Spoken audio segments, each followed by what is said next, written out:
last 5 years, because there were all these notes, like these proclamations and declarations from the government saying, hey, if you're going to work, for example, you have to sit 2 seats apart, or Oh, interesting. celebrate Christmas at home. Don't go out, don't see anyone else. Like, make sure you are isolating. If you feel sick, don't go outside. So there was also that layer to it as well.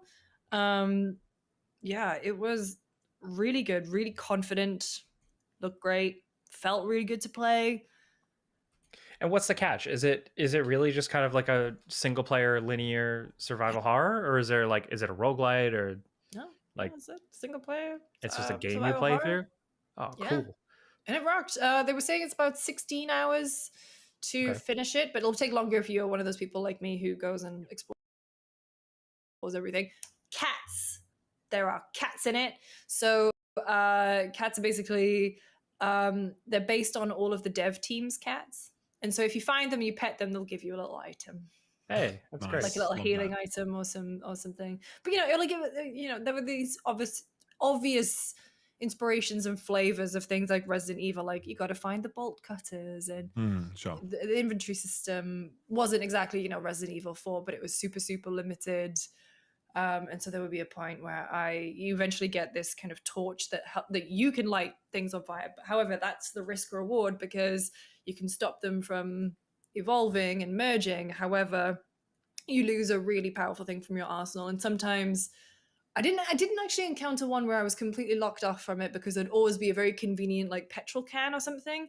But some of the gross stuff would cover an area and you would have to set it on fire, and inside there would be delicious rewards.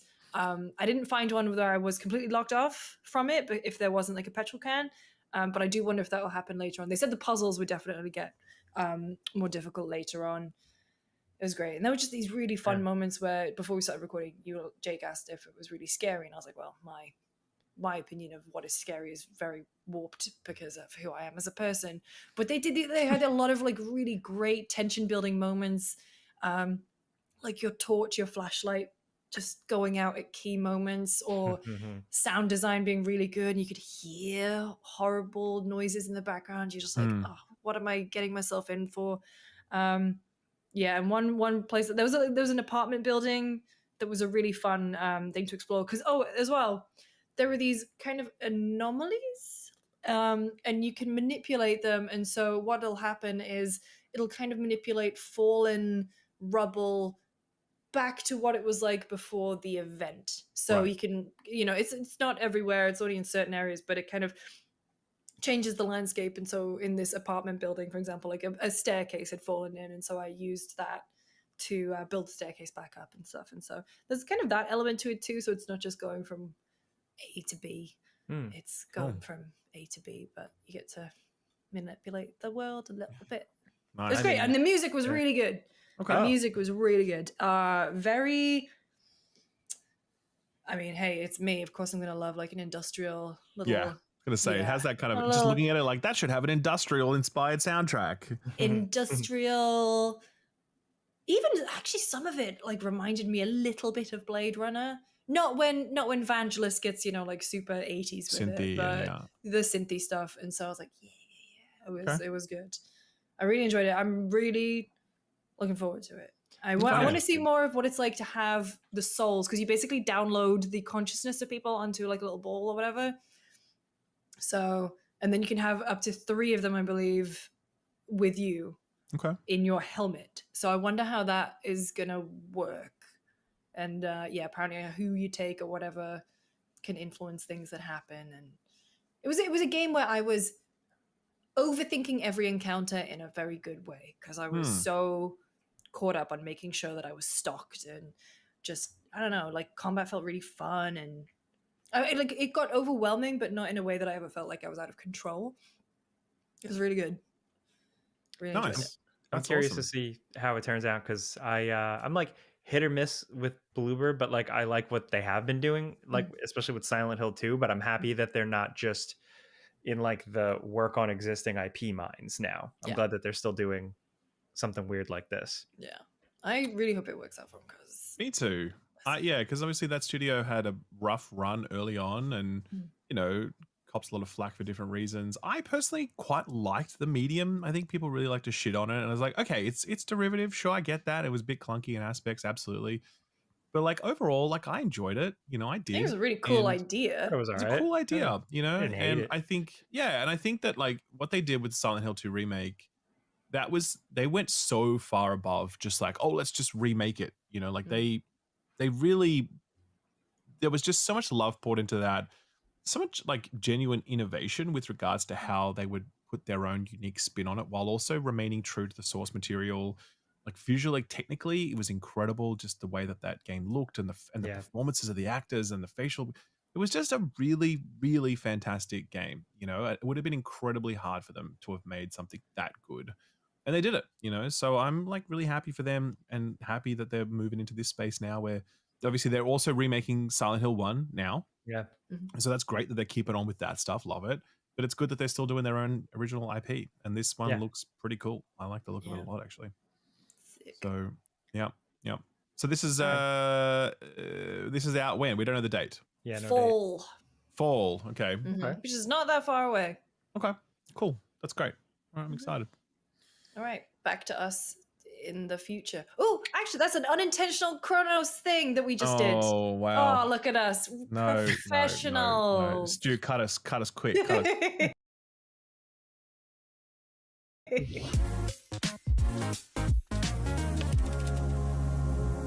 All right, so that was Chronos.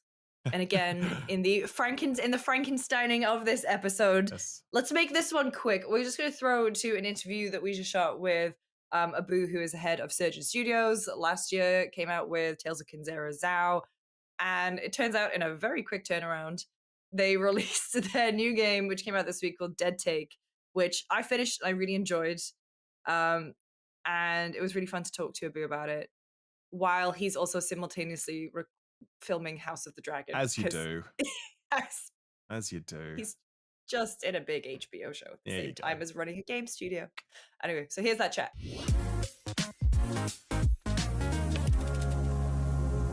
Hello, mate.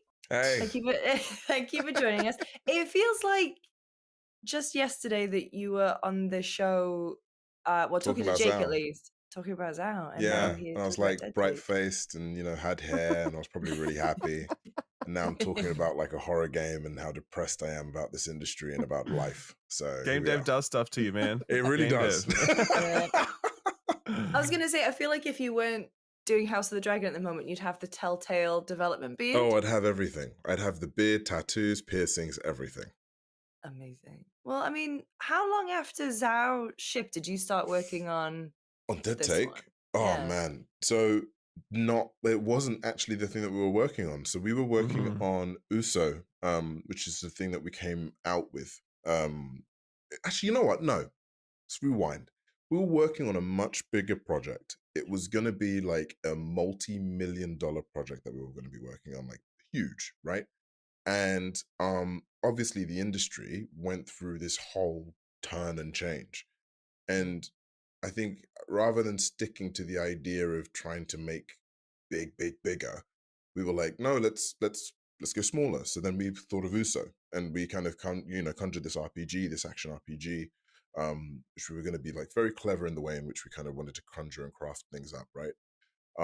But again, industry was really difficult, really, really tough, really, really hard. And we were still working on Zao. We were still like, doing patches and everything and all that jazz. Anyway, but we were really like trying to figure out like, what are we going to do next? Then along comes the Game Awards, talking to Bucky, who's from Pocket Pair. And he kind of let me know that, they're thinking of doing, opening a publishing arm, essentially. And I was like, that's great. And we were talking, because he really enjoyed Zao. I really enjoyed, Power World.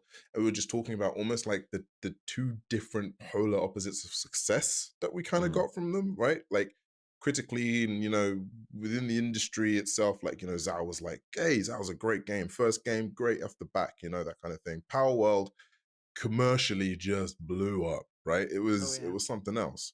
So we were just talking about like the kind of the industry madness as a whole.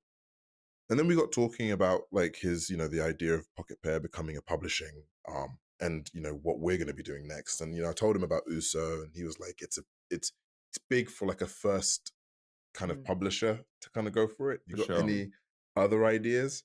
I'm not kidding you. I literally was like, how about like a first person game set in Hollywood where you have to find your mate who you're both auditioning for the same role, making this up. And he was like, okay. And I was like, I can get like Neil and Ben in it, and Sam and hell, I can get Matt Mercer in too. Like, Critical Role, because I like Critical Role. And he was looking at me like, that's really Imagine cool. having any Okay, let's friends do per it. second. And I remember just thinking to myself, the fuck's wrong with you, Abu, man? Like, Imagine having any it's friends per like, second. That is What is- unbelievable. what is wrong with you? And it was like, and this was it. He was like, so how long you got? And I was like, what It's do you like the mean? He's Pringle how long can challenge, make it? you know, what, like, you can't just have time-frame-wise? one. Like, what you thinking? And you just have a friend a 7 second? months. It was like, cool, okay, Oh my god. here we are. So wait, folks. was this the most recent Game Awards? Yes.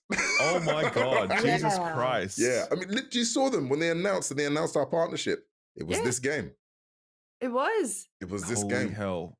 So you literally just pulled this game straight out of your ass. Hey, baby, I'm an actor, right? This is what I gotta do. Oh my god.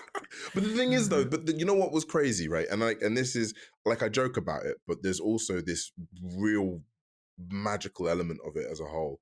As I was talking about it, and as we were kind of riffing off one another, The amount of Like, this drama is I've actually gotten really myself. interesting. Dang, dude. Right. yeah, well, give me like Immortality, don't. Gone I don't know. Home, Was it worth BT it? vibes. Give me the, That's the and, biggest thing okay, about write drama, what you right? know, Was it worth right? it? Write about Hollywood, about the horrors of it. Like, I have conversations with Neil and Ben about this stuff all the time. Like, And about did you weird win? directors, weird moments on set. Like, make it it's horrific, and we can only laugh because it stops us from I crying. actually need to figure Yet, out like, what won every the other poll. day you get weird sort of cases coming I've out noticed about, every time I like, do this, it weird grays out my producers or screen, weird though. parties. So it's like, yeah, write what you know. So it was like, as we were talking about it, I was like, actually, we could do this. And Killing so Floor won. I just remember Avionic like Factory pitching got it, one. Power World to got Bucky one. and being like, this is a great idea. Then like running out and like calling the team and being like, guys, we gotta make this. Chris you know, should be off FMV work game, and today, then so we being should like, be getting into more what Avionic happened to Factory Tales today. of Kinzera?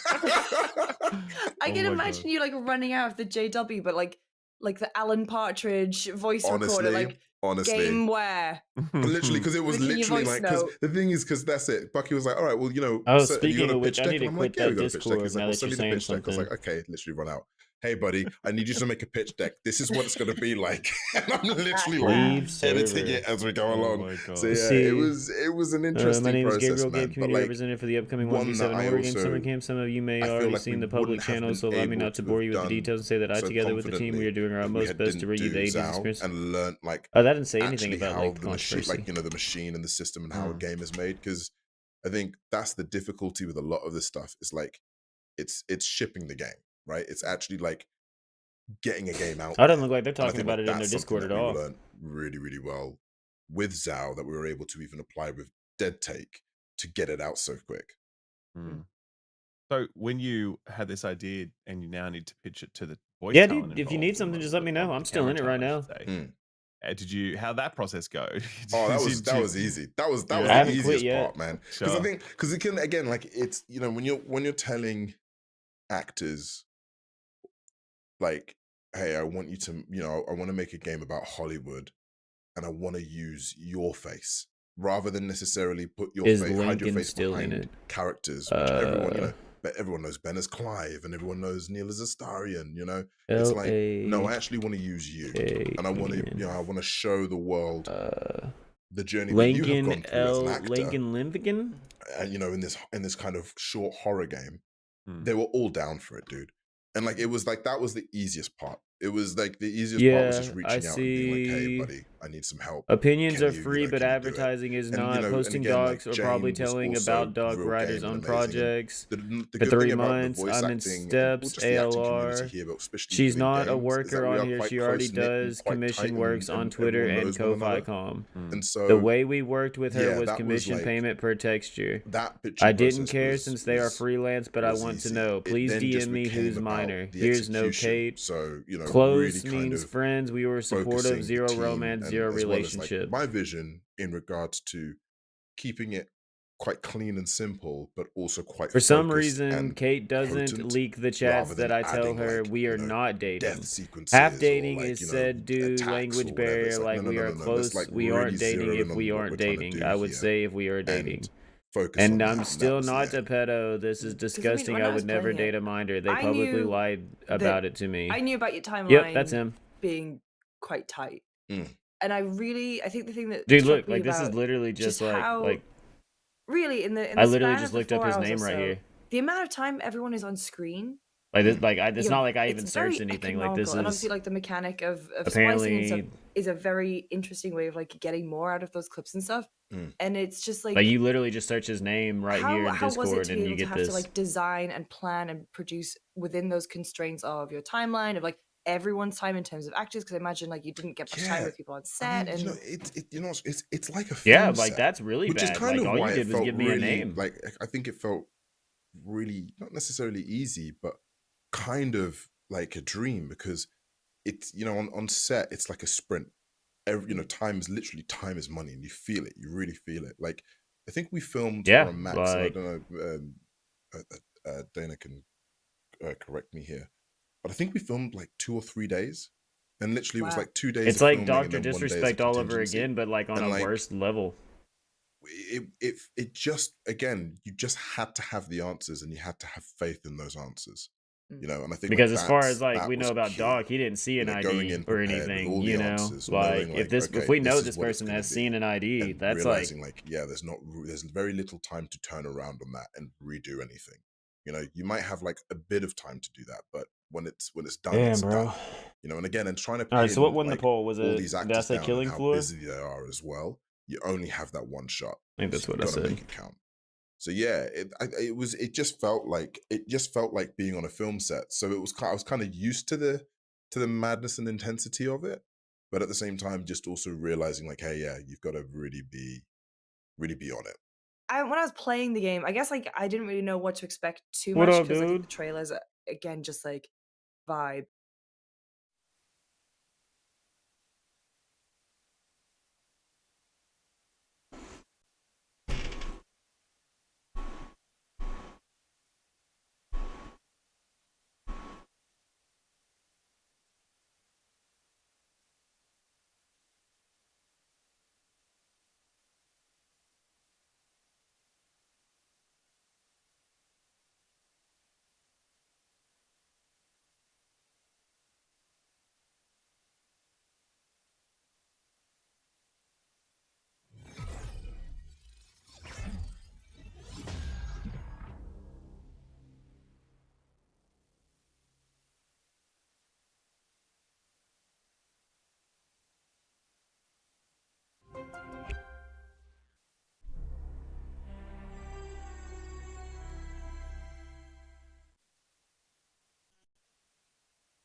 Let's go get some vitamins.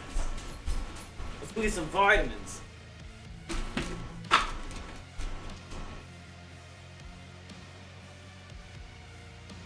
I got the vitamin.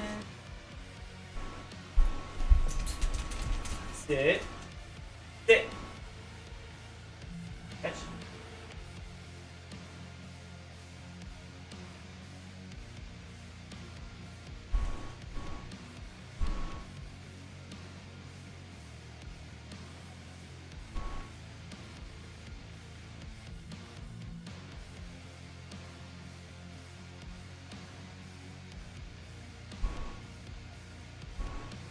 Boom.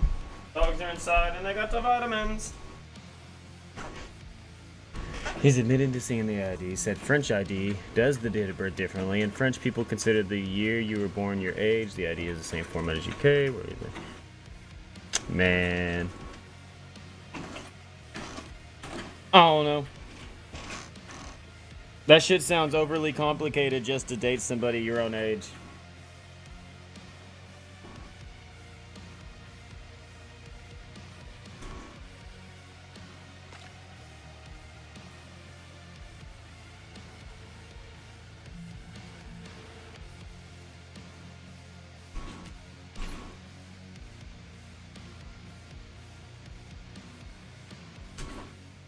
She's like, if you have nothing to hide and you're not doing any shit, like, and you have to go through all them steps, maybe it's too complicated to be any good.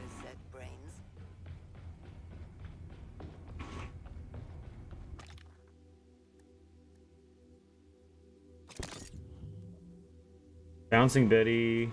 Bouncing Betty's lifetime is set to 10 seconds. Will only explode if anything was close to it. That's Betty Frame.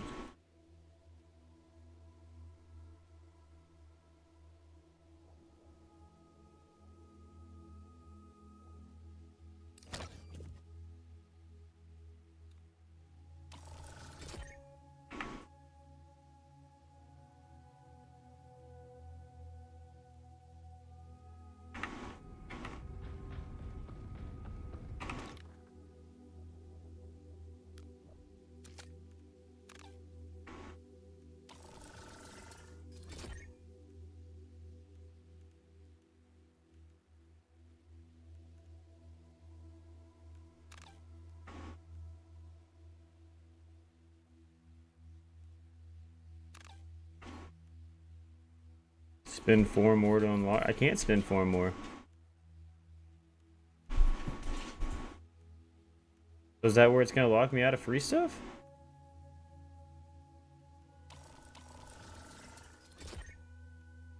Oh no, apparently I could claim that without... Oh, I'm confused.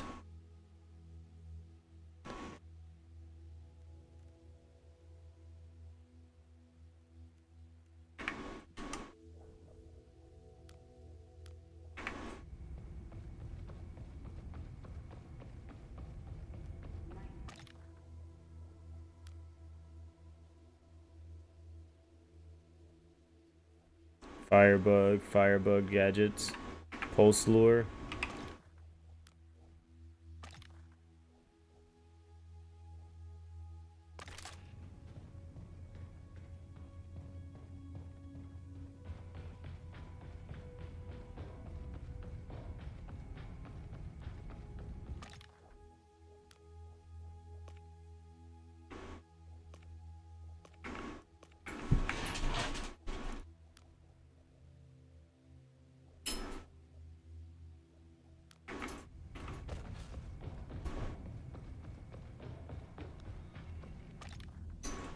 Bro, right? VTOL's ready. You ain't even been here that long and you already know. And breakable items packed separately in a see-through plastic bag.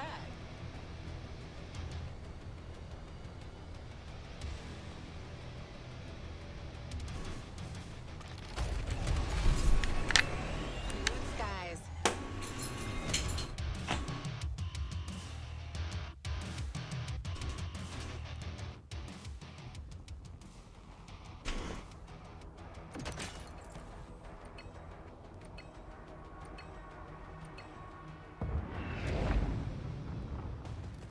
Miles, what are you doing? There, isn't it?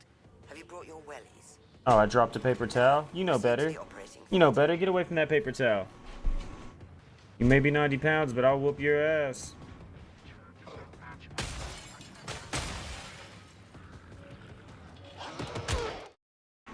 Come on, Chad, I gotta check something real fast. I don't remember if I did something. Oh, but I did. Okay.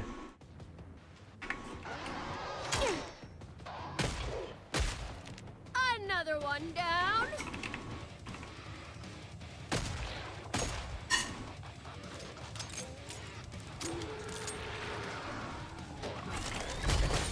Let's fight fire with fire. The cadets see a thing!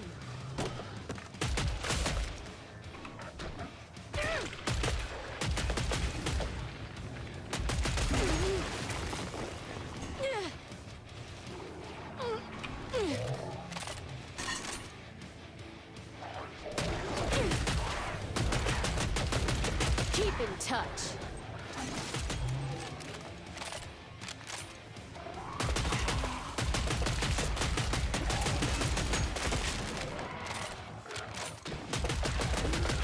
Goodbye.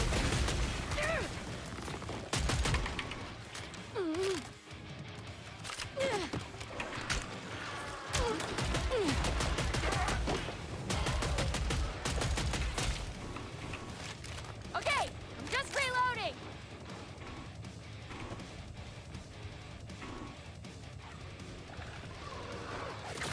Not much room. Got him.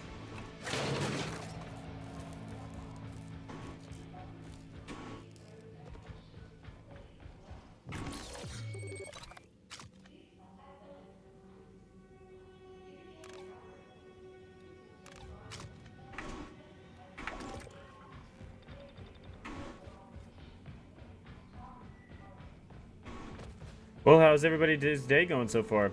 Apparently Merc's already had a bunch of drama. Whitehammer's doing stuff to YouTube already. Place the brains on there. And I'm just over here like I barely woke up and made coffee. The hypothalamus appears rather enlarged. That may account for their unusually aggressive behavior. Well, we fucking streamed like 10 hours yesterday. And then I fucking got off, ate dinner, watched some TV, and then got back on for like another like, what was it, like 4 or 5 hours last night? Nuts, dude. Give you guys way too much content. Thus, we resume. Specialist, let's gather more brains for comparative analysis. Head to the incubation room.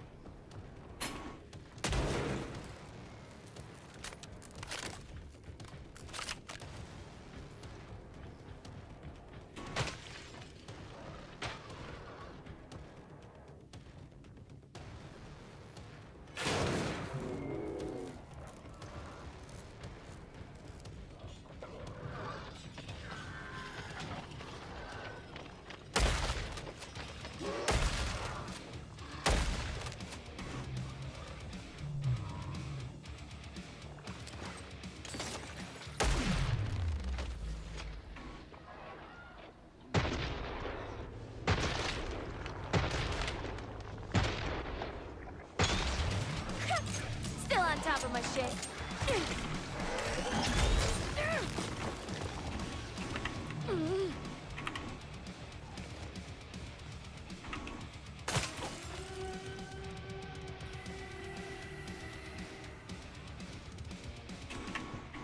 Very good. Now, you'll need to release the specimen from the incubation room.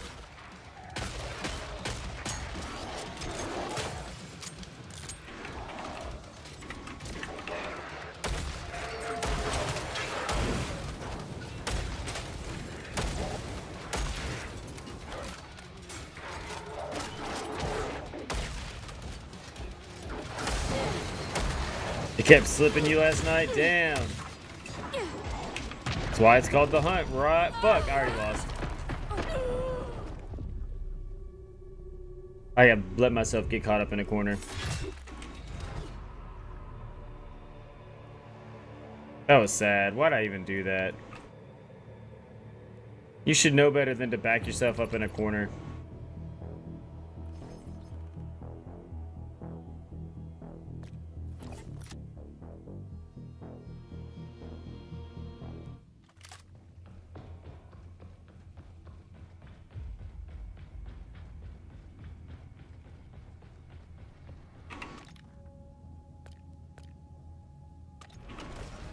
Hey, do we all remember how to emergency egress in case of an accident? Oh, like this is the one you haven't gotten ever? It's like the Great White Buffalo?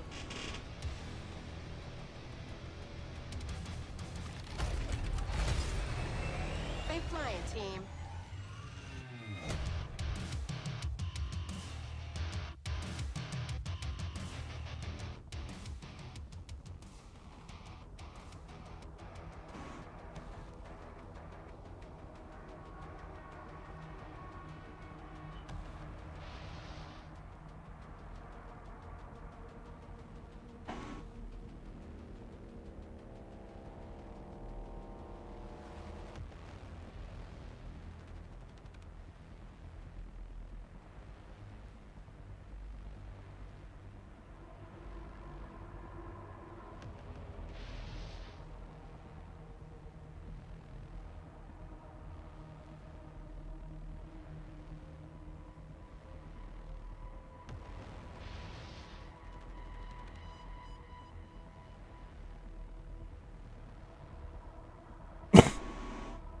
I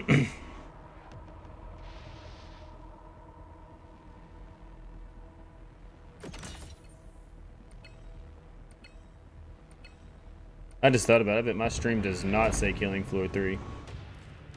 Still a bit damp there, isn't it? Nope. Have you brought your wellies?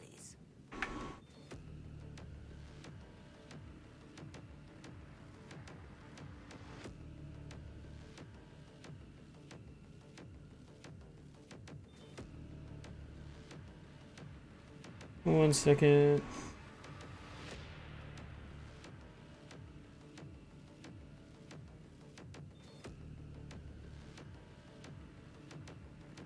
Alright, I can finish doing that. I have 2 diamond elk and a diamond turkey so far. Now, you'll need to release It'd just the be a specimen gold, from not the a diamond. incubation. Yeah, I mean, I don't know how that game works, but isn't that usually how it goes? You hunt, you hunt, you hunt, you looking for it, you think you see what you saw, and then sometimes it just isn't what you thought.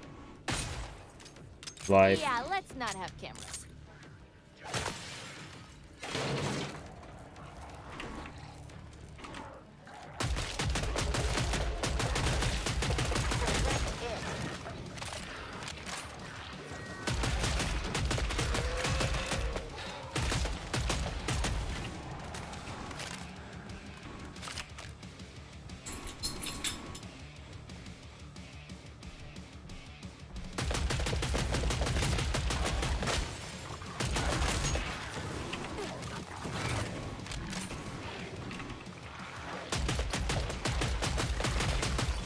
Laters.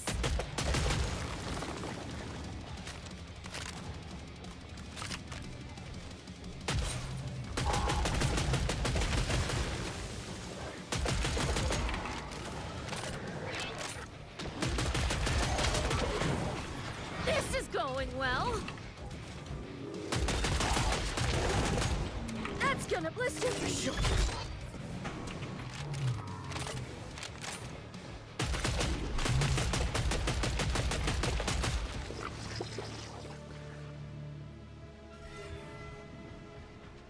Great.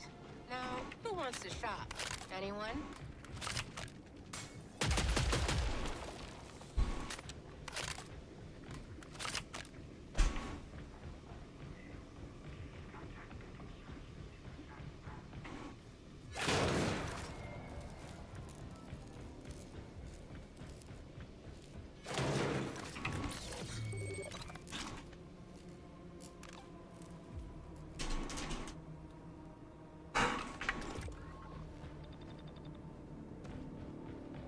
Hey, Lucy girl. Yeah, you're out of food. I'll have to feed you after this round.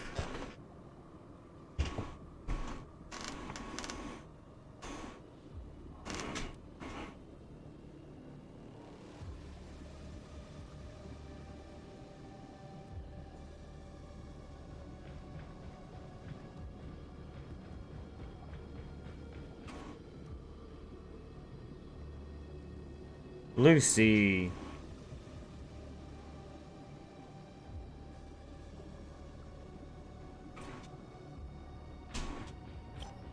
This does seem fun. Yeah, dude, I think it's a lot of fun. Yeah, no, I've been enjoying my time with it. It's like Left 4 Dead, but you're not like having to like actually move from checkpoint to checkpoint.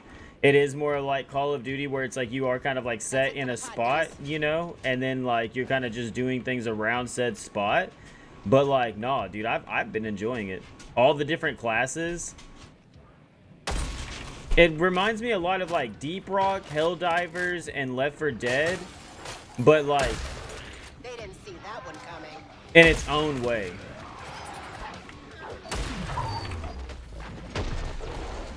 Adios, motherfucker.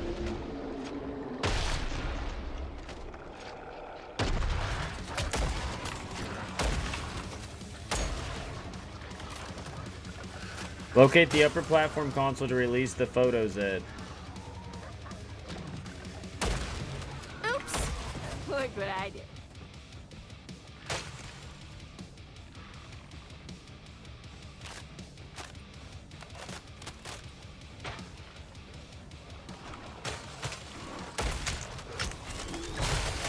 Ooh, feel the burn.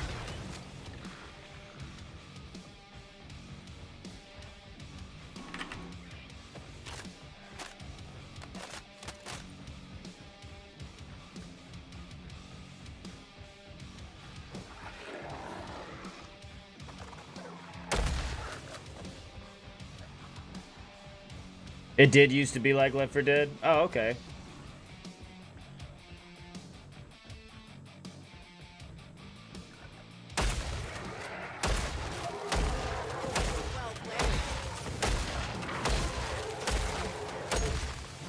Honestly, just one other friend, I feel like this game would feel way different. Krabby? You made a nice bet in their number. Suck it!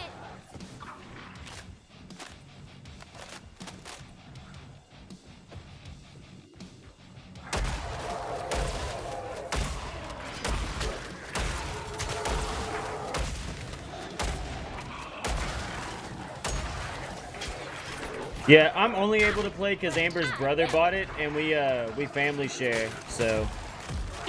Don't you.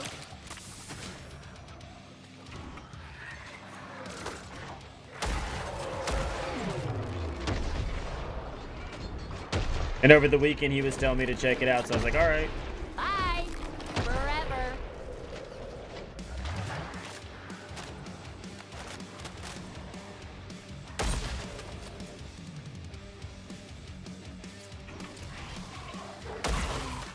I asked you to release it, not parboil it. If you can find anything else around that might be of use to us. Yeah, he told me I need to check out this game and Armored Core.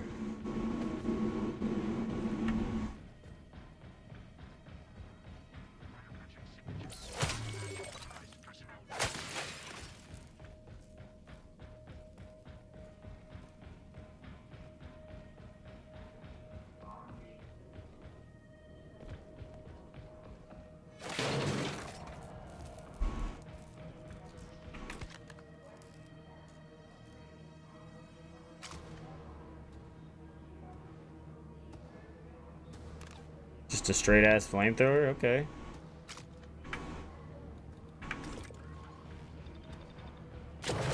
Yeah. Fuck, alright.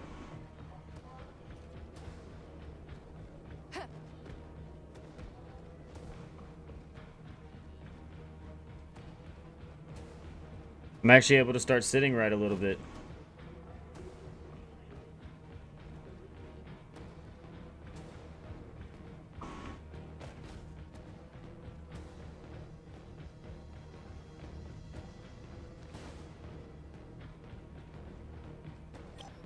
But yeah, no, I haven't personally bought this one or Poisoned.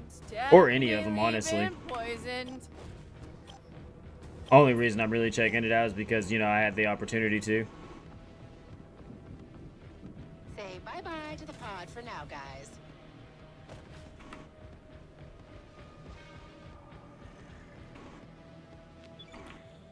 This is Dr. Pamela Medford.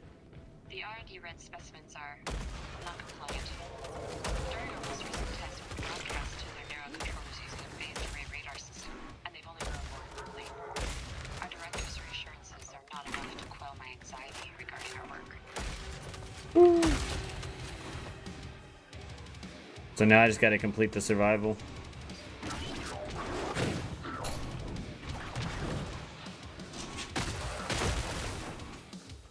That's the spirit.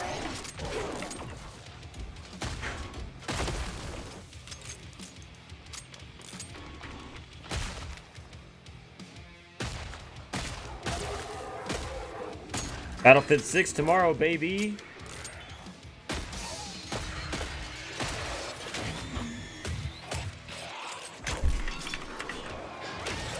Gotta reload this.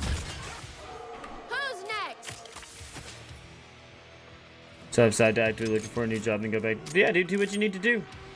Yeah, always take care of your own first. You know, streaming's fun and all, but yeah. Definitely side quest material. That got messy.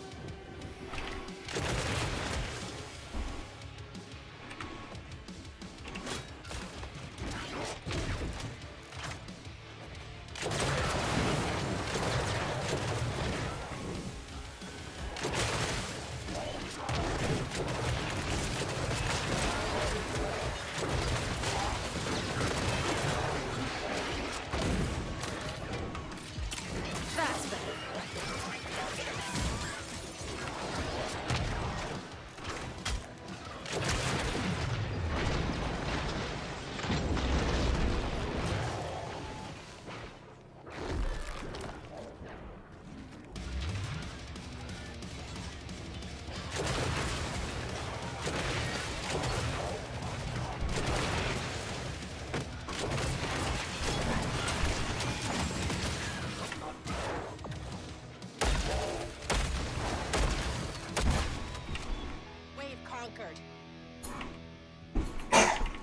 You alright, Lucy girl?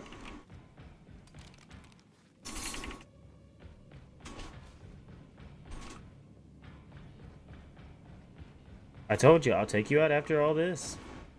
I already told you that, Lucy.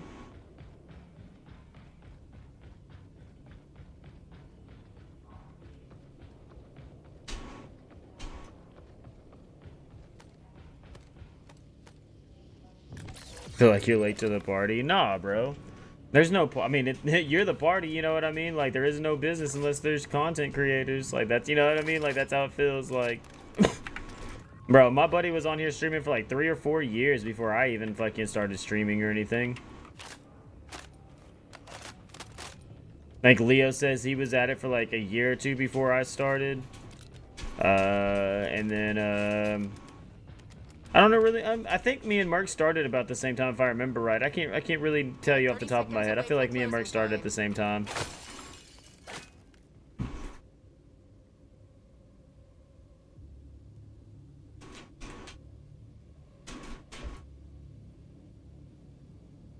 Lucy, I told you after this game. They're coming!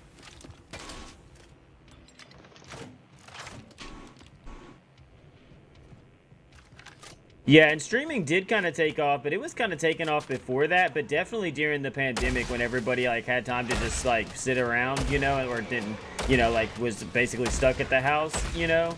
Sucks to be you. Yeah, you know, a lot of people were tuning in and tuning out. And since the world's opened back up, yeah, it definitely has been a drop in stuff, but Get well soon.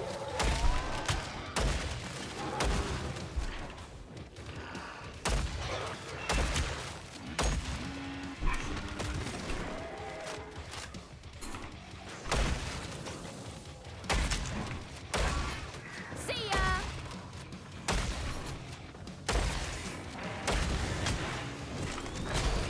This is a fire, not a drill.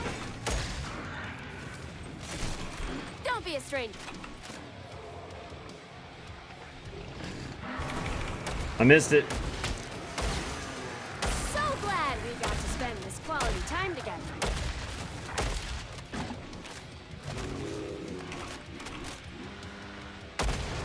That was vivid.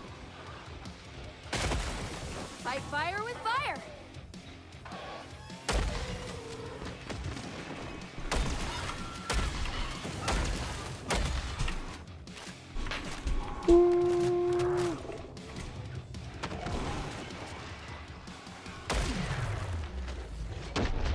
Yeah, only reason I started streaming was I had lost my job during the It pandemic. was so nice meeting you. I had a lot of time on my hands. Me and my wife were trying to buy a house, and I was like, I kind of need to get a new hobby because I was like fire performing and juggling before that, but that had kind of like stopped, so I needed some new like hobby / revenue stream type thing. And I was just playing games with my buddy one day, and he was just like, man, you're really fucking good at like Apex or something. And I was like, what the fuck? And he was just like, I don't know, man. He's like, I just prefer to always have you on my team. He was like, you should stream. He's like, I watch a bunch of streamers. He's like, I think you'd take off. And I was like, wait, what? And he was like, you should do it. He's like, you always say you need something to do. He's like, fucking just start streaming. And I was like, I guess I could. Ouch. And so I just kind of started I got doing the it. angle on that wrong.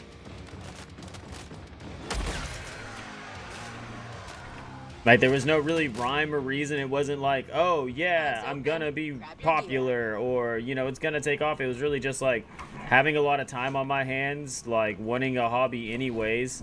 I play a lot of game anyways. I talk about games anyways. I hang out with people who play games anyways. You know what I mean? It's just all kind of like lined up. And so now I'm here.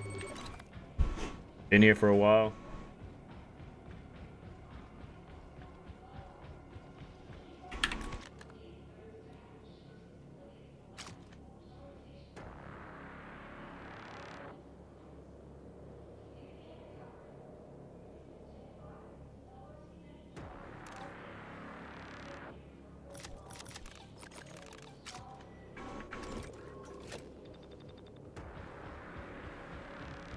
Yeah, you know, before that, you know, yeah, I was working like 2 or 3 jobs at a time. I was performing, fire performing, juggling. I was traveling a lot, doing music festivals.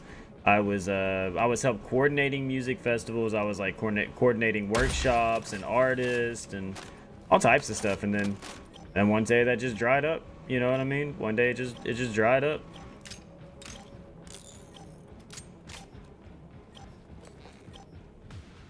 Promote away. Yeah, I don't care. Dude, if you're a homie, I don't care if you promote. Shop is closed. It's when you're not a homie that I care. If you're a homie, promote away. I don't give a shit.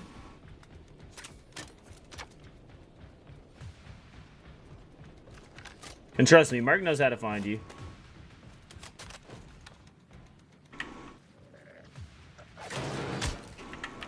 Yeah, no, dude. If you're a homie and you got something going, fucking let the other homies know. I don't care. Bye. For now. But now, if you just start showing up and doing nothing but promoting your own stream or promoting your own things and, you know, talking nothing but, that's different. You know what I mean? But if you're a homie and you're just like, nah, man, I'm going to be playing this, or, hey, I'll be streaming later on or something, like, yeah, no, bro, that's why we're all here.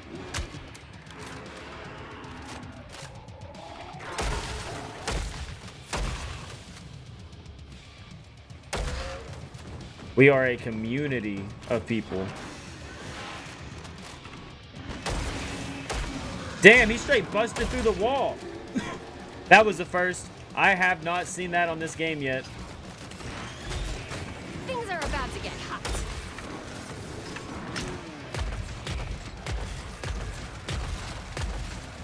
Better luck next time. The community of perverts and degenerates. Of misfits who couldn't find any other place on the internet. Reddit wouldn't have them. YouTube barely lets them fucking view shit. In the day and age of censorship on the internet, we are the last few standing proud. Holding our ground. Visa will never take our links.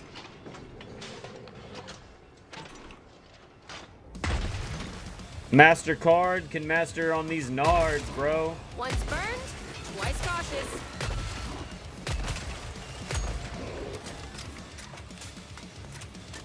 You ready for this? Look, not safe for work. NSFW. Tune away. 18 plus. Titties.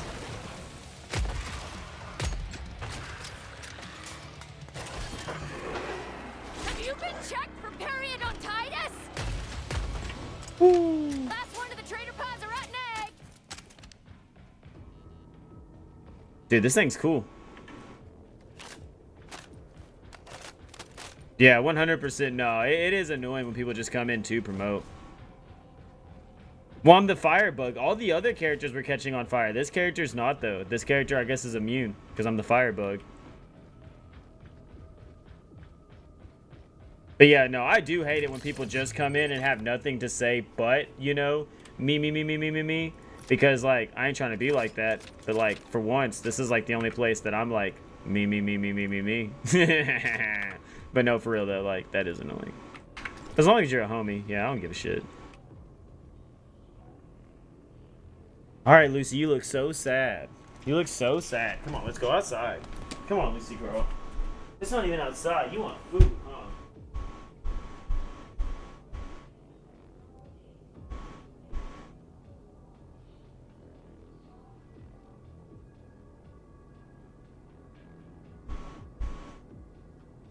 Yeah, Lucy girl, I got you, Brecky. Yeah, there you go, Lucy girl. There you go, Lucy girl. Lucy, eat your food. Lucy, eat your food. He's like, no, I still want it outside. I just didn't move. Dick.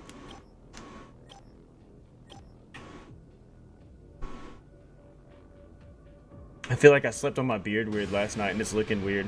Oh, the chimera. The fuck?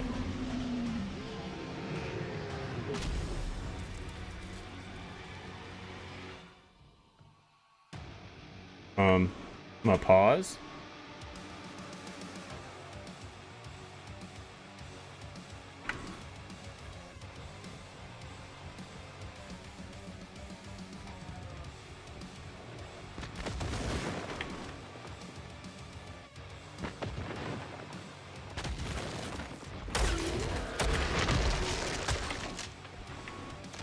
Oh yeah? Bitch, I can do that too. Handle this. And that's called strike 3.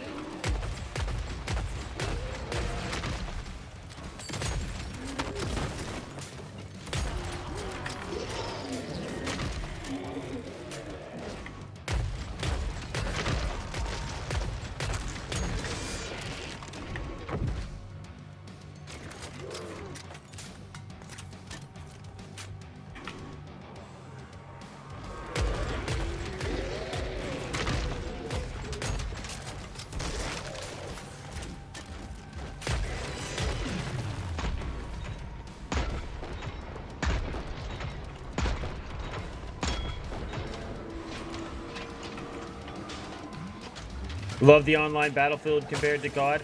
I don't. It depends on the battlefield. It depends on the battlefield, but for the most part, I agree with you because it's crazy going onto a battlefield map and you'll be like, oh cool, there's this building here, and you're like running through it and you're doing all this shit, and the next thing you know, the floor above you gets blown in, and you're like, whoa, hold up. And then like you go to run down and the floors below you get blown up and you're like, whoa, and then you die. And you're like, all right, I'm gonna go and like fucking look for that building again. And then you can't find the building because it's gone. And it's like, oh wow. Like, I've always loved that about Battlefield. It's like, yeah, bro, you camp behind a box, I'm gonna blow up that fucking box. Like, One of them isn't gonna suddenly wake up, are they?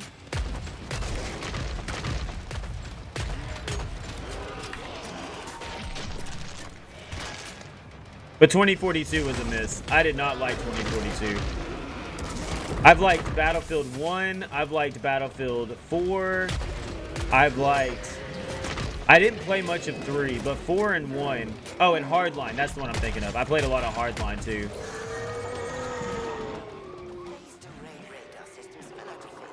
Five was good too. 5 was the one that had like the medic that could build trenches and stuff, right?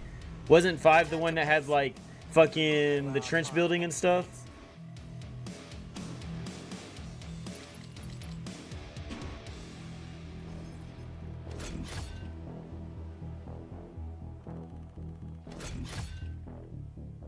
Yeah, dude, I built so many trenches. Like I was saying, I think 5 is the one I'm thinking of. Yeah, dude, I would go and build fucking, I would be building, oh, dude. I don't even think I really shot a gun in that game. I was always medic and building trenches and fucking building forts and all types of shit.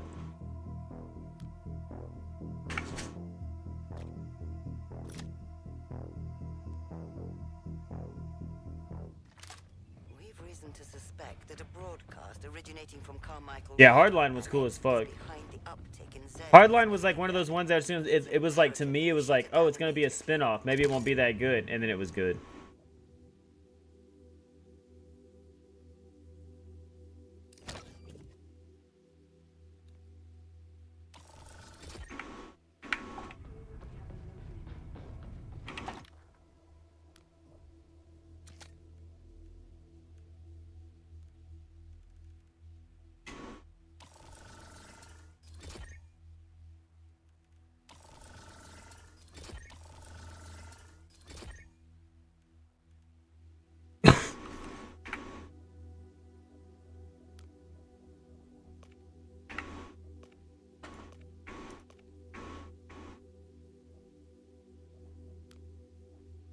So let's see, place syringe bag, deal cut damage, deal cut damage, and place syringe bag.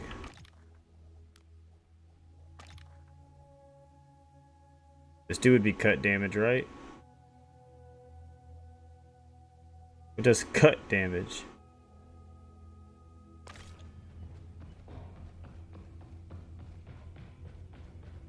Yeah, right. You can get in like the tanks and the helicopters and the. Yeah, that was like in 2042 when like the what was it? The beta first came out. I did have fun with it for a little bit because once again it was still like, I'm gonna hop in this helicopter. I'm gonna go land it on this oh wait, nope, can't land. Somebody just tried to shoot at me and blew up the building, like stuff like that. But it was like, yeah, the gameplay I couldn't get into though.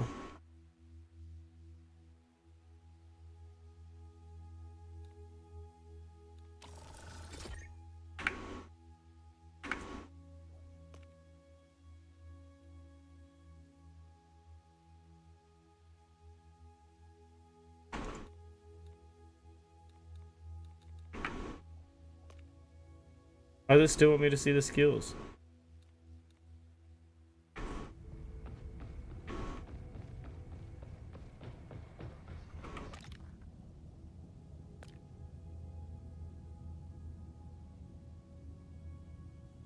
Ghost Recon. I liked him back in the day. I don't like those. What is it? They aren't they called like Ghost Recon Wildlands and stuff now? Like I don't like the Wildlands stuff. But no, I'm in.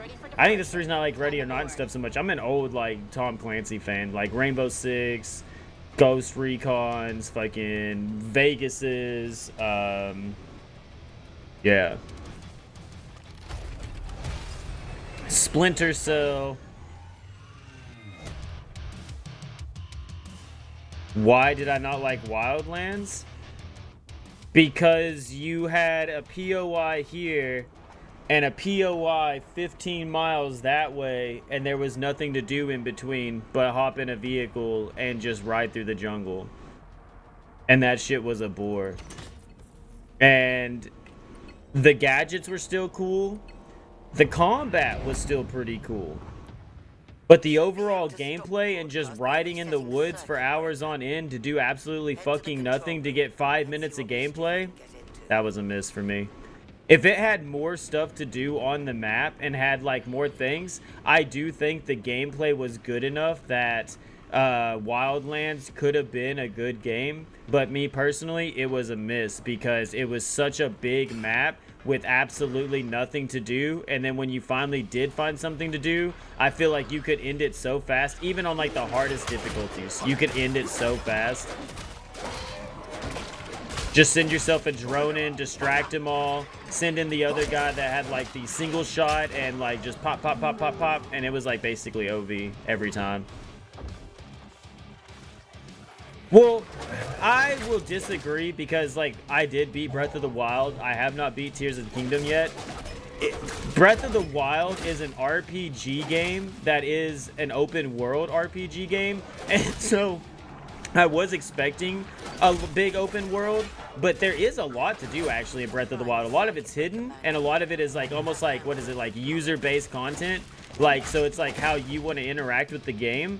So I do agree with you. It does feel like Breath of the Wild and stuff like that has a lot of open areas. But if you're playing with the sandbox, then like there is stuff to do and there is enemies around. With Wildlands, there wasn't even like enemy factions shooting at you or anything.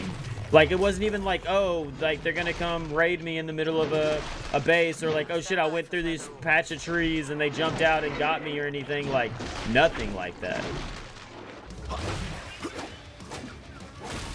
But yeah, to teach its own. Like, to definitely teach its own. I'm just saying the things I didn't like about it.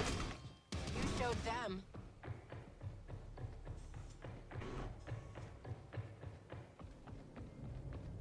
But yeah, Splinter Cell games, Vegas games, the old school Ghost Recon games, I did enjoy a lot of those. But yeah, the new Wildlands and stuff, yeah, I don't know.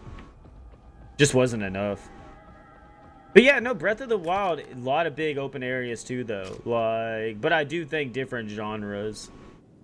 I do think they kind of get away with different things. To a point.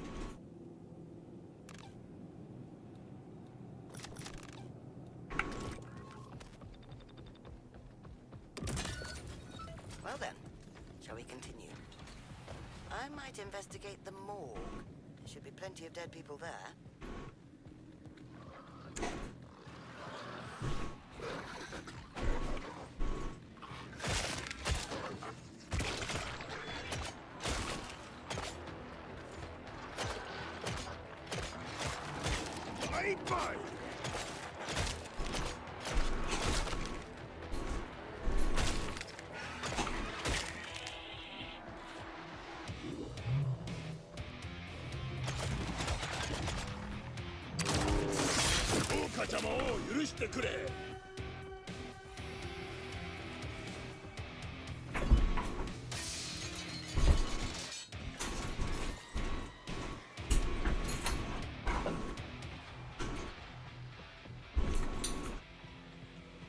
I mean, that's back to Rockstar games. But yeah, Scarface, Warriors back in the day. Dude, Rockstar used to make games that weren't Grand Theft Auto, and holy fuck, they were good. You could even co-op Warriors. Dude. Keep that in backup for the time being, would you?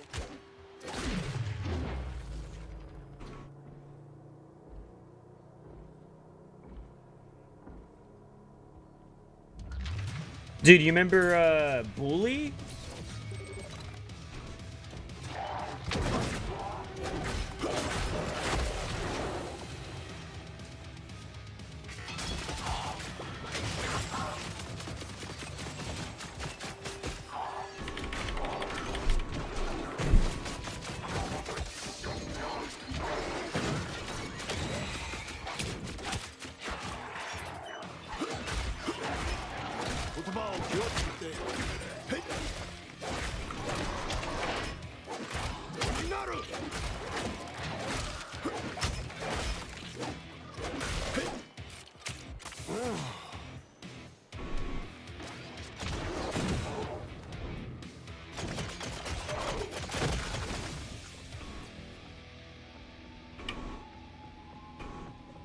Who's up for a little shopping spree? Dude, I forgot about Manhunt. Dude, I forgot about Manhunt. Rockstar didn't do Midnight Club, did they? I don't think they did Midnight Club.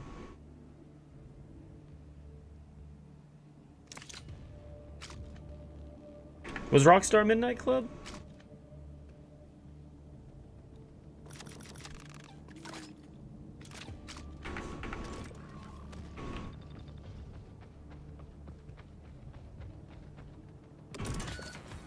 Marvelous. Now bring that hand to the control room. That's it. Put it against the reader. And that concludes our broadcast day. Stand by, Specialist. More instructions will follow soon.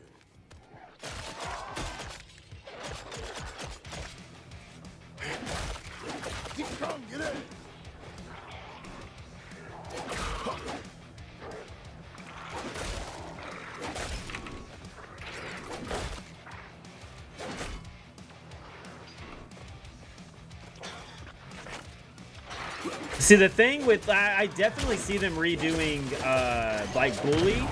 I don't see them redoing like Scarface or Warriors, just because of the what we live in nowadays. Like, it would be like awesome if they did, but like, you know, like so many things are getting bought and sold, and the rights to these movies and the rights to the characters, and it's owned here but then not owned here, and this and that. You got to think about the legal battle they would have to go through to probably get the rights to some of those characters, or even the rights to the licensing IP again to remake the game, you know? And it's like, how many phone calls do you have to make just to see who holds the fucking contract anymore?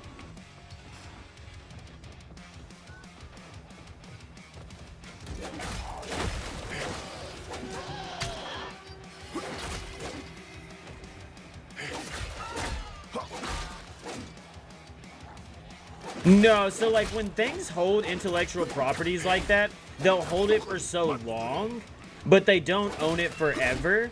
And so they probably had the rights, which I don't know their contracts, and I could be talking out my ass because I don't know what they have. But typically it's like they'll get it for so long to make the game and this and that. And then, yeah, once it's made, they don't necessarily hold that contract anymore. Kind of like, what was it, like, EA held the contract for Star Wars for like the last 6 or 7 years in video games because they bought the rights out to them, and then like their contract ended like not too long ago, and that's why all these other Star Wars games are coming out now, was because EA had the contract for the licensing of Star Wars as far as video games went. I think it's like, what is it? There's like, I can't remember the company off the top of my head right now, owns like, I think it's Embracer Group, like owns everything Lord of the Rings right now. Like they own like everything Lord of the Rings right now. So yeah, I mean, intellectual property is one of those weird things that it's like, it's just based on who you know, what you know, and where the contract is, you know? And so yeah, like, I don't know, from what I can think of and things like that, yeah, like it would be super hard for them to do it again. Kind of like the Tony Hawk thing, you know, it's just like crazy that he's getting like all the old skaters and everything else in the game, and people are like, oh, well, you switched it to music, and it's like, well, who owns the rights to those music now? And he's like, oh, well, I did it to be like, you know, more to the culture of nowadays. And yeah, I agree with that. Like, you know, that sounds really good, and yeah, that's the way I would say it too. But at the same time, it's like, was he maybe not actually able to get the rights, or didn't know who held it, or called his buddy up at Bowling for Soup, you know, was like, hey man, like I want to use your song, and then they were like, well, Paramount owned it, and then Hulu owned it, and then now Interscope owns it, and then Roadrunner now owned it, and so hold on, let me call my lawyer. Like, hold up, man. Oh, let me see who owns the rights to it real fast.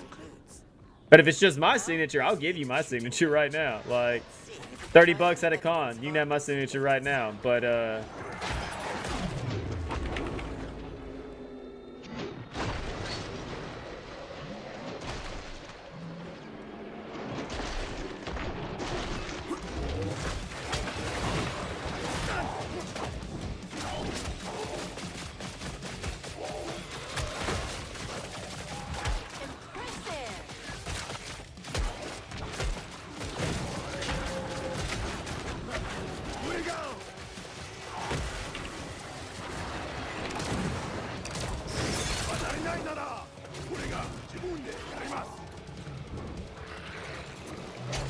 no, that's in a perfect world, yes, no. But a lot of these artists, that's what makes like people like Lil Wayne, you know, like, I hate to be like this, but like Drake, Kendrick, they own the masters. And when you own the masters of your stuff, like, that's a big deal. That's a big deal. But it's not like that, no. Like when you sign a contract and you like sign away your IPs and like your thoughts to things, they own so many thoughts. Like, so even a lot of artists, you know, like the record label will own so many albums. Like, so you like, say I were to sign to Interscope, right? Like they would sign me on for like a 5-album deal. Those 5 albums that I make, Interscope owns them. Like, those are Interscope records. Now, if I like step off to do my own thing, I either one, have to do it under a different name of something that Interscope doesn't own, or I have to work myself out of the contract, or I can buy myself out of my contract by owning my masters, by buying, and you know what I mean? Like, there's a lot of stuff, but no, like when it comes to like intellectual property and you sign things away, no, it goes away. You're what you say about it goes away. I did lose. And you know the worst part about it too is like part of the end of that mission is you have to finish it out, so it means I have to do it again. But being ninja solo is super hard. Like, I'm just gonna throw it out there. I know I'm a loser. I accept the fact that I'm a loser. I'll deal with that later, you know what I mean? But as of right now, ninja's super hard to play solo.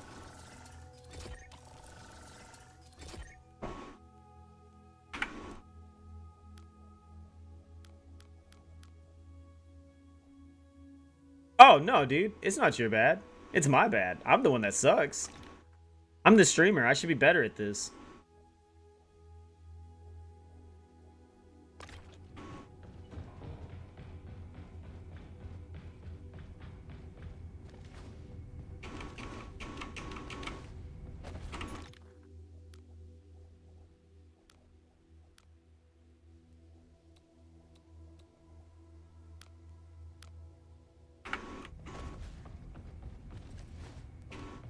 Oh, my rant time.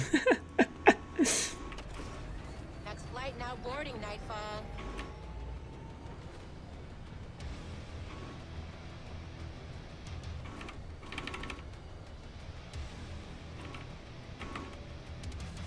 Whew. Yeah, this game's fun, but I think a couple of missions every morning has been enough for me.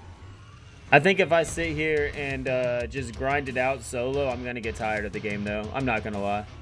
I could see myself like burning myself out of this game. Just like Deep Rock or Helldivers, playing solo, just, you know what I mean? Like, I never care for streamers good at games. I don't care if they play on easy. I want to see someone else have a good time and interact with me. Boom, bro. Like, that's saying it. Like, I know I'm usually a hard mode player. I know I'm usually like, fucking nut up or shut up. I'm usually like, dude, I died 50 times. Let's keep going. And most people are like, dude, stop. But like you're saying, I enjoy that type of stuff though. You know what I mean? Because I don't know, part of me, it's like, I know we can make it easier. I know we could do this and that, but it's like a challenge, you know? And I don't know, just like the abiotic factor thing, when Cribs was like, we should play on something harder than normal. It's like, sometimes, yeah, like, it's just fun to watch people have fun with games, and the game should be enjoyed however you find it. So, yeah, I personally don't care how you play. Nice and clean. Until... I personally don't care how you play. Until... you start doing, like, if it's like a looter shooter or like an RPG or this and that, I start hearing the, oh, well, you know, like, I've already beat the game. Or, you know, I cleared this boss this much faster. Or, bro, you should just tune it down because, you know, like, I did it on this and it was so easy. You suck. Or, you know, I got this item already.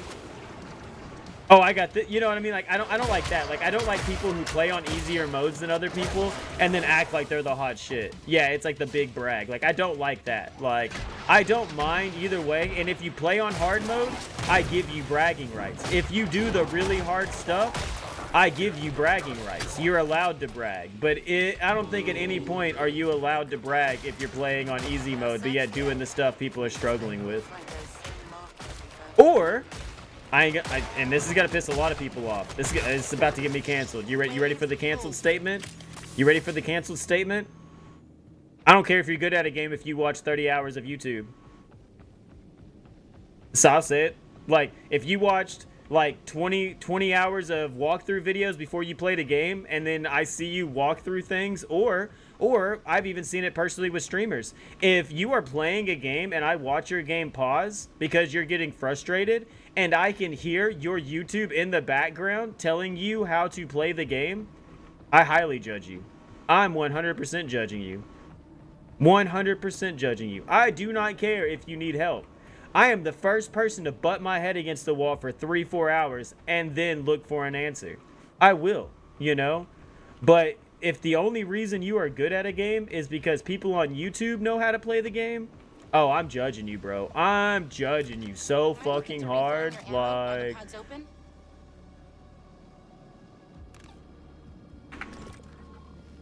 you were fighting a boss on hard mode and you died 30 times and you need to figure something out, so you went to YouTube. Understandable. You fucking went to an RPG game and you fucking tried this puzzle for the last 2 days and can't figure it out, so you went to YouTube. Not judging you. Oh, you were on Zelda and you couldn't find the one item you needed to get through the door, and you swear you searched everywhere across the fucking map, and so you pulled out the strategy guide and found where that one item is. Not judging you. But the game just came out and we're all playing, and then all of a sudden you're past everybody on the same difficulty, but yet we all know that you watch YouTube. Judged. Judge, jury, and executioner, bro. Like...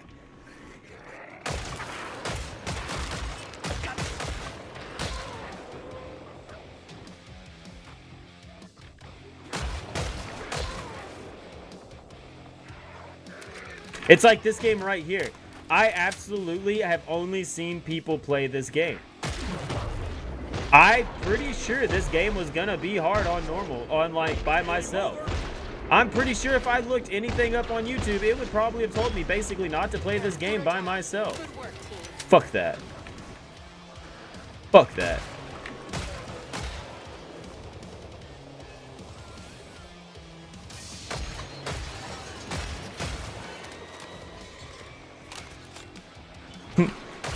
I play games just to escape reality. I play games like I do anything else, you know what I mean?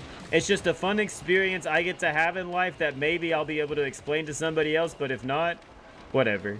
This is, you know what I mean? It's for me. This is for me. Making it look easy.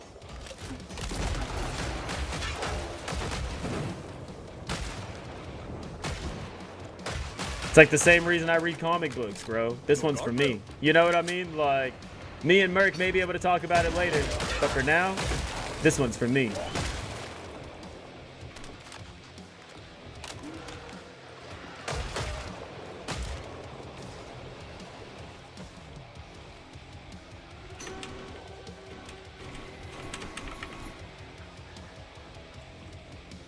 Yeah, I don't know. I'm weird. But yeah, no, I definitely like... I'm not against anybody getting help, but if you can't play a game on your own, I don't know. That's weird.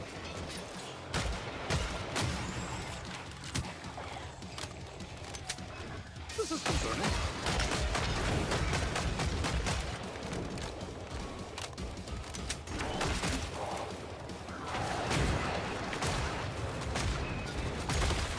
Extinguished. Bro, I collect Pokemon cards too. I've kind of slowed down because I haven't liked a lot of modern Pokemon. But I'm hoping to pick it back up again because, like, I think the ZNA is going to bring some stuff back, and I think it's going to be a good era again. But, yeah, Scarlet and Violet, we haven't discussed Exquisite Corpses. That's because you're one fucking issue ahead of me, dude.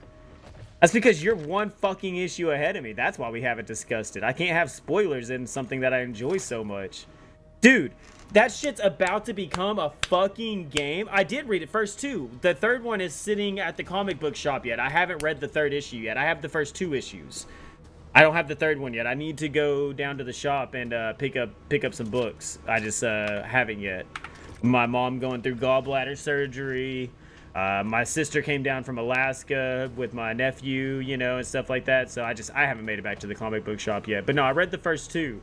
But dude, the fact that, like, dude, it's a card game. It's gonna be a card game. Most of these have, like, so, like, the ones I'm getting are polybagged. They come with fucking cards. And after the issue's done, we're gonna get fucking an actual game with it. They're gonna do an actual game with it, dude.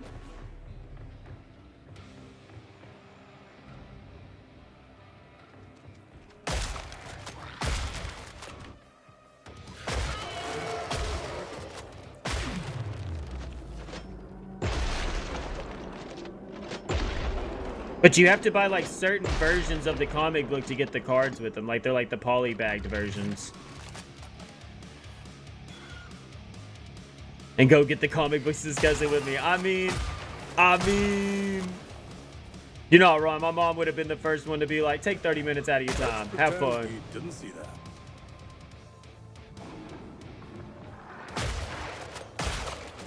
Eject.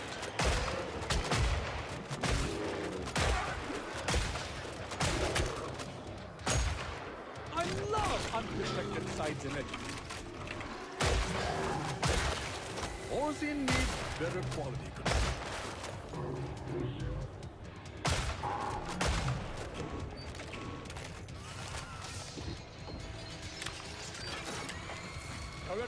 What up, Cribs? But yeah, dude, Exquisite Corpses is fucking awesome, dude. It's like everything Rob Zombies 31 wanted to be.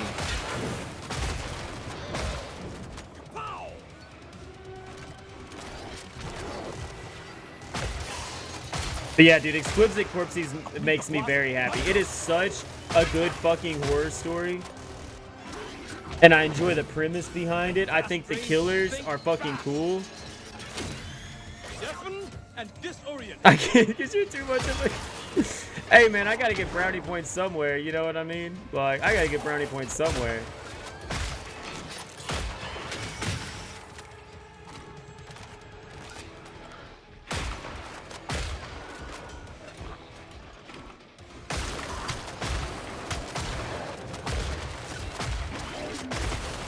Faulty fuel tank design.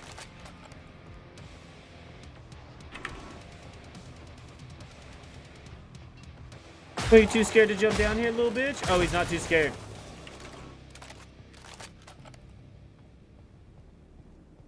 To a creative cafe, and I can tell you he's not happy. What's a creative cafe? Looks like a falling hazard. Yeah, like, dude, like, okay, so before I started reading it, like I said, I bought an exclusive, like, 500 version, got the first signature, and was scared to read it, but, like, whatever, like, that's fucking cool that I got the very first signature on a limited edition copy. And then I was getting the second one because, you know, like I said, Amber's uncle said it was super good and that, you know, I would enjoy it. Never thought I'd get my hands on the first one. And then, like, yeah, first 2 issues, super good. But when I had someone explain it to me, they're like, bro, this is shit. How are you going to have this and say it's going to amp up to, like, blah, blah this and blah, blah that, and then you're going to kill off things every single issue? And I'm like, bro, that's what happens. Like, Welcome to horror. Welcome to thriller. Welcome to not knowing what's going to happen to the next time you turn your fucking page. Oh, well, there's not going to be enough killers by the end of it. Are you writing the story? Do you know that? Like, and then after I read this first fucking issue, I'm like, how dumb and fucking dense does this dude have to be? Because basically the first issue, or maybe it's the second one, basically explains what's happening. Like, it basically explains why certain things are happening. And it's like, what the fuck, dude? Like, how are you gonna bitch that these dudes are dying off when it's like literally embedded in the fucking story? That's it. Pod's closed. Yeah, bro. And fucking Tinian, dude, like, the Onion verse is going off. Like, I have, like, the Invisible Man that he's writing right now waiting up at the shop for me. World Tree. Fucking Something's Killing the Children.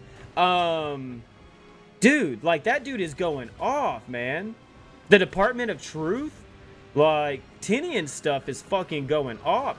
Batman TMNT.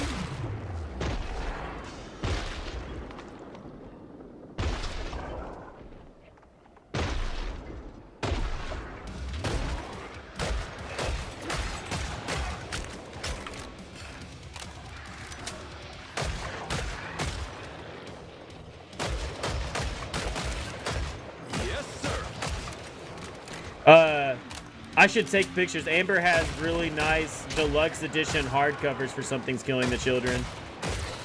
One of them signed by Tinian. Tinian was like at an event like a year or two ago, and we got him to sign a few things. We even went to a Tinian panel. That was cool. It's time to get serious. Great progress. Yeah, Amber really fucking loves Something's Killing the Children. Like I said, deluxe premium hardcovers of the first 2 volumes. They're nice. They're like the IDW collection TMNTs, but Something's Killing the Children. Where's the shooting range at?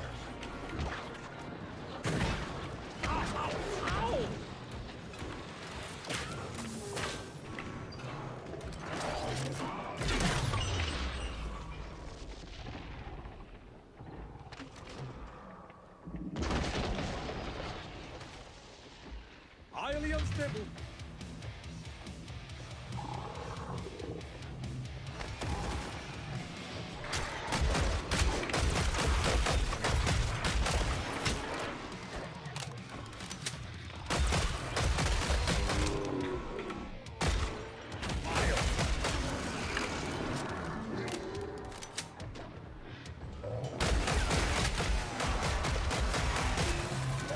Really use some more iteration.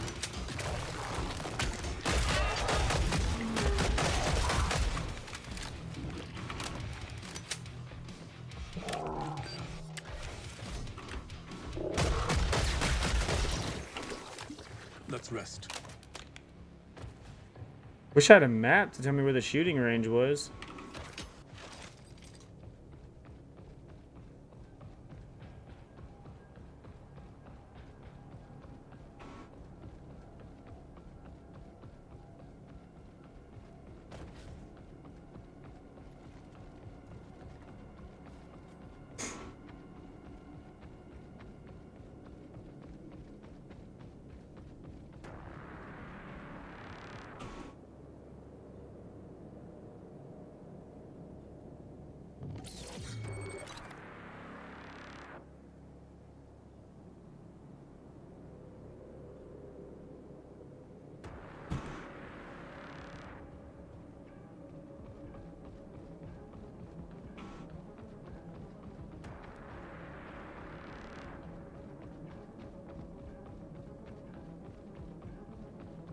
Cribs is still tired as fuck. I guess we're not getting on Abiotic Factor.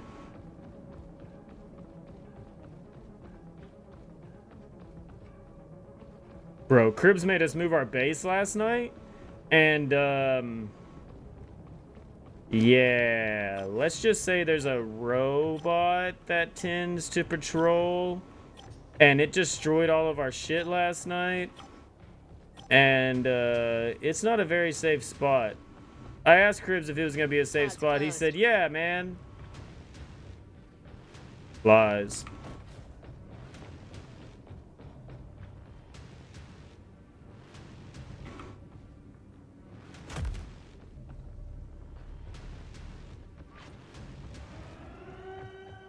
Bro, I'm just trying to find this shooting range.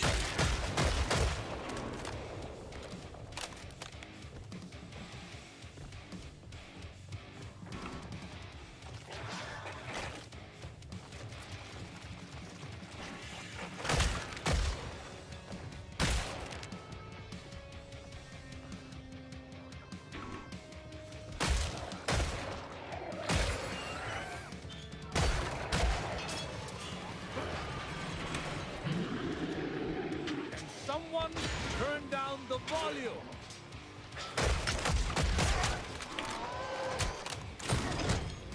I've got two kids want to say hi. Cut through a quarter of them. Great work.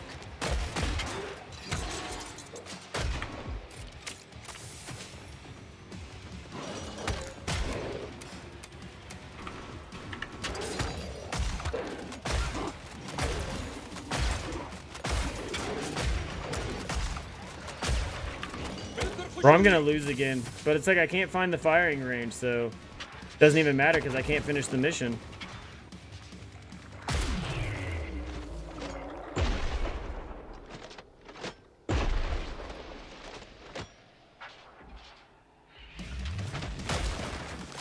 Halfway mark. Press on Trying to collect prismatic. Oh, so some scarlet and violet.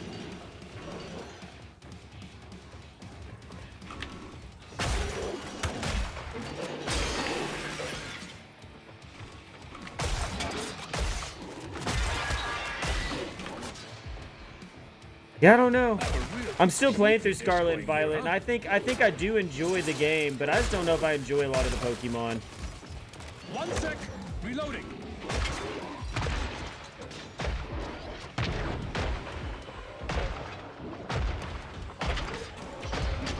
I'm dead. I couldn't find the communications tower.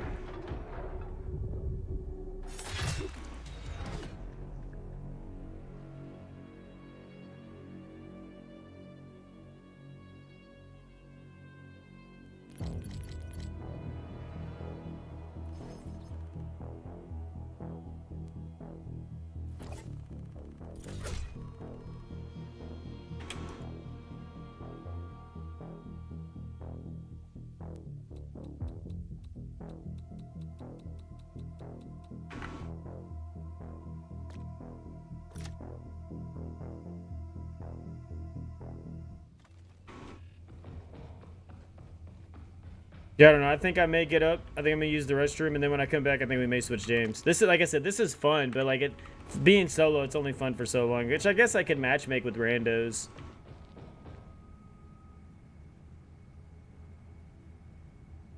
Yeah, give me just a second. I'll be right back. I'm gonna go use the restroom real fast.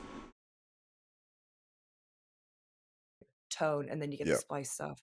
What were you drawing on in terms of gameplay? And was there a limit where it's like,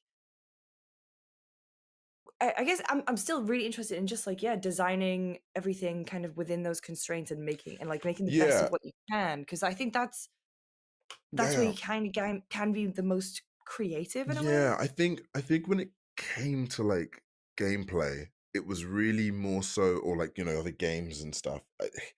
It's funny, like like I've had my fair share of playing like the Gone Homes and the PTs, but we kind of approached it in a way of like, how would we tackle an escape room? What would be a really an escape room is a really cool idea for like a horror sort of space. There's already tension already with the puzzles, and they're fun, right? They're fun to do with friends. So let's just make like a reverse escape room. But it's almost like, again, when it comes to tone and vibe, we were like, what if Black Swan was a video game? Yes. That kind of like, it's not horror with the gore and the elements of and not necessarily body horror, but like it's the psychological trauma and the need for success, the need to feel wanted. Like that's what those were really the inspirations we ran with.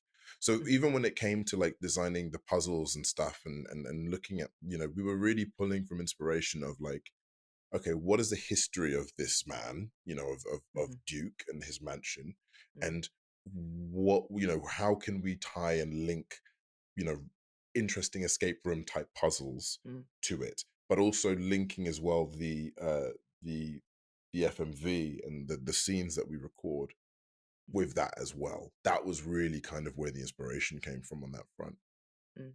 I also think the music is really, really Yeah, good. the music is Yeah. dope. Ross did such a great job on the music. And I think, and again, that was really pulling from that sense of it, there is a ritualistic element to it, but also something quite seedy and dark. We didn't want to go like full on Hollywood or like anything like kind of too creepy. It was just like, what's kind of, what does the horror of a man wanting success look like? That's all I Mm. gave him, and that's what he conjured. Okay, I'm back. Sorry about that. Lost my internet. So I wanted to ask though, because obviously, Dead Take, it's come up quick. More than a few people haven't heard of this one, but it's really interesting in its premise. So could you actually describe like what this game is for someone who's never seen it before, never heard about it before?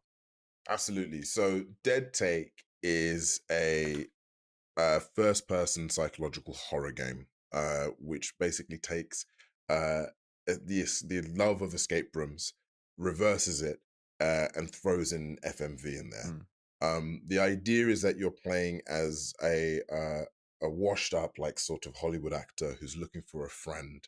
Who the last you heard from them, they were at this like incredibly powerful executive producer's mansion up in the Hollywood Hills. And the last, yeah, you try to call them, couldn't find you, they weren't returning your calls, so you decide to go and find them. And that is the premise of it as a whole. But yeah, the game is the gameplay is essentially you in this, in this mansion. The deeper you go into it, the more puzzles you solve, the more videos of these audition clips that you end up finding, the more of the truth unravels as to what actually happened here. So I was very fortunate to kind of employ like my mates like Ben Starr, Neil Newbern, Jane Perry, who play, and other cooler, cats in this game, who essentially lent me their acting talents. And these are the tapes that you end up finding and playing in the cinema. And you end up splicing them also together to kind of make new scenes that reveal more context as you go along. That is cool. There's also like, I don't know, kind of mentions of other considerations, I suppose, in Hollywood, like things are, some footage is on a USB, some is on a reel that you've got to digitize. Yeah. And like, I am a pervert who reads every note that I come across, and It's like, good. and then like every single text message and stuff. I mean, that there's also just like and then there's a lot of other kind of darker stuff to dig into, which was the bit that I was really interested in. I mean, for you, this is kind of 2 for 2 on games that you've made that have drawn deeply from an area of your life in some way. Yeah. Obviously, Zao like being about your dad, and then Dead Take being about, you are a very established actor and you kind of run in these Hollywood circles. I mean, do you ever want to do something that's not so connected to you, Oh, to yeah, be a bit free from it? I mean, Or does this fuel you, I I guess? don't know, man. I feel like you've got to write what you know. Like, and I think like, you've got to. That's really where, for me anyway. Like, I feel like there is something really powerful about pulling from a place that you understand, and you can then tell all its nuances and tell all its detail, and you don't strike it at like a sort of weird high level, if that makes sense. I think the reason why, the way that grief was explored with Zao played with elements of funny, elements of sad, elements of anger, elements of kind of almost um like boredom, is because I've gone through those emotions, right? And I think like that was really important in depicting that. Even with this, like the detail in regards to, even with the notes, the way that Duke behaves, the things that the characters say, the actors say, the way they behave, it has to come from a place of like, you kind of know where it's coming from. And I think that's what's really exciting about, you know, games as an art form anyway. It's like you've got to kind of there is an element of excitement there that you can pull. Of course, it's about fun and it's about enjoying and having a good time, right? And I think like that's really key. The extra layer though, the extra nice fun of it is coming from a place of authenticity. And I'm not sure if you asked this while I was away, but working with Pocket Pair, how was that process? You know, because obviously you had a conversation at a bar in December, Yeah. and they greenlit your game on your little pitch that you just kind of came up with. When it came time to actually deliver it, how were they to work with in terms of like feedback and milestones and all of that sort of jazz? Look, Because they're setting up Now I'm like, themselves. where do I go that next for this the is day? new to Yeah. them too. Like, what was Killing that Floor like? is fun, but They Only for so are long. phenomenal. myself. They're really cool. They're devs. They Dope. understand the Yeah, process, dude. right? And I am 100% sure Bucky was like, go on then, mate. Let's see what you can do. And like, and I'm sure that, you know, again, it's, you know, you can't pull the wool over these guys' Yeah. eyes, right? Because they know they've seen it all and done it all. So they just get it. They you know, when it comes to even just going through the process of sharing builds with them, the notes that they give back, like everything just felt like they understood. They were cool about it. And that was what was really lovely. Should we about play, it. And guys? again, I'm not saying I figured that Cribs was awake, so I working thought with he EA would was maybe like hop in on yeah, Abiotic like, Factor, but it's sounds just like he's different- tired. It's just different beasts. You know what I mean? And I think the one thing that I definitely learned Sounds like we wore him out yesterday. which is it's just funny. It's like it's something that a lot of actors, you know, you get told this a lot. It's like less is more, you know, like really like that focus, the idea of like kind of just zeroing in on just one thing, being good at one thing or one or two things rather than trying to do everything was really interesting to talk to them and discuss and play with them about, especially with the short development time that we had. You're right. And so do you imagine, so this is now out. It's on, I know it's on PC. Is it on consoles as well? No, Okay. so it's on PC and Epic Games Store. So Epic Games Store and Steam. Got it. At the moment, that's sort of where we wanted to kind of zero in on first. Are there plans to go to console at some point in the future if things line Never up? say Never say never. never, I right, think yeah. like again, it's funny, right? It's like I think the industry at the moment is it's you have to kind of gauge and see how people are, right? And I think like that's something that I've always been kind of key on, is like seeing like, okay, do people like it? Do people want more of it? Do people want to see more? Like, how do we play? And then you kind of grow and build that way, which I think is a lot nicer to do. Don't get me again, with Zao, what we learned with Zao, I guess I was, do like, have Killing shipping Floor 2 on all here. consoles at once at the same time. That was like a gigantic feat, and it was so hard. It was like nuts. It was like a lot of work, and it Didn't is a even lot know. of work because, again, certification of different consoles, making sure that it runs really well on different consoles. Like it's a feat and a beast of its own. And we really just wanted to kind of deliver this in the time frame that we had, deliver this nice and really well on one platform, see how that plays, and then, you know, judge it from there. But I think like right now, yeah, we are just focused on getting that PC vibe solid in. For sure. And do you know, Well- have you started to think about what's next? I mean, I was just about to ask, what are you doing now? Given the interesting origins of this project, have you given consideration to what might come? Or are you going to Where make does it up right on the everything have spot to right now in update front of right us? now? Go on, pitch Literally us your right next now, game. right now. Yeah, Pitch you the next pitch us the game. game. Go on. It's gonna be a crazy sports game. That's No, right, no. dude. Immediately, that's going to sell No, big no, numbers. You know, Absolutely. Go those No, I rematch think route. I think the thing is like where we're at and kind of how we play it. Like we've all got 101 ideas, right? That we're all kind of cooking and playing. And the one thing that I've learned as well, which has been great with this team, is that we're good at prototyping quite quickly and just jamming and seeing what works and what doesn't. So we're at that phase now. Cool. We can kind of play and see what we're doing and what's next. And I think, you know, the glorious thing about you know, Maybe we'll play some Power just World. having a game that's out, just come out, you have like a tiny bit of room of breathing space before you then start panicking. So that's where we're at the moment. Yeah, right. And like The breathing before the panic. yeah. Yes. Have you, and for you personally, like, because obviously you're a busy person, you know, you've got other things going on in your life. How do you balance that? How much time do you put towards this versus other things, and does it ebb and flow Yeah, based upon like shooting schedules, and like what's the deal with that? it's funny. Like we're we're filming like some of like the biggest scenes at the moment on Right. Dragons, and like the showrunner and writers just come up to me and they're like, "So how are you enjoying your hobby?" And I'm like, "What's my hobby?" They're like, "You being an actor." And I'm like, sorry, but no, but like literally, but no, but the thing is, truly, like the balance is just having a really lovely team around you, man. Yeah. Like I can call my team up, tell them, ask them something, or tell Power them World's at a thought that 68%. came to mind, and they'll rock with it, or they'll tell me I'm crazy and keep doing what they're doing. And there's just that level of trust that I'm giving my my team to know like that they'll deliver. And that was the thing that I think was both quite beautiful and quite terrifying about last year. You know, beautiful in the fact that we had just found, we'd launched Yeah, our they've first added game, Terraria and found our everything stride, else to it. we know the shorthand with one another. The terrifying element of not knowing what the hell is happening in this industry means that there is the fear of losing, everything that you've built. So, but we were very fortunate now to be in this position where we have got a second game out, and came out at like such a ridiculous Played time on frame. It's PC because we Game know Pass, each but I other never so played the well. Steam And version. it's like it's just building that on and just keep going with that.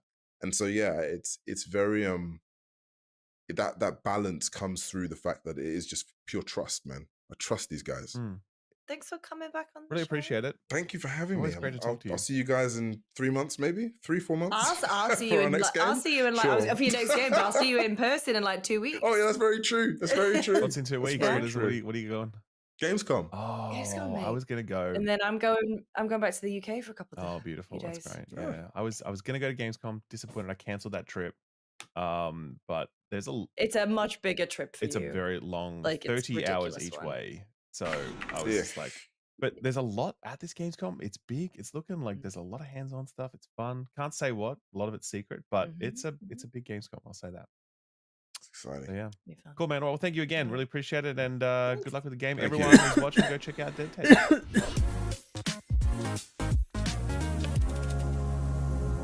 When is Oasis happening, Lucy? Oh, September 6th, I think. Is it going to be the best thing I'm you'll gonna cry. do this decade? I'm gonna no, because I'm going to see Nine Inch Nails on Wednesday. Oh, Again. what? 9 Inch Nails is going to be you've seen them so many times though. There's no way that another 9 Inch Nails performance is going to be more special than seeing Oasis. Come on. But Boys Noise okay, yeah, no, actually I could be Oasis. I mean, I think I will just be crying the whole time, and I'm going to be the only British person in the group of us who will be going. Right. So I'm just going to be an absolute mess.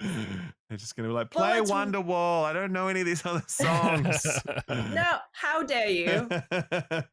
How dare you? No, I mean, God, Champagne Supernova is where it's going to be all over for me. So, But we've been playing So other anyways, games here's too. Wonderwall. That's the thing. Between the three of us, we did have a pretty hefty list of stuff to get through.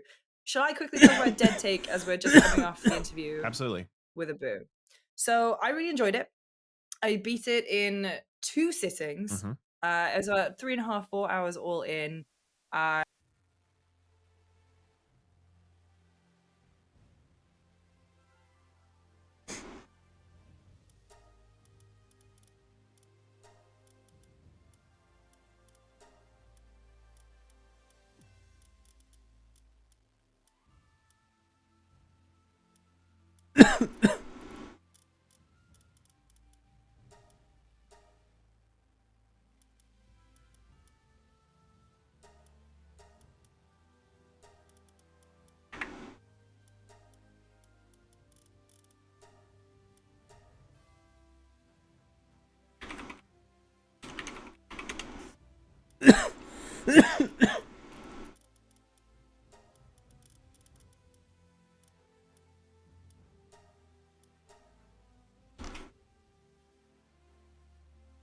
You're my wonder wall. Try to sing that as poorly as possible. Hey, you're my wonder wall.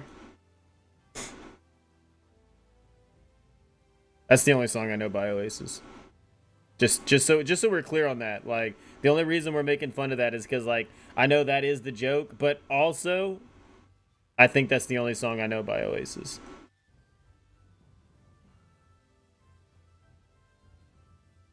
He's about to die on stream. Dibs. It's not even SWAT. It's just like, boom, had to happen. The community said.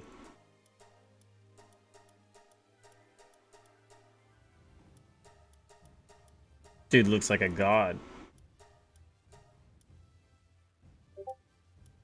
I never played the Steam version. I have to start over. My other one was on PC Game Pass. So, I mean, I guess I could download the PC Game Pass version, but...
Oh, it's not gonna be like the... Oh.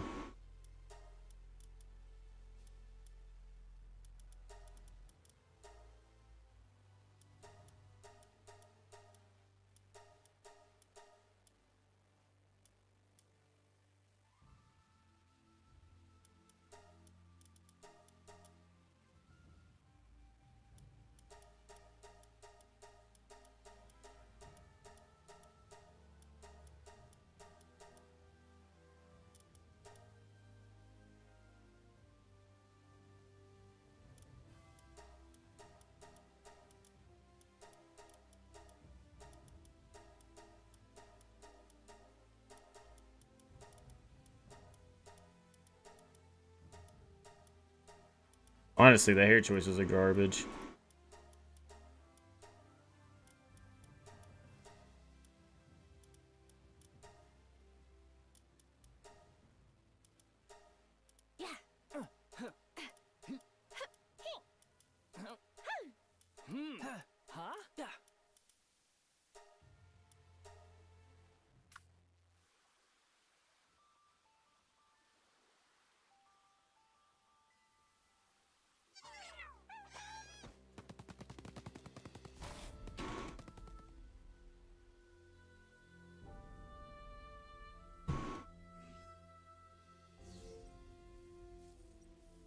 If the game gets too loud, or if it, like, you know, needs to go down, let me know.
Oh, that was loud.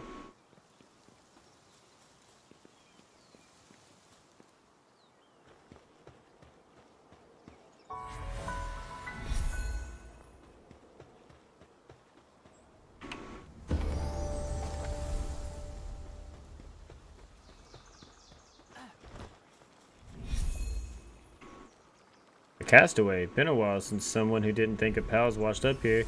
The island is a living hell. The people I came with aren't. Those damn pals ate everyone. You can be careful out there. Here, take some basic supplies. You need to toughen up if you want to survive out there.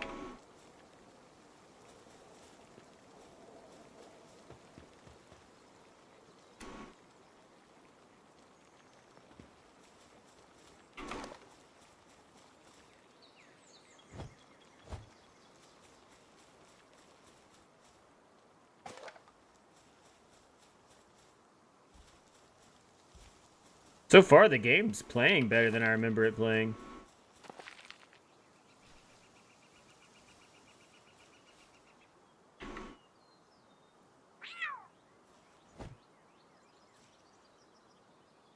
I'm pressing 2.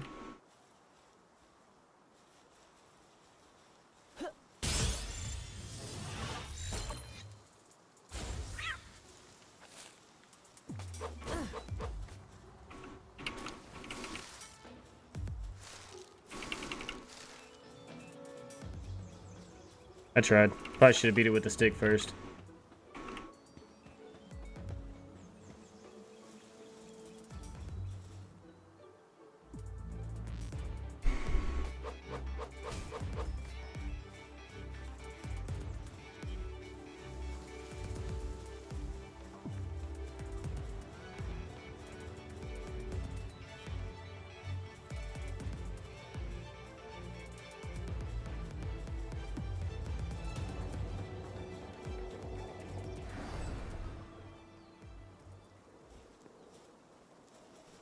Yeah, that's what I'm thinking. I'm like, dude, it honestly, like I know I'm playing the Steam version compared to, like, the Game Pass version, and I don't know, like, you know, people do say, like, Game Pass sometimes, like, gives you certain options that, like, they take away options and things, but, like, I don't know, dude. Like, this game looks like it's...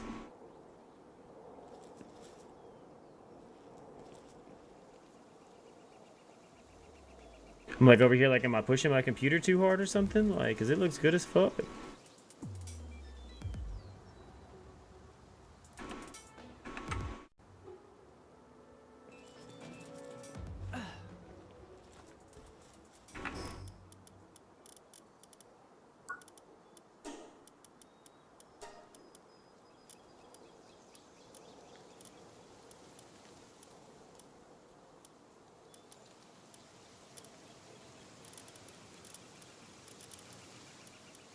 I think that was on medium when I first started.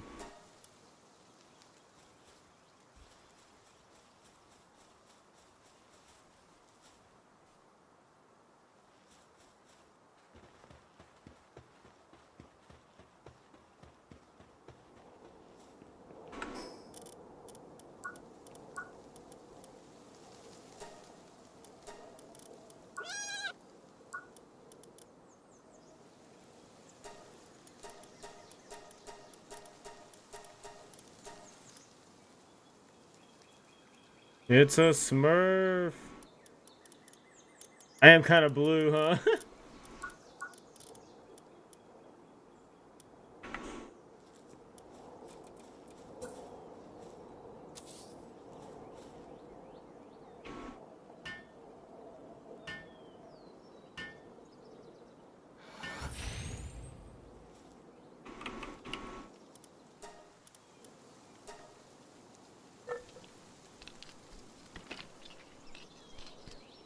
What up, Angel?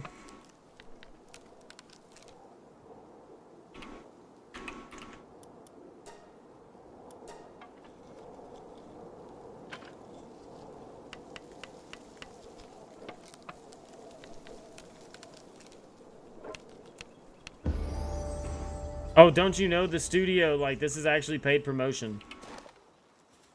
This is how Papa Smurf started. Bitch.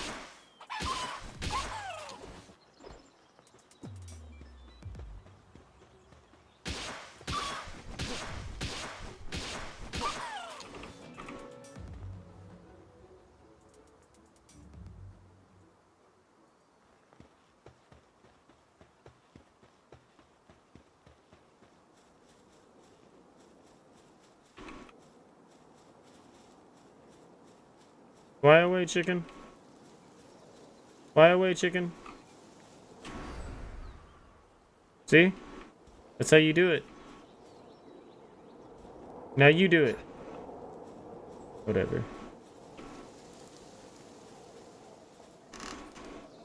I guess I don't remember that now.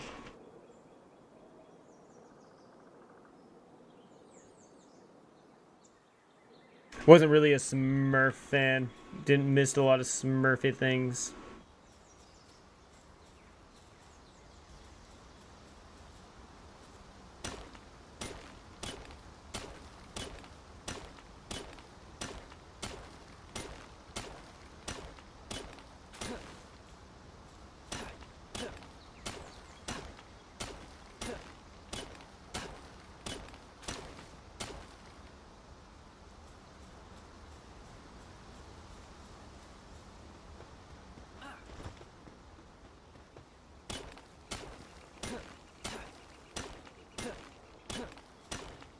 Yeah, I don't know. You know, the Smurfs just like I don't know. They just I don't know. They didn't really do it for me. You know, they was kind of more creepy than anything.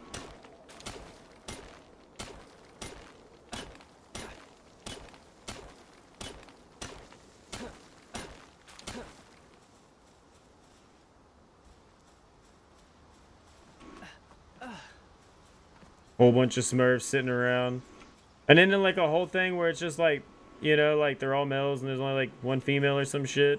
I mean, I guess they can like procreate different ways, but I don't know. I ain't one to judge. Stone. I need more stone.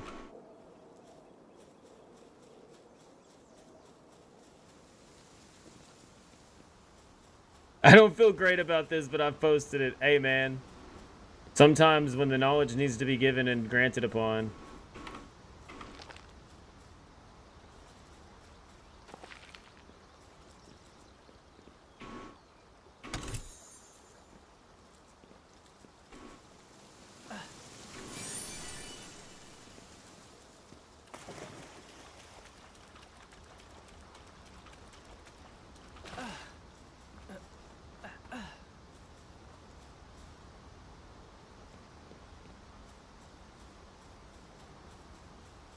Smurfette was a cosplayer.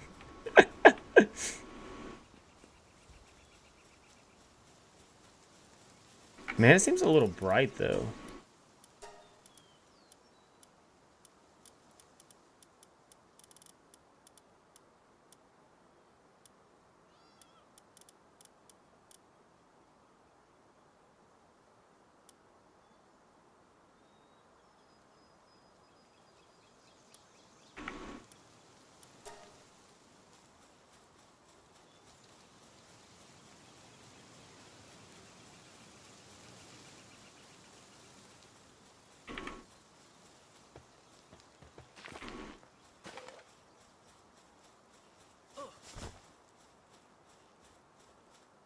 Smurfette was just like, never be too different. Look at me. There's only one of me. There's 10 of you, but there's one of me. Until they saw what Smurfette had under the hood. Bum bum bum bum. You've been tucking the whole time? That's why they used to call me Tuck It Timmy.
What up, KK?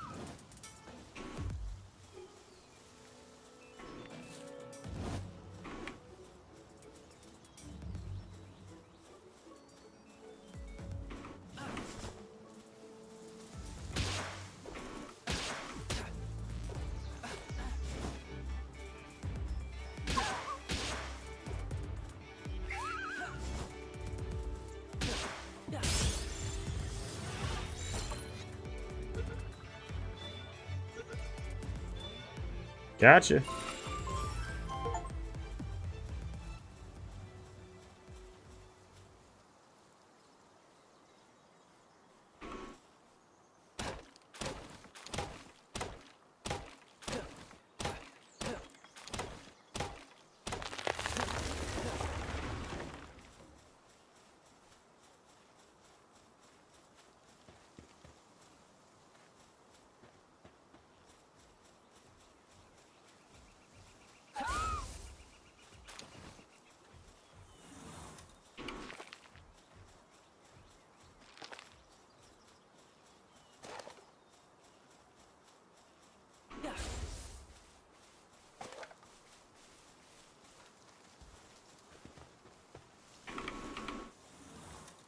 Oh, he didn't step on me.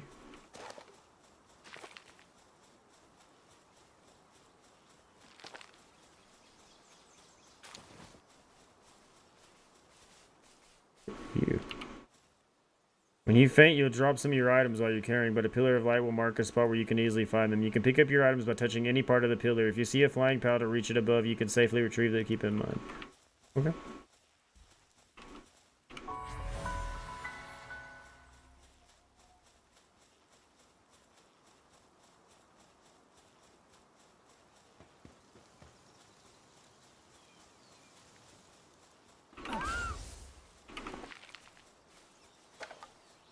I did summon my fucking Mon right underneath his feet, though.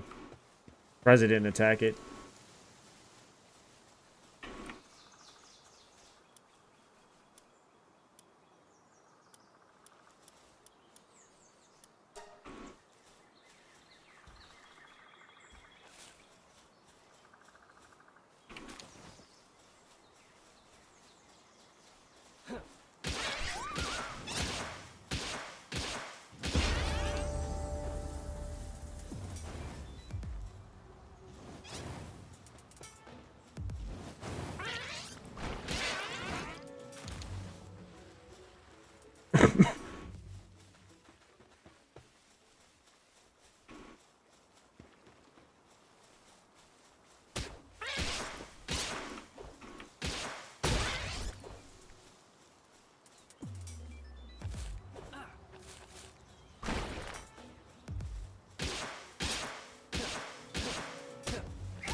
I say thanks for the help, dude.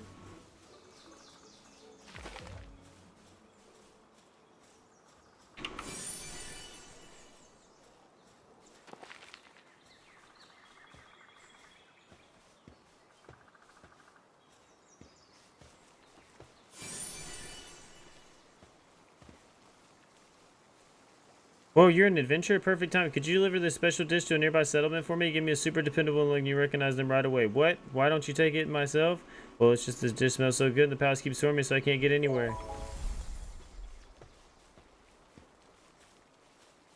I wonder how many updates on what? Since that have been on this since I've played? Oh, fucking probably. I don't even know.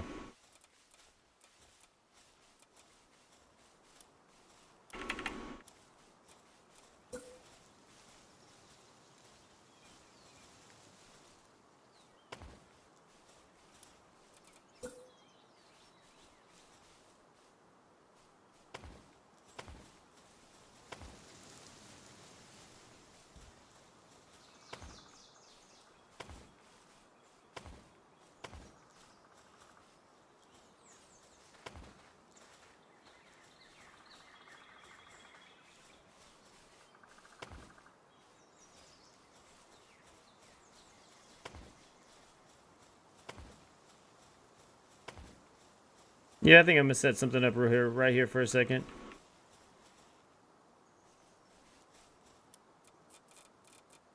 I can always move it.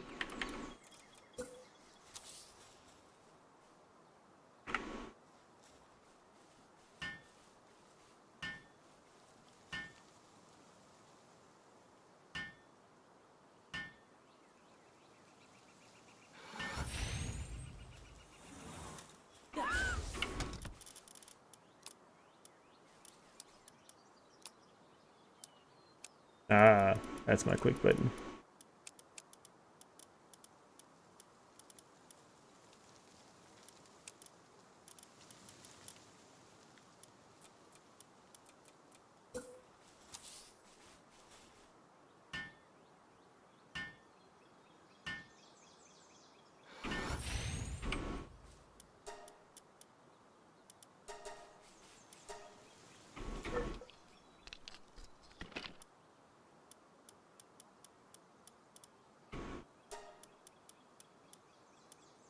Whoa.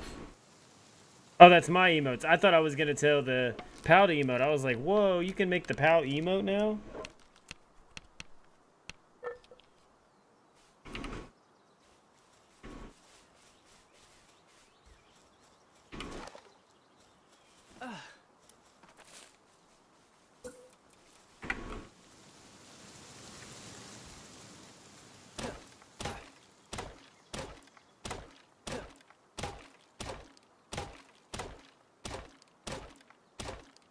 Oh, yeah, for sure. That's why I thought that was crazy. For sure. That's why I thought that was crazy.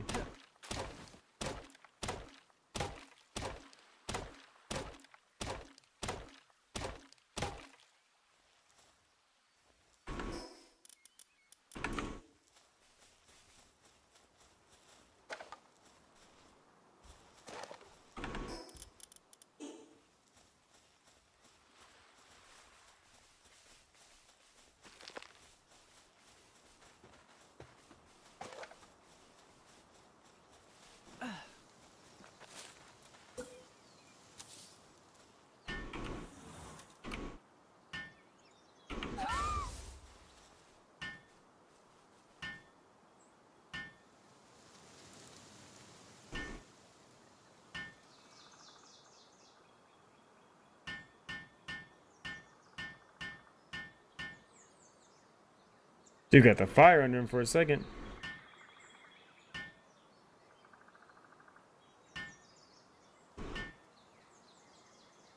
Making an axe would be smart.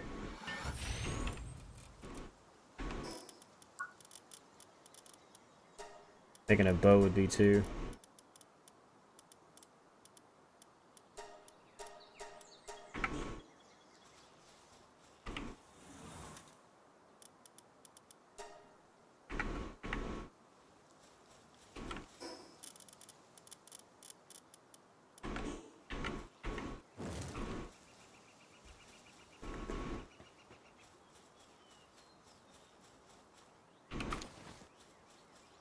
Oh, bro, this ain't Donkey Kong. I ain't naked. You know what I mean? Like, you're fine. You'll be good. My booty ain't out like Donkey Kong.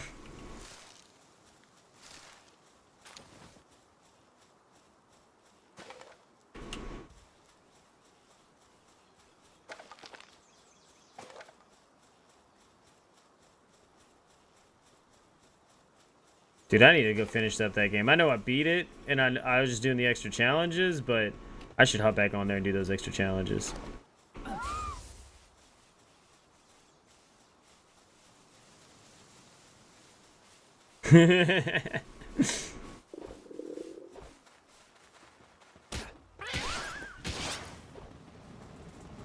Get him.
still not enough.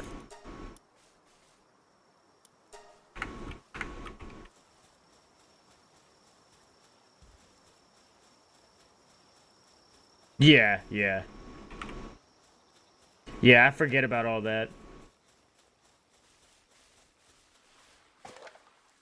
What I also have a problem is like, because it's like F to pick up and E to call them out. In some games, yeah, it's just back and forth. So it's like, yeah, still getting used to the controls too.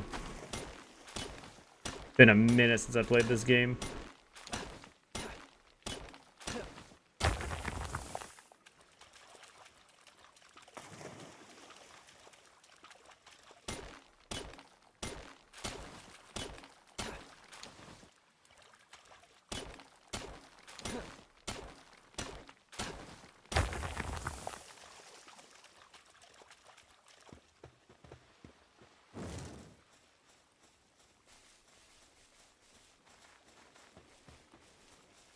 I just came back to play. I mean, Terraria stuff too. Yeah, I just came back to play.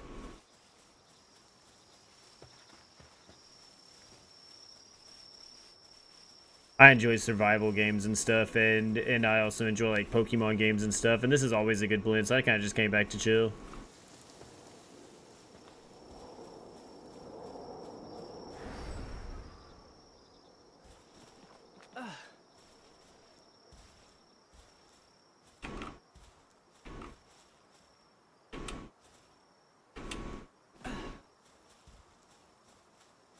There's fishing now? What?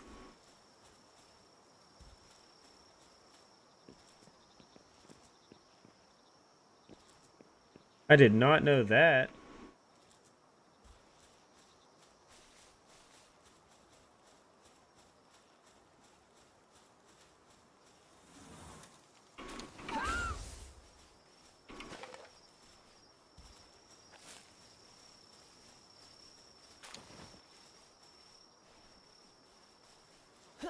Oh shit, I did not mean to do that.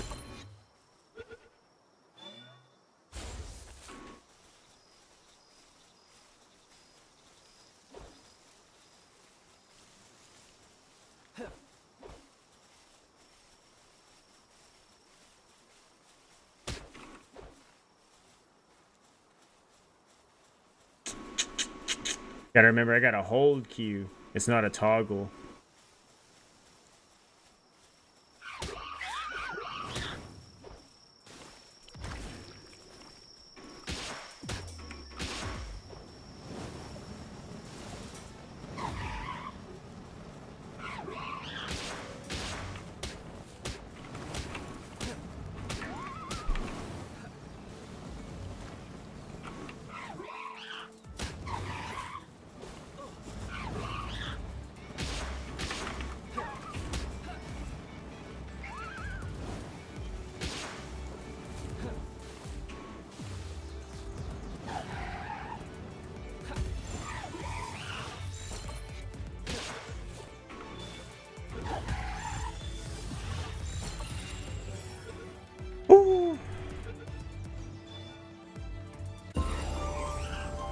I'll teach you. I probably don't need any teaching, but thanks anyways, though, dude. But yeah, they changed it. That's crazy. Yeah, I thought I could sit there and read it, but it's like I have to hit hold Q, and then it's like, oh.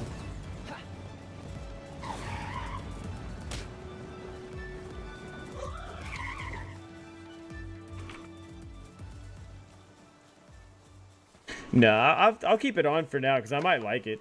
If it starts annoying me, I'll turn it off. But I don't know, things like that I always think like might be a little annoying. I always keep them on for a little bit because, you know, maybe it's like that for a reason. You know what I mean?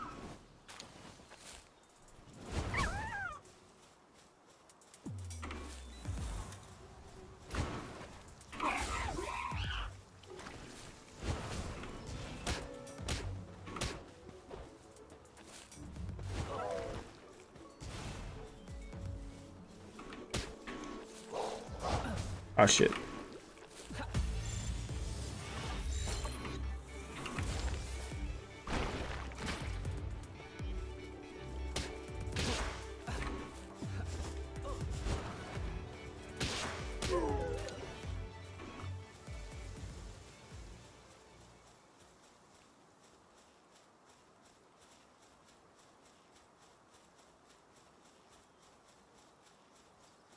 But yeah, that is cool that you can actually change it in the options. That makes me really happy. Because I don't know if I'm going to like it, honestly. You know what I mean? It's like one of those things that I feel like I'm already going to have an issue with it, but I am going to let it rest for a second.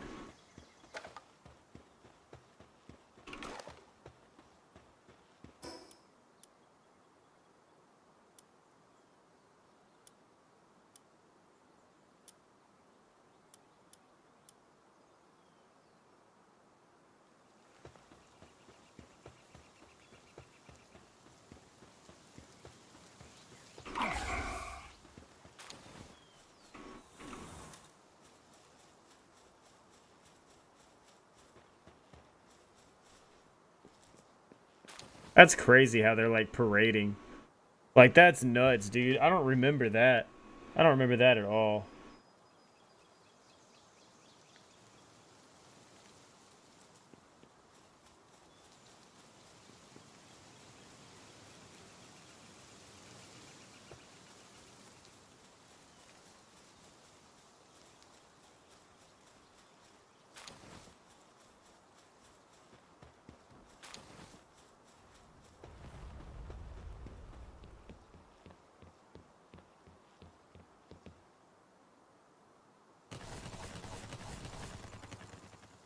That's crazy.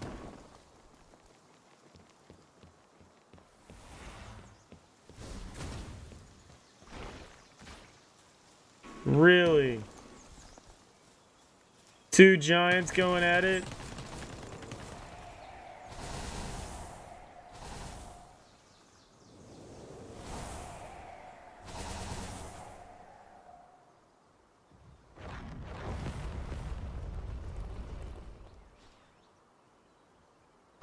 Who will win?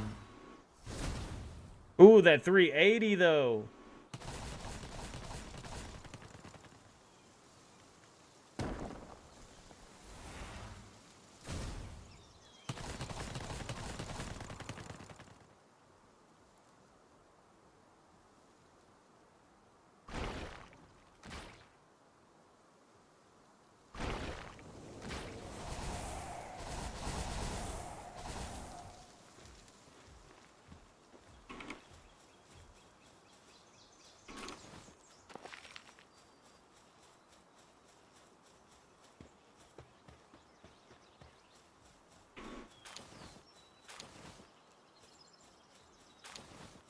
I thought it was going to at least drop its monster drops, but no.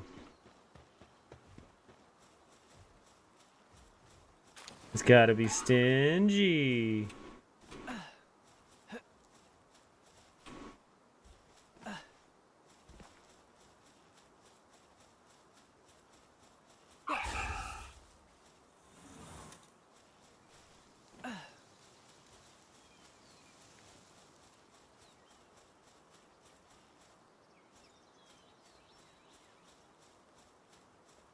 Hmm.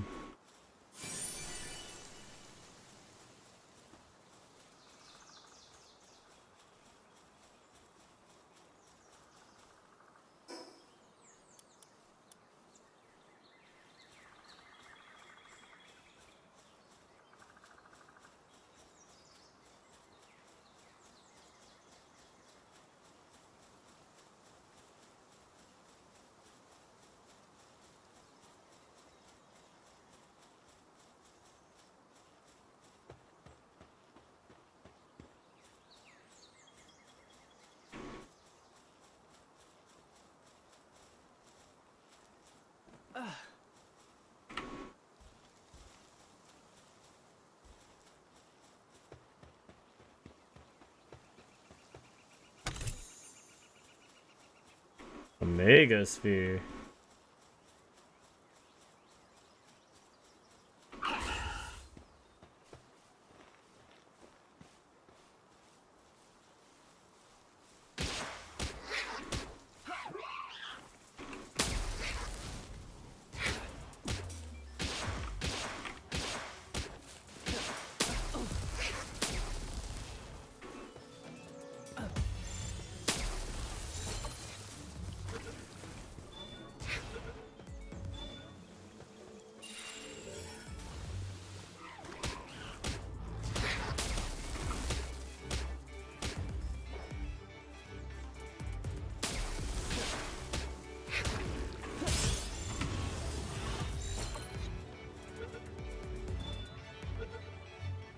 Boom.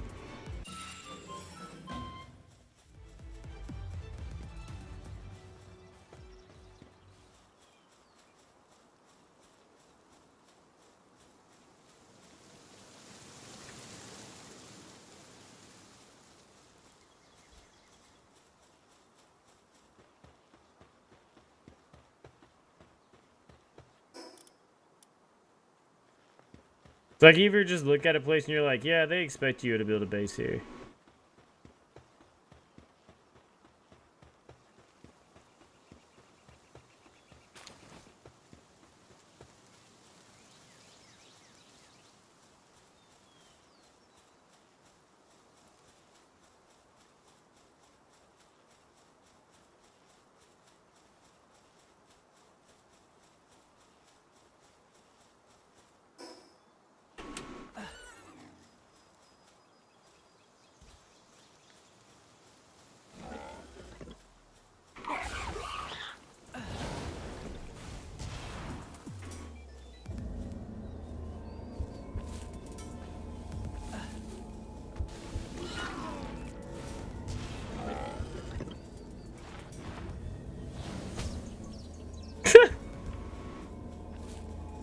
Well, that rush roar died.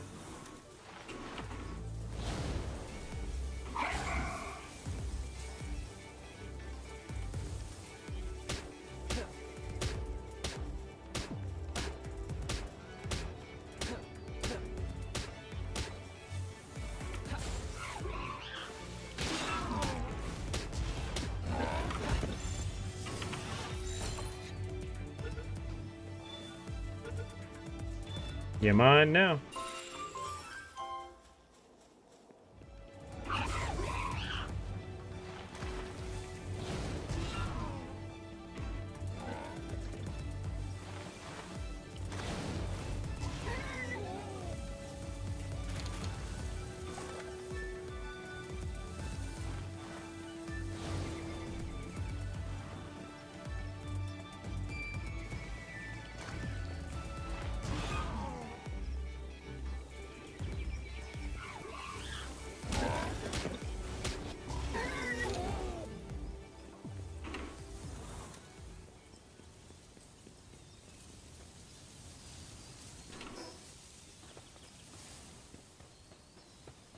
If I don't find something that I want to build around soon, I think I'm just going to build another base to host me for the night or something.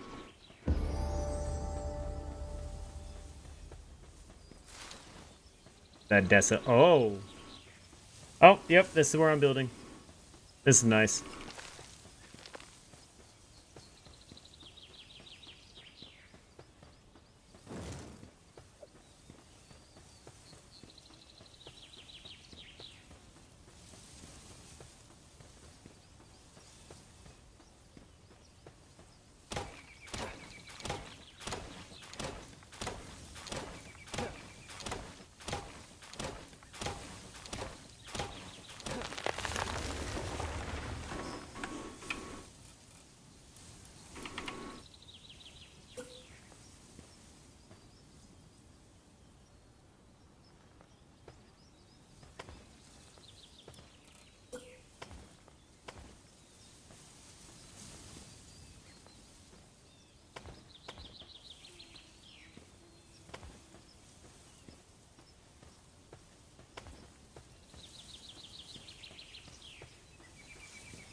Can I go disassembly mode?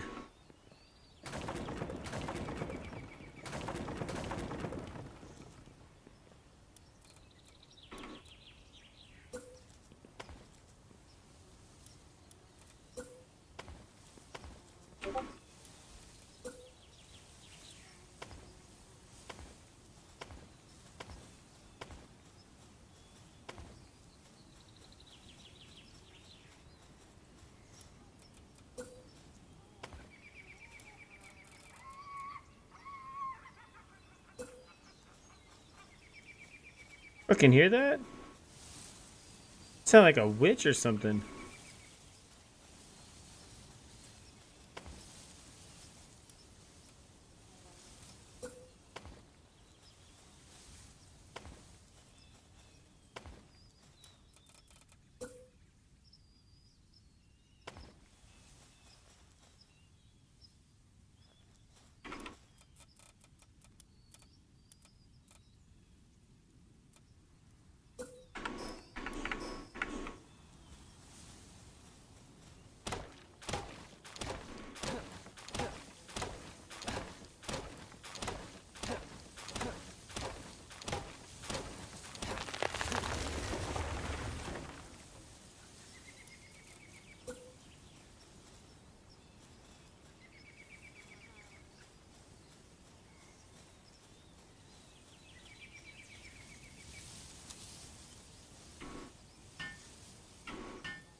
Why does it need such a big spot?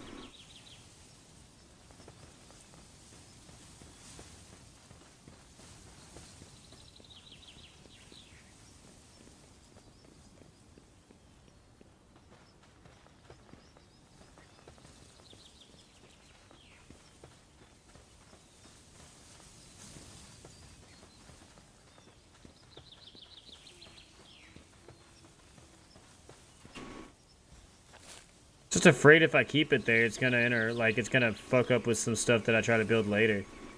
Because it's such a big area. I guess we'll figure it out.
I thought there was a repair all button.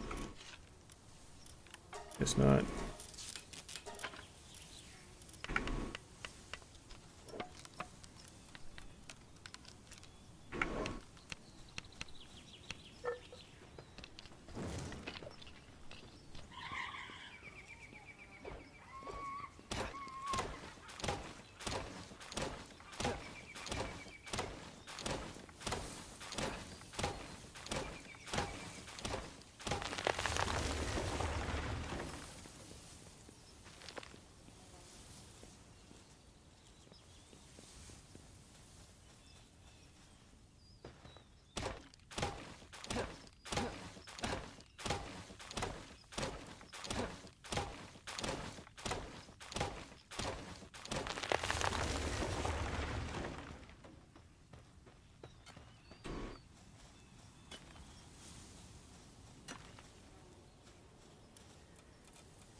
30 wood is exactly what I needed.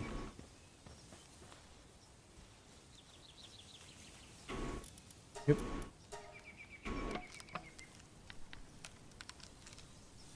So now I got a bow.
Working a little slow.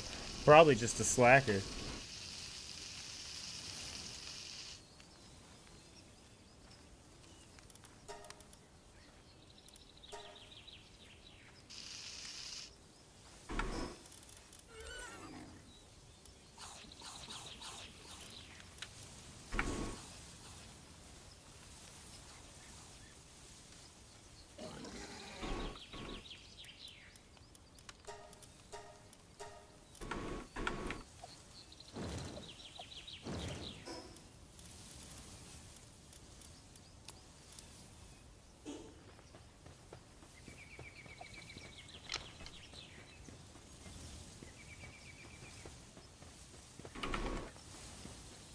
Of course I'd go to leave and it's nighttime.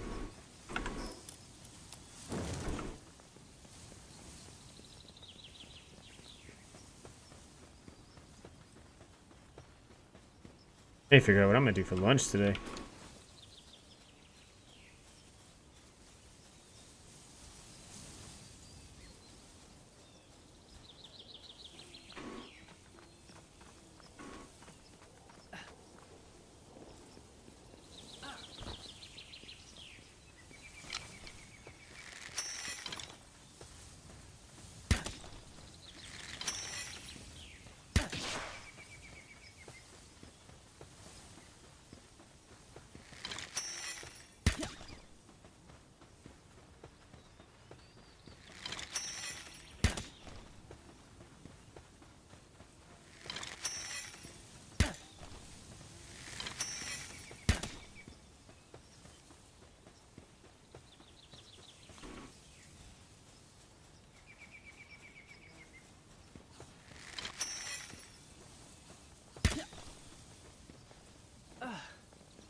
Got him.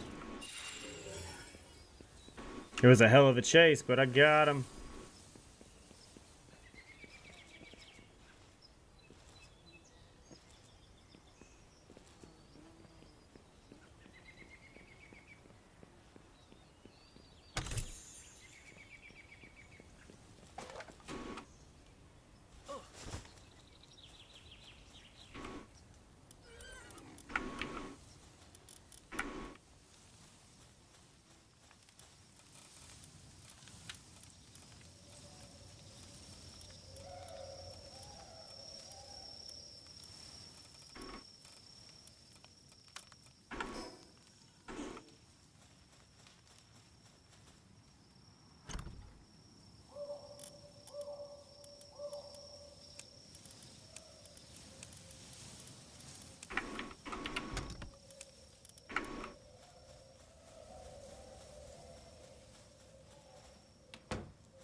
Didn't realize I was gonna hit 519 on it.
Dang, they killed somebody. Look at that.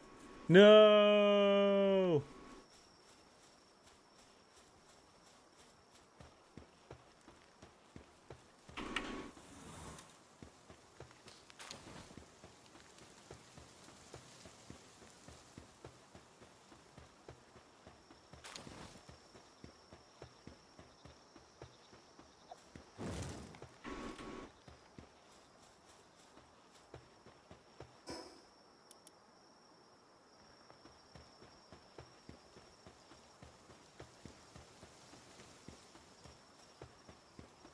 That's spooky. A messenger of love.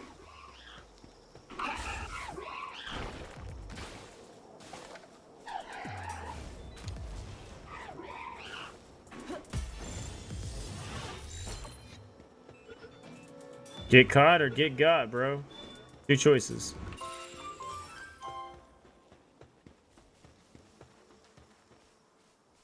Hello there, I'm the messenger of love and emotional expression. I've come to deliver the refreshing joy of the heart desires. Now let's try. Wave together. Press forward open.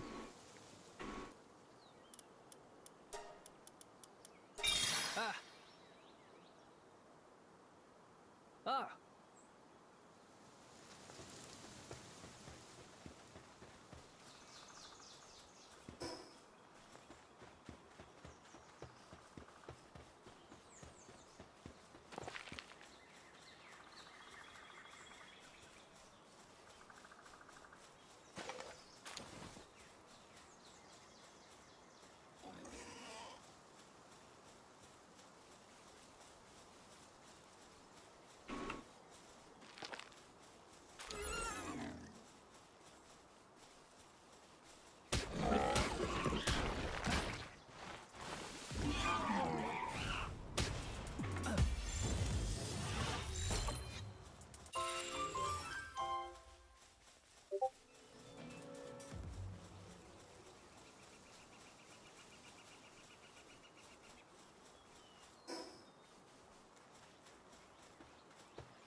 Oh, yeah, I remember this guy.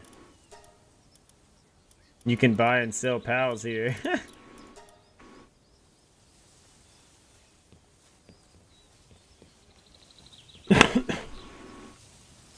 Bro, they're over here like black market prohibited pals, stolen pals, all the pals.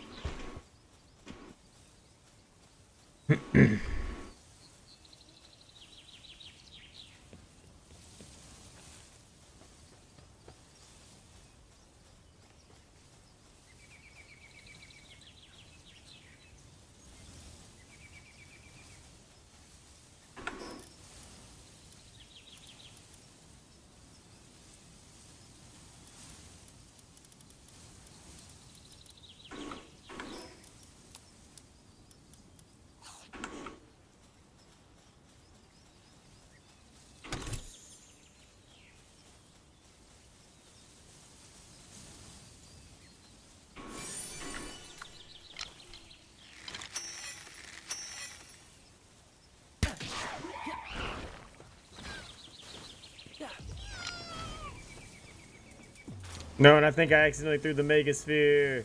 Whoops. Oh well. Oh well.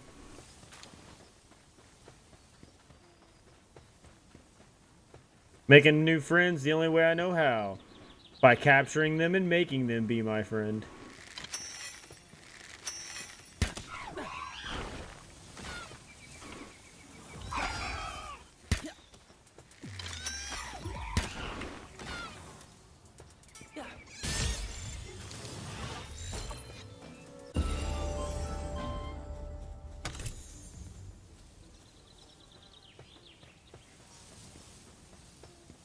Oh, what good pals we are.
Let's go.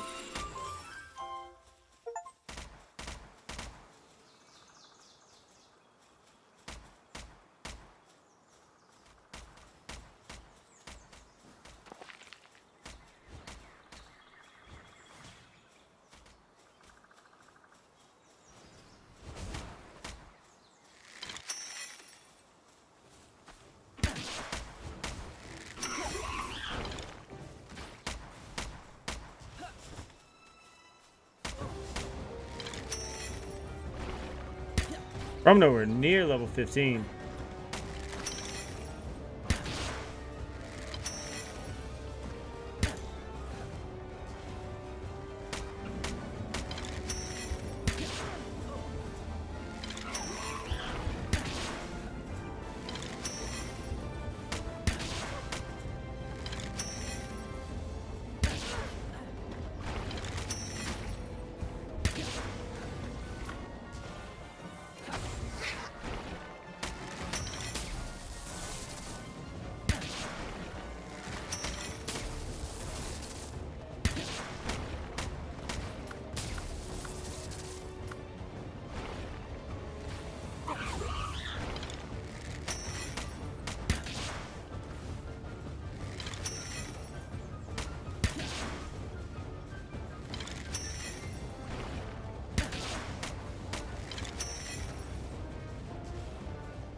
Fuck, I'm out of bullets.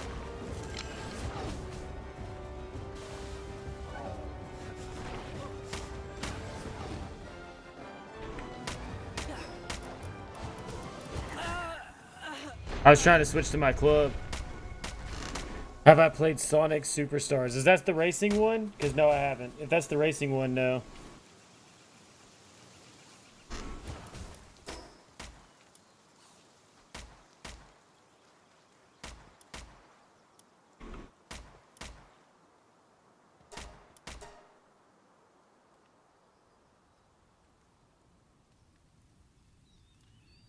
No, I haven't played the racing Sonic.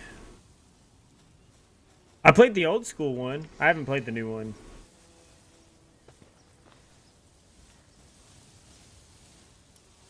Oh, no, I ain't played that one at all.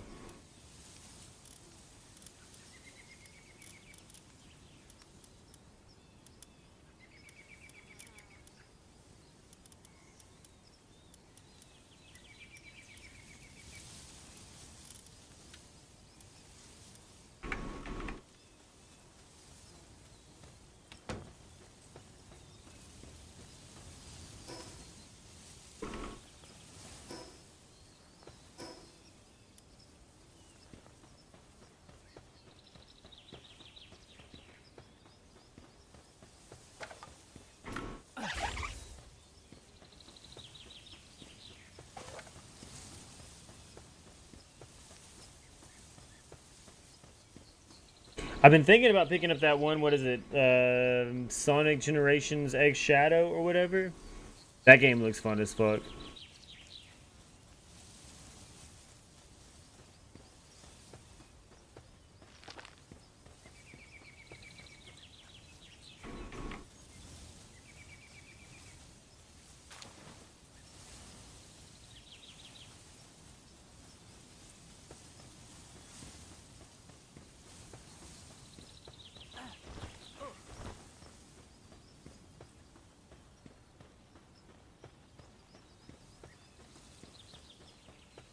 I feel like Sonic games are like Mario games. You play them till you get what you want out of them, and then you put them down until you want some more of that. You know what I mean?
I'm not gonna sit here and just dwindle that down.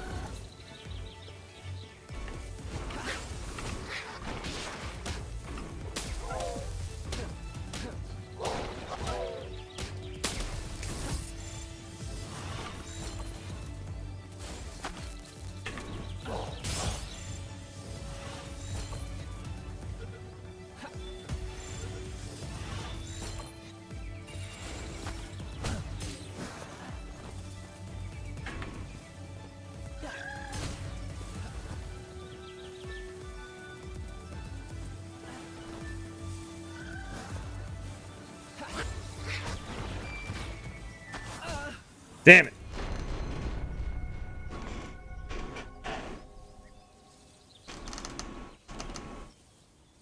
I thought Frontiers was cool.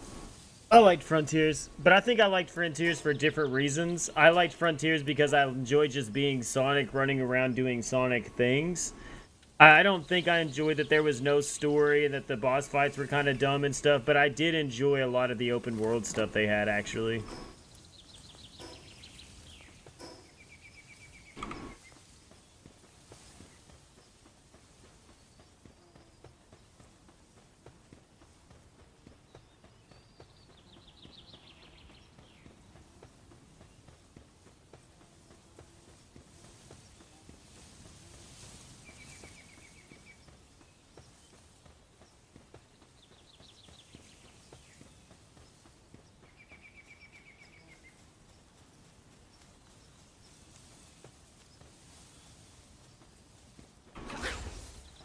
Is it weird, like most survival games, now that I've kind of like got my foot in the water, I'm over here like, what if I started a new game and started off better again? You know what I mean? Like most survival games, it's like, bro, what if I did it again?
Really?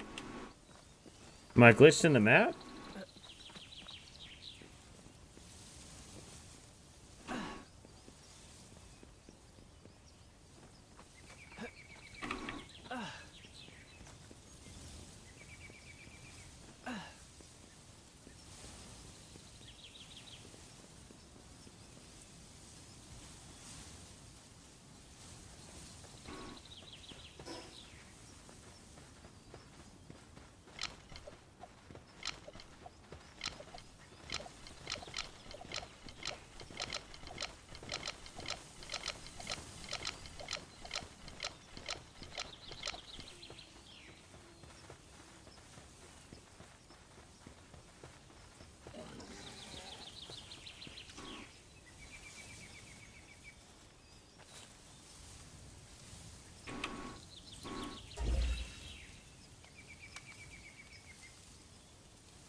Why can't it connect right there?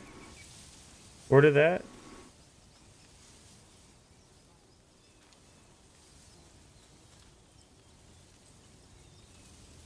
What the fuck?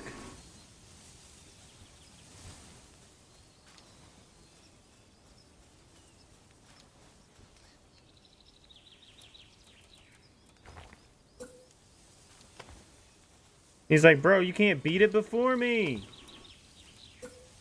Turn it off right now. This is unacceptable. Spoilers.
Really, it made me do all of that.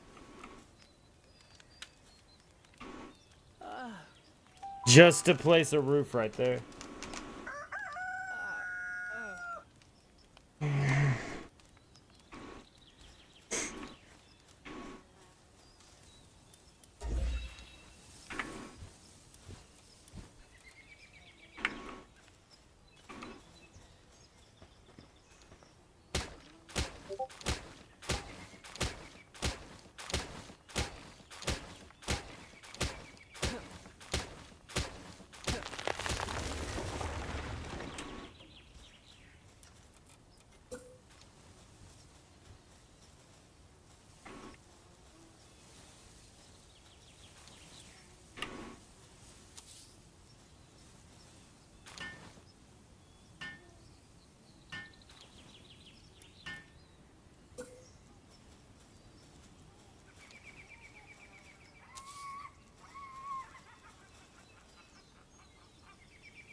Mining, foraging.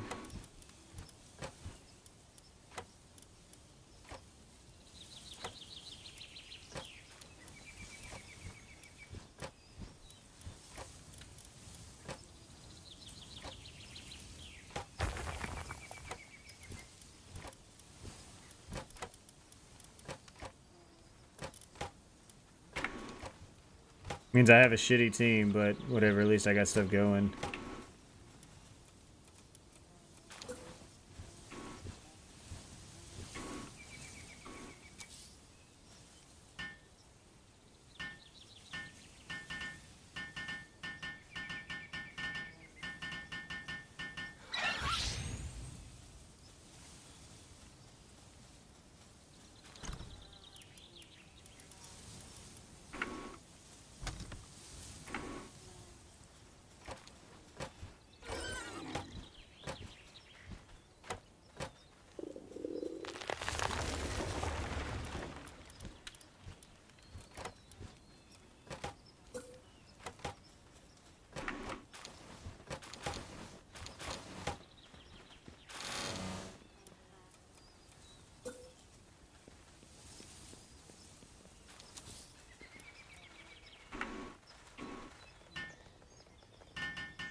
Ooh, finally get me a parachute. It's like I want to start over, but things are finally going. I think I just started off rough. I think I went to a big area way too fast.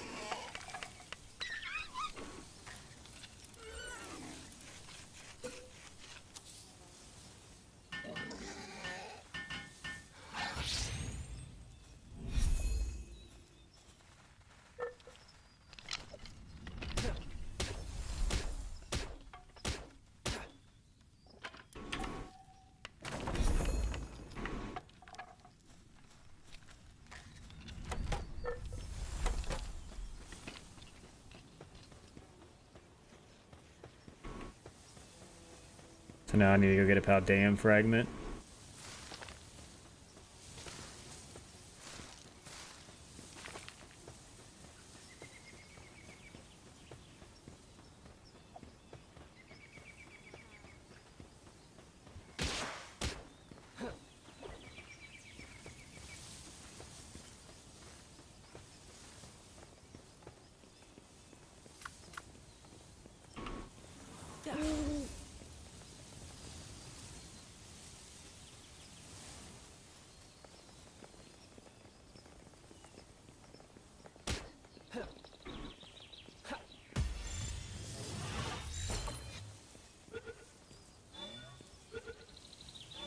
I say if I don't capture it, I'm gonna sit right here and beat its ass.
Yeah, I need to get up and figure out lunch. I'm getting hungry as fuck.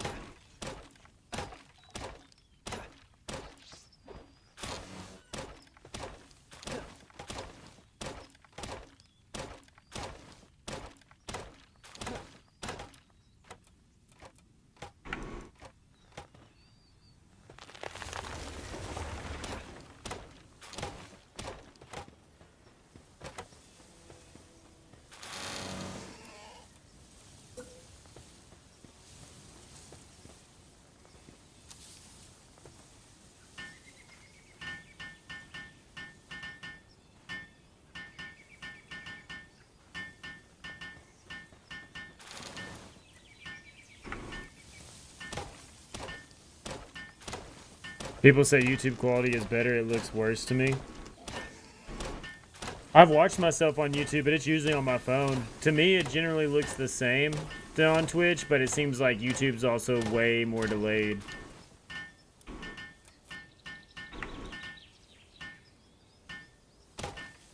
Yeah, I don't know. I've had a few people watch me on YouTube. They tend to like it. I don't know. Ghost was showing up there for a little bit, but I think I quit playing games that Ghost liked. I don't know. I think I mainly just like streaming to YouTube because it makes it easier for me to go back and watch my own stuff. And I don't have to, you know, export it every day.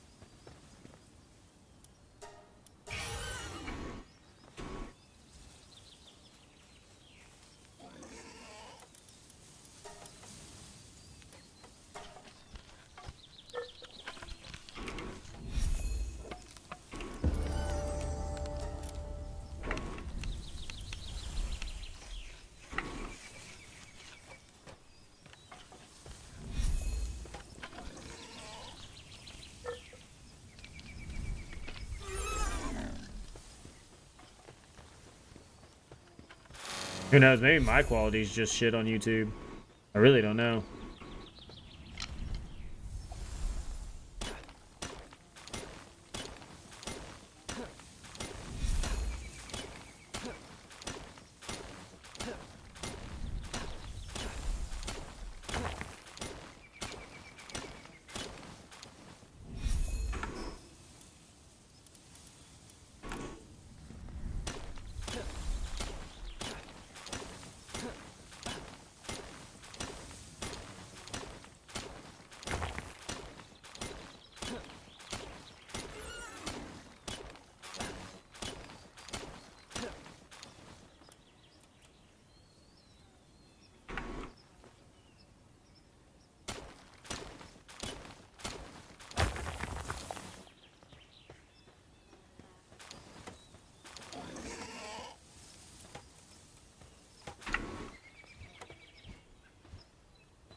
Captured one and one had to die. Oh well.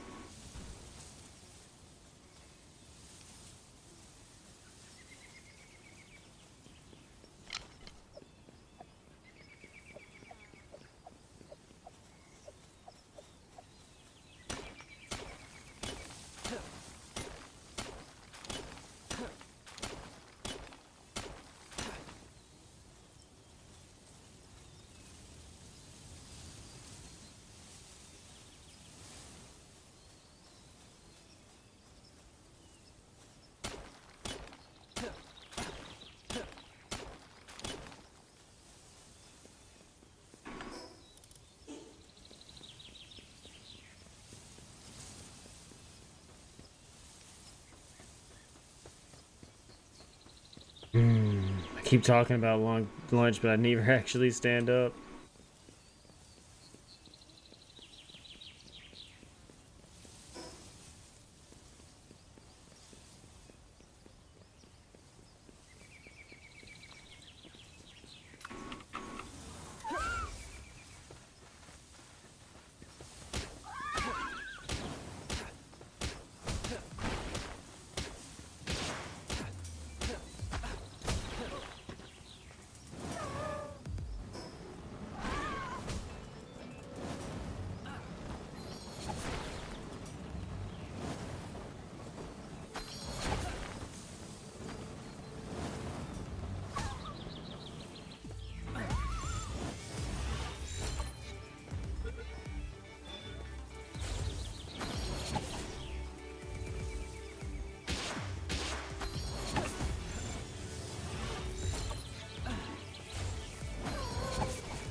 I don't know. I feel like I kind of need to start a new game.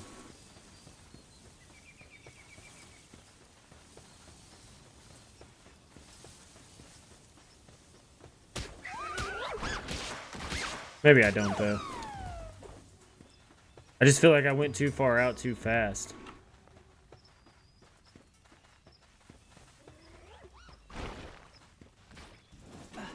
Oh no, I think I'm about to stand up and make lunch. I'm gonna put a poll up while I do that, and make sure to throw your vote in, and that'll determine what we do after lunch. It's the only way to pause this game right now. So yeah, here we go. I'll be right back. I'm gonna make some lunch. I really dug it. I think the thing that, and I mentioned this to Abu, is just like I think it's a very interesting way that they used all of the things that were kind of, they were boxed in terms of how long they had to make this game, and just kind of get it out the door, like how much they had the actors for. Dana in the chat, actually, Ralph, when we were interviewing, she said they did only have them for 2 days. That was the amount of time they had to shoot with everyone. And I think they managed to do a really effective horror game, and I really dug it. I think my one issue with it is that there is, in some cases, the backtracking felt a bit egregious. So of course, it takes place in this Hollywood Hills mansion.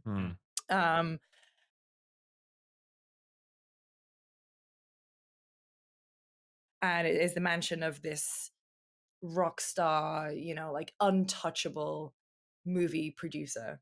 And one of the characters goes missing there, and you are going to find him. However, his house also has hidden rooms. It has Resident Evil ass, like oh, I need to find the shield key to open the shield door. There was, there's statues that I was finding missing pieces of and moving around. And so they kind of have those little touch points. Some of the time when you're backtracking through, the house feels giant and more like a liminal space. Okay. However, the act of actually getting around it became a little bit frustrating just because it was so big. And there's a point where there's a mechanic like splicing. So it's, I guess, the closest thing you can maybe think of in terms of something similar being maybe like immortality. Like you're not scrubbing through a piece of video, but you have one and you have another, and you can splice them together and it creates a new clip. In order to do that, you have to go to the computer in the projection room, pick your two, load it up onto the computer, go into the screening room, sit down, press play, then you can watch it. But then if you've got like 4 or something that you've got backed up, you've then got to get out of the chair, go back into the projection room, load it up, go back in. And so that, especially because there were some achievements that were tied to those, like I wanted to see the end of Sam Lake's storyline. I wanted to see the end of Laura Bailey's storyline or whatever. It was just like there was points where I was just stuck in that bloody projection room cinema going back and forth. But I think vibe-wise, super cool. Performance-wise too, it's just really fun to see like Ben and Neil do something so different. I think the real unsung hero of that is Jane Perry. So she's Diana in Hitman. She's in Cyberpunk. I think she played Rogue. She's phenomenal in it, Right. and she gets, I think, the most powerful, like Okay.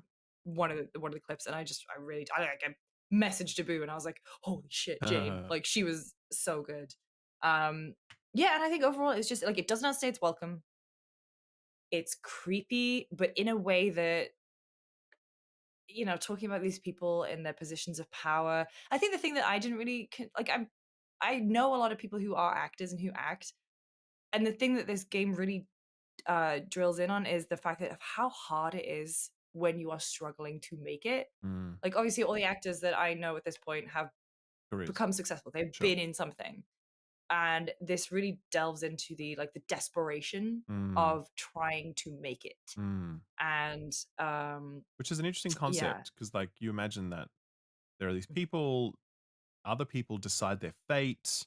You're really desperate. Like the chances, it's not like just like applying for a normal job as like an accountant. It's like, No. oh, well, I'll apply for a different job as an accountant. Like it's a different power dynamic. It's different sort of Yeah. stakes. You can imagine how that's a real playground for just bad things, Well, and I mean that's the thing. The other thing is the scrutiny they're under. And that's why I mentioned that I loved reading the notes, is because they're just awful. It's like imagine, social, all of us online, you get a bunch of shitty comments every so often. But imagine someone who is the decider of your career, like Yeah. an actually important person whose opinion you value. Like obviously a lot of our comments are lovely. Don't get me wrong. I'm talking about specifically people who are being shitty online. But just the way that they talk about the tiniest things about you, how they pick you apart, and how that must really screw with you. And the fact that every time you get any kind of opportunity, even just an audition, you have to be grateful for it, even if they're going right. to rip you apart. And so these are all Interesting. things that the game really delves into. I really dug it. Like I said, I loved it enough to play it Cool. in a weekend. Yeah, lovely. That was Dead Take. Very nice. Job Abu Bakar and his team. Wonder what they'll work on next. By the way, the story of this, you didn't see the interview for us, but he literally just came up with this pitch on the spot while he was pitching his publisher. He literally just pulled it straight out of his ass because they didn't like his first idea, so he just came up with a second. And they're like, on "That's the great. spot. I'll And go they're with like, that one." "That's great." And they're like, "Do you have a pitch deck?" He's like, "Absolutely, I do." Yeah. I got Go to to throw it it over. guys, we need a pitch deck. Now that's So acting. that He is had it. exactly right. That's Brilliant. funny. Cinema. Yep. Yeah, so for me, I have been walking around my house all week saying to myself, whenever anything good happens now, I say this: ooh, banana. we're at a point now, Edmund introduced this to our Discord. Like, we don't use the thumbs up anymore. We just use the banana emoji when something is good. Right? That's it. Donkey Kong Bonanza, my review went up on the channel last week. Also the write-up on the site. And is anyone else playing this? Is it just me? I started it. Okay, sure. But you've been busy. You've been However, traveling. I've been very well. Also, it was during quiet time Yep. where Jen was like reading her book, and I It's was not a like, very well, I quiet don't want to just game. be like, it's not a quiet game. And No. also, I felt like I really wanted to have For sure. Pauline and all this and everything. So I haven't. That's this week's. Boss, do you play Nintendo games? Are you into that? I never see you cover them. So not since the N64 and my golden. Jesus Christ. That's interesting. Let's delve into this. Why don't you play Okay. Nintendo games? Well, tell me about this. No particular reason. Honestly, I'm sure I would love the platform and a lot of the games, but I don't know if you know this, but there's a lot of video games out there, and there's I not have quite been enough told. time to play all I of have them. been told. No, I've just been kind of stuck on PC gaming since college, and Sure. I'll play the occasional console exclusive, but Nintendo just hasn't. No big reason really. Sure. I do hear from some people. I'm not saying this is you, but other people say like, oh, Nintendo games, they're for kids. Even if they're good games. Dude, I don't. Yeah, No, I that's know you're not not my saying that. angle at Sure. all. I Yeah. certainly a number of other people though. They're like, kid games. I need something more adult, or that it just doesn't appeal to me. Those people, it just feels like that's such a shame to sort of categorize it that way. Yeah, it's almost like the same way that you would write off a Pixar movie. Like, well, you're like, it's for kids. It's like, yeah, but it's also like really a lot of them, not all of them obviously, but a lot of them are really fantastic. And there's something very universal and like special in them. And I think, with Nintendo, they distilled fun. Like very few developers are able to distill fun as much as they are, and creativity and joy. And and I think Donkey Kong is just like the perfect example of that. It is such a brilliant video game. It is, it is one of the best 3D platformers ever. Full stop. It just completely tore up the rule book with regards to how you might design a game like this, how weird it can get, how incongruent so many of its aspects appear or are, but still how it manages to hang together. It's just such a fantastic video game, and you sit back at the end of it and you're like, man, you feel grateful that it exists. You feel grateful that you had the chance to play it. Very few games I think kind of hit you like that. So yeah, I mean, look, All right, fine, I'll buy one. All yeah, right, I mean, look, thank you. this is the thing as well. I actually would love to hear your thoughts, because you spend so much time playing these very time draining, systems driven games. Like you spend a lot of time playing MMOs and survival games and whatever else. And I wonder how interesting it would be. Very interesting to see your reaction to something like this that is so different and so finite, and obviously completely different genre or whatever else. So I would love to see this is me just basically saying I want to see Force videos on Nintendo content. This is it, right? This is me lobbying. Are you getting a commission code or something? Yeah, Is this what's that's going on? right. Nintendo. Doug Bowser hooks me up.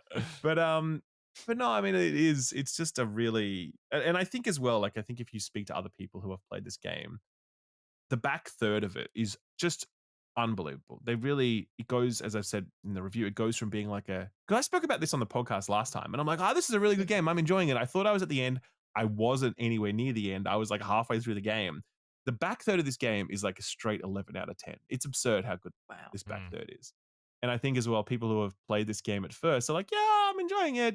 But then you speak to people who have finished it and they're like, holy fuck, bro, that was incredible. Do you remember this level? And I'm like, I remember that level, man. Of course I do. So it's one of those things where I do think you need to push through the opening chapters because again, you will enjoy them, but you'll also feel like this is familiar. This is just more sort of Nintendo 3D platformer stuff.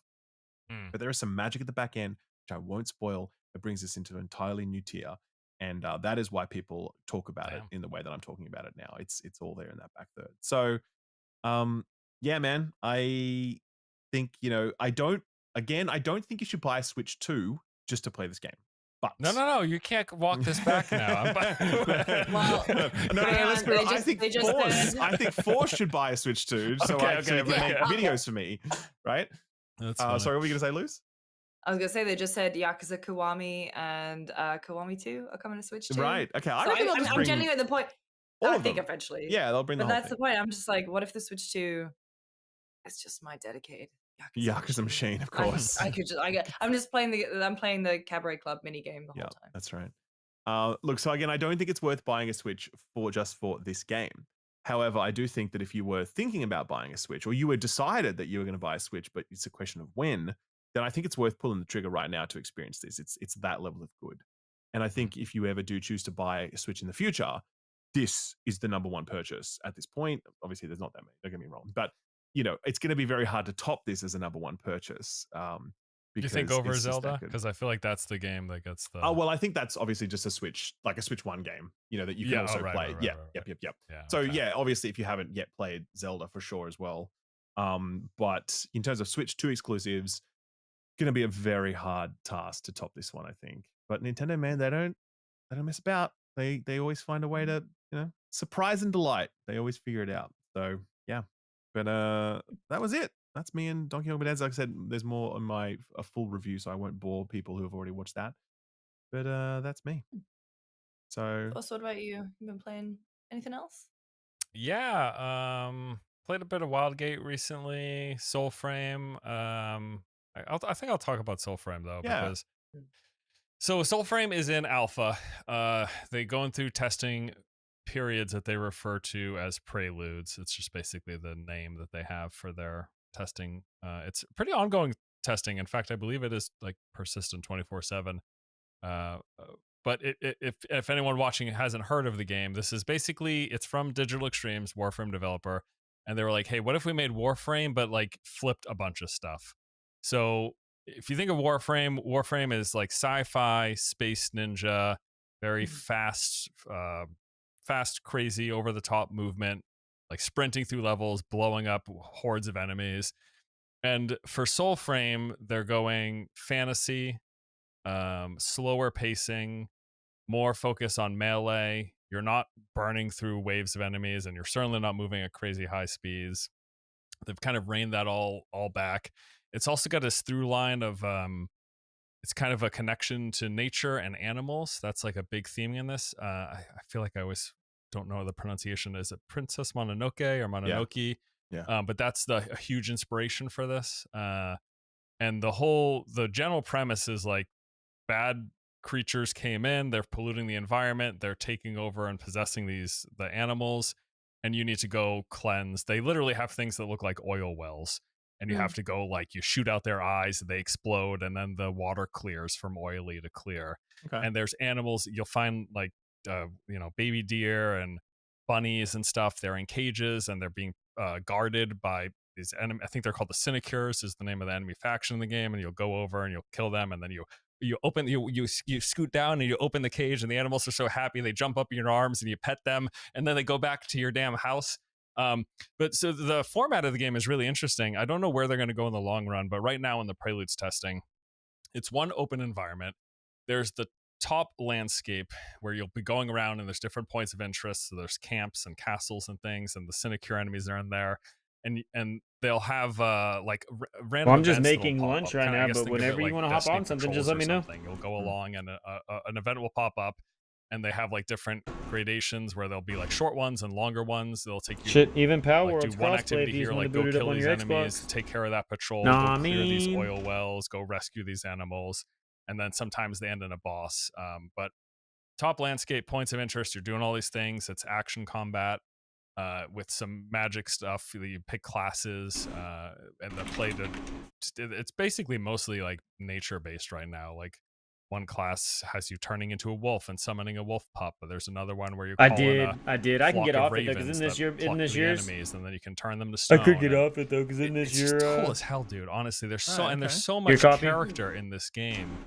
Like the voice acting and the personalities of these characters. You're black. Okay, so you rescue this blacksmith lady, and she's there. You've got this little like it's called the Nightfold, and this is another really cool thing. I really can't stop gushing about this game. It's not even a fraction complete. But so when you go to camp, what you do is your character does like a trust fall back, and then it fades, and you're instantly in your camp.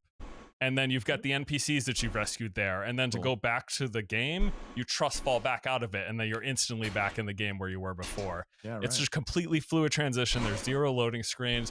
But what I was saying was the personality. So there's a blacksmithy rescue, and she is just like omega depressed. Like she's got no confidence whatsoever. And every time you bring her an item, she's like, all right, it's gonna be shit, but I'll do this for you. And evidently, they only give hints at it now, but evidently, as you raise your reputation with her, she gets more and more confident in her capabilities. And I don't know, dude, you just got to check it out. Try to get into the Preludes testing if you're even vaguely interested in anything Digital Extremes has done, because already with but a fraction of the game that exists right now, like, I can tell I'm gonna like this more than Warframe, and I quite like Warframe. Right. They also do some procedural stuff. So besides the top level stuff that you do, there are underground I dungeons. hope these are good. And they do the whole, like, they have however many tiles of rooms and halls, and every time you go in, it'll be a different configuration of those. So they have some randomness every time you run a dungeon. In terms of, it's kind of like Wayfinder, actually, what they did with Yeah, I think the problem I'm having right now is on this Power World. On this world specifically, I just went running and exploring, and I ended up getting way past the first part of the map, you know, and the main game wants me to, like, you know, catch this certain type of mon and this and that, and they're all right there at the beginning, you know what I mean? Have they addressed some of that? Like, is it, in terms of the actual combat feel, like, is it there? Yeah, so it was definitely, I know what you're talking about. That early gameplay trailer from, I think it was last year, got panned, and I remember even looking at it and thinking to myself, like, this needs a lot of work, and they've definitely made strides in improving kind of the gameplay feel. It's not as, so it's not, definitely not as weighty or visceral feeling as like a Souls game, or it doesn't feel like God of War combat. It doesn't.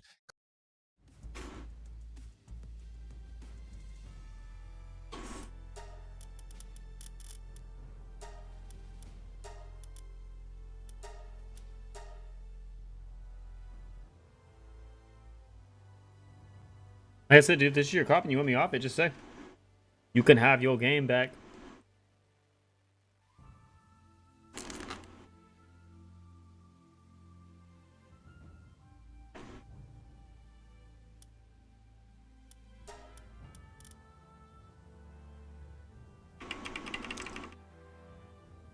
Oh, either way.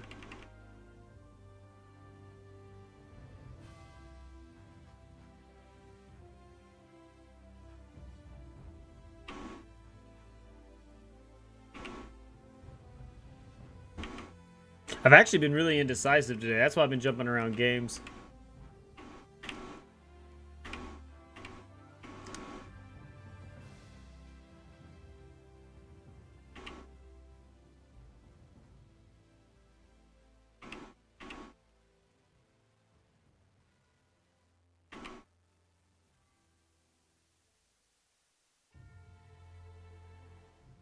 I am at the moment, yeah, because like I said, I just started one, but I got to like where I was just running around and exploring, and so where I built my base was nice, but it's like it's wanting me to go back to that first island and do stuff, and I'm like, oh, I should have just naturally progressed.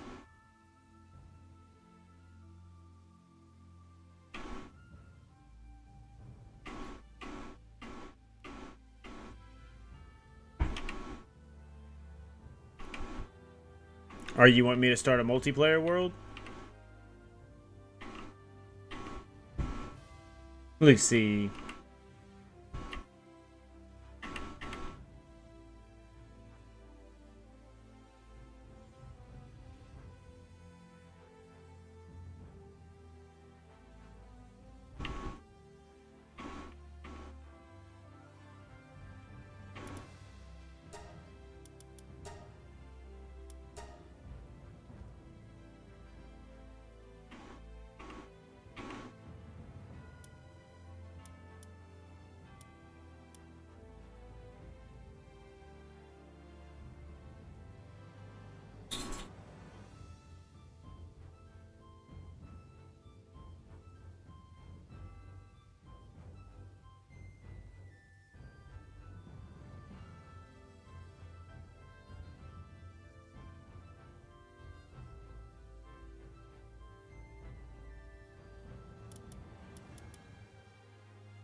I could be swayed to,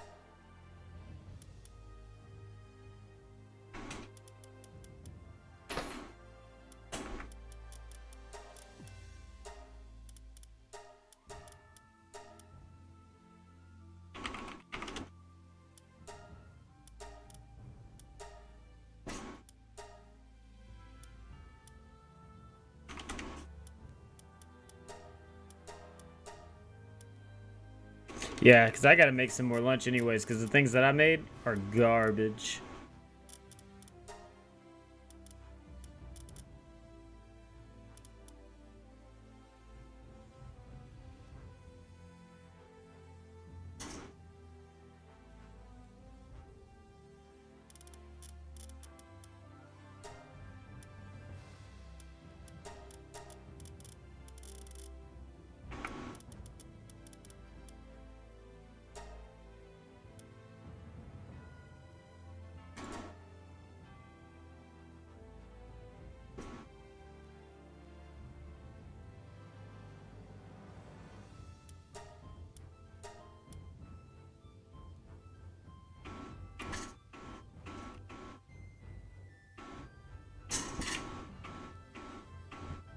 Yeah, dude.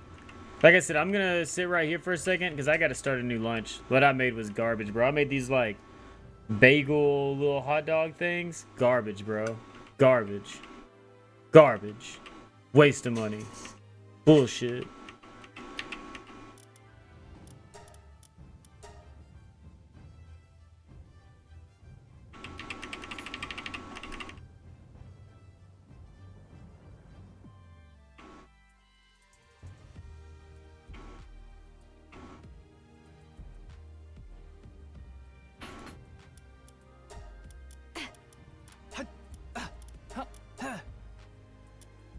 Yeah, I'll sit right here for a second.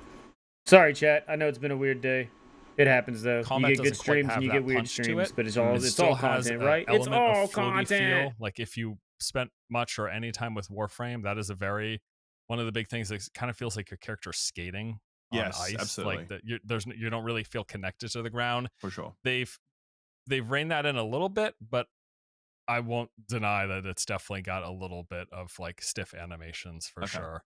Yeah, because they're that's running on classic the same. Digital Extremes, They're like cross pollinating these two games. Like they're taking tech and learnings from Warframe and bringing to Soulframe, and then back in reverse as well. Yeah. I I think it's most of the senior leadership of Warframe moved over to this game, if I'm not mistaken. Not all of them, but like a lot of them. And I think they spent a lot of time making that game, and they were just ready for a new challenge. And they were ready. It makes sense that this is an inversion of that, because they were like, well, we spent so many years doing that thing. We're bored of that creatively, in the sense that, like, you know, you can't make the same thing forever and not get bored of it, right? And they obviously just wanted to try and do the opposite of that. And so yeah, I've always been very interested in this as a premise. I actually really like the Princess Mononoke inspired setting as well. That really speaks to me. Oh, it's awesome. Like yeah, it's so endearing. There's so many cute animals and personalities. There's this little faction of like sproutlings. They kind of look like turtles, but they're plants. And they're constantly sniffling and sneezing. I don't know why, because of the pollen or something, but there's just like, honestly, even if you just spend an afternoon just like getting to hear the voice acting and the characters, so many of them are adorable. Like it's really good stuff. Makes sense, because for Digital Extremes to do this kind of game, because visually their approach to sci-fi design is very controversial, or is, how would I say it? It's like they have a very organic approach to sci-fi design, where like it looks like organic matter that just happens to be metal, and it can be quite bulbous and weird looking, and it seems an ill fit for sci-fi, which is very used to.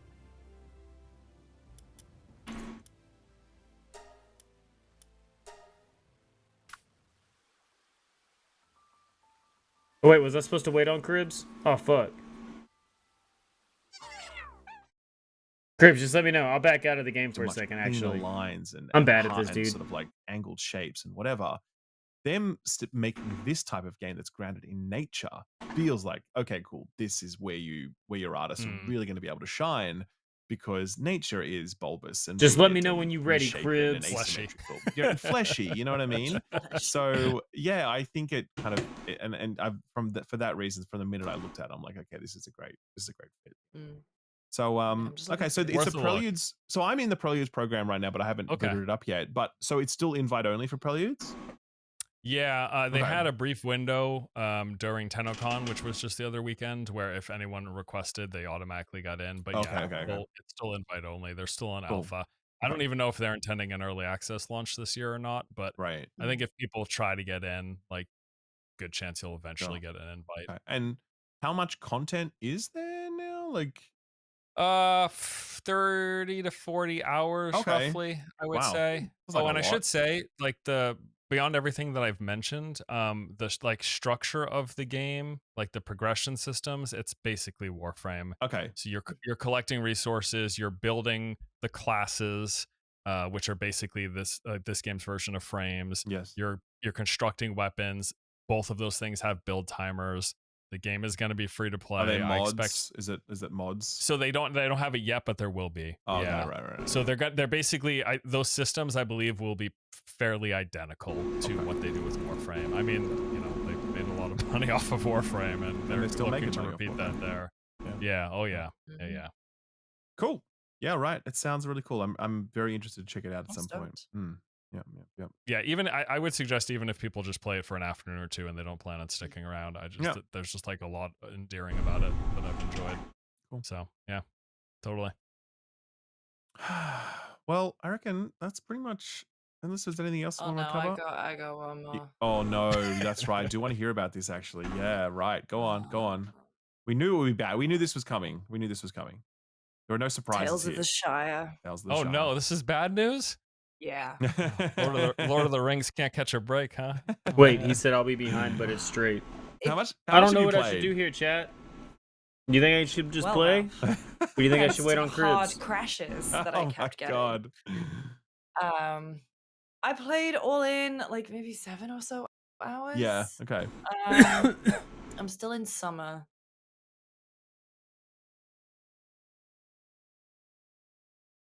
I was like, I want to at least get to another season, but then I reached a quest that I just couldn't do it anymore. Yeah, I know what Just you couldn't mean. do it anymore.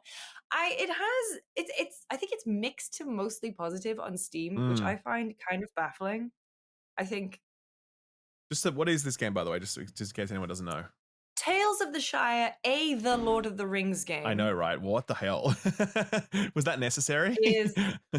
Well, so this is my thesis about it. So I'll get to that in a second. It is a cozy game. It is a farming sim game, kind of Harvest Moon, Animal Crossing, Stardew, Fields of Mistria, in Hobbiton, in the village of Bywater. The whole conceit of the game is that the hobbits who live there disagree whether Bywater is a village or not, and so they have to do certain tasks, build friendship levels, grow the place into so it is deserving of the name village. And by doing that, you are a hobbit who's just moved there from Bree. You have to befriend the hobbits. You can grow your own food, decorate your hobbit hole, and use the food that you've grown and materials that you've collected to cook with the other hobbits, and that increases your relationship with them. Be good if anything like came of that, by the way. Like, there's no events. You can't go to the Green Dragon and have a pint or do anything. Like, the hobbits themselves have so little dialogue when you're walking around to interact with them. My biggest gripe with this game, and again, like, apologies if you watched the GameSpot video because I kind of said the same thing, is that when you boot up Stardew Valley, you are given your plot of land by your granddad, and you look at it and you put your hands on your hips and you go, whew, well, I'm not going to get all that done in a day. But you start, right? You have your plot of land and you try and clear it. You clear rocks, you clear trees, you collect stuff, you start planting things. But the whole thing is that you can never get it all done in one day. You're always feeling you are up against the clock, and it means that you just want to go to bed because you want to be fresh as a daisy the next day to start over again. Every single day in Tales of the Shire, I ran out of things to do by mid-morning lunchtime. It's like working a government, a government job. After second breakfast. So there were points where foraging, fishing, that's only so interesting because I think there's only, at least at the very beginning, before there are certain things I believe you have to do to unlock kind of new areas. There are only 2 places to fish. There's only 2 places to fish, and it's basically the same 4 fish that you get over and over again. Right. Growing vegetables, I think, is like a really interesting little system because if you put some different crops next to each other, they'll either complement and make them both grow together, or one of them will be like, "Ooh, no," and then you'll get like a no-star vegetable that you then use in your food. The hobbits, like I said, there's nothing. There's no quests. I was running around like there's nothing. and then you have to wait until the next day for so you can invite them over for a meal, Yeah. but it's overnight, so you just have to wait until Okay. overnight. Right. You have to wait overnight for shops to restock, for your vegetables to grow, Got it. for foraging to kind of like respawn, and then yeah, like I said, I was just running out of things to do. There's no point. I mean, you can decorate your hobbit hole, but like no one comments on it. There's nothing tied to it. And it also like on top of the hard crashes, it just chugged. When I was because when I was going into the center of Bywater, just the frame rate would just shit the bed. And this is a game, min specs is pretty good, and I was running it on a 4090. So and apparently the This Switch game looks apparently the really bad, by the way, visually. Like, it just looks and the bad. Switch 2 version, is apparently much worse Oh in my terms of God. performance.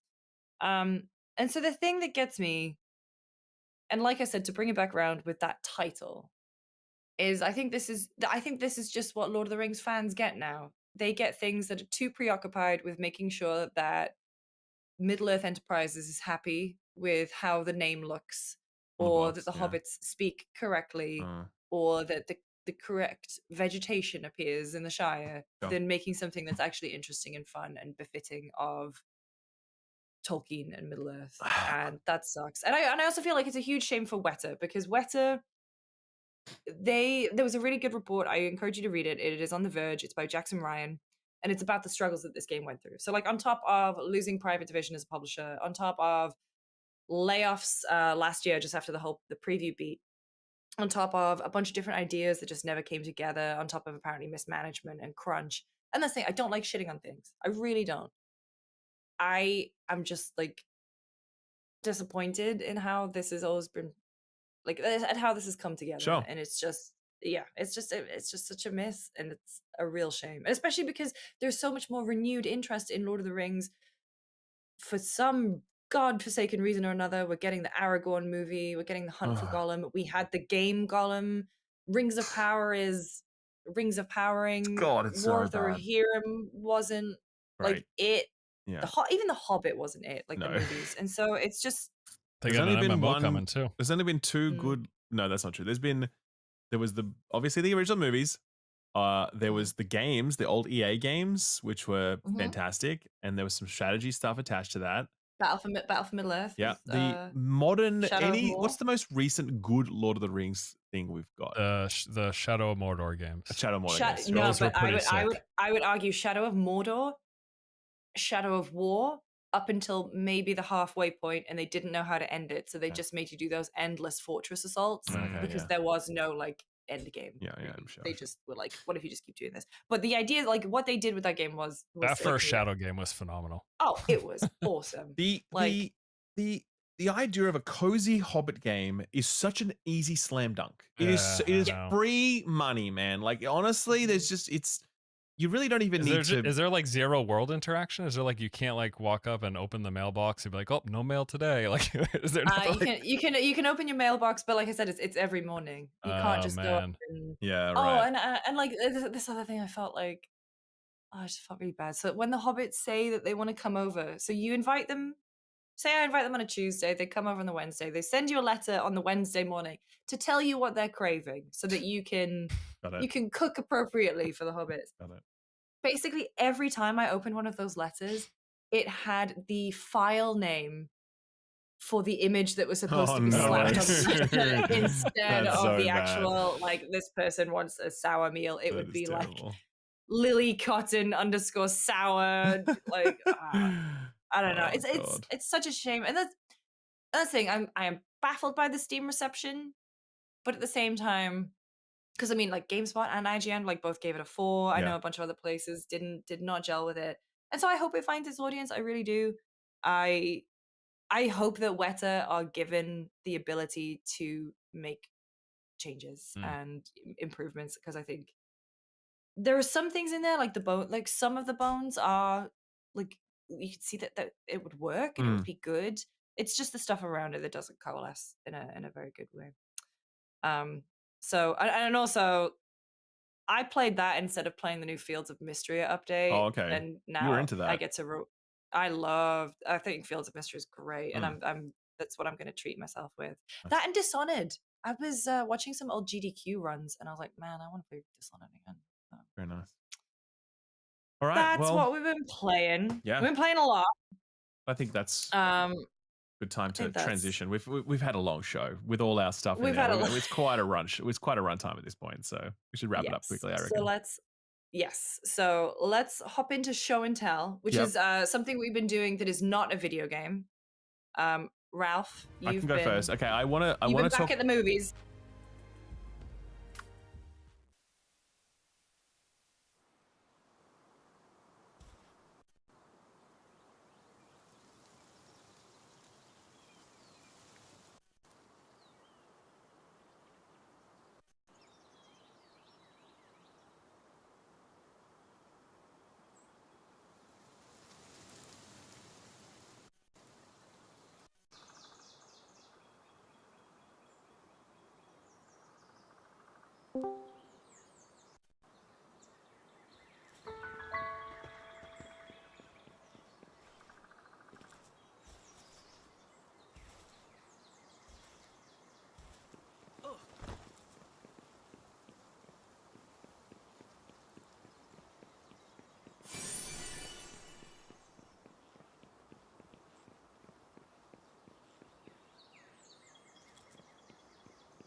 I'm back and wow, that got done fast as hell.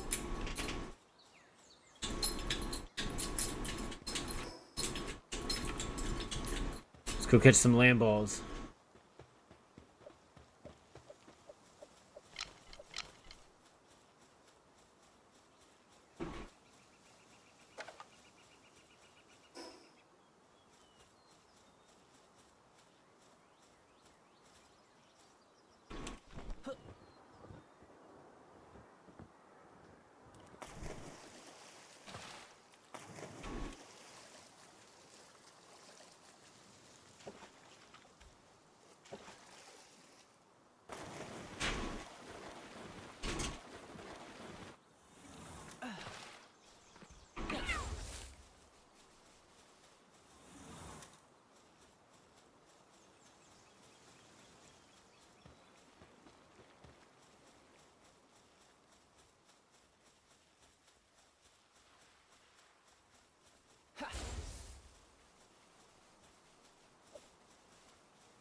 Boom.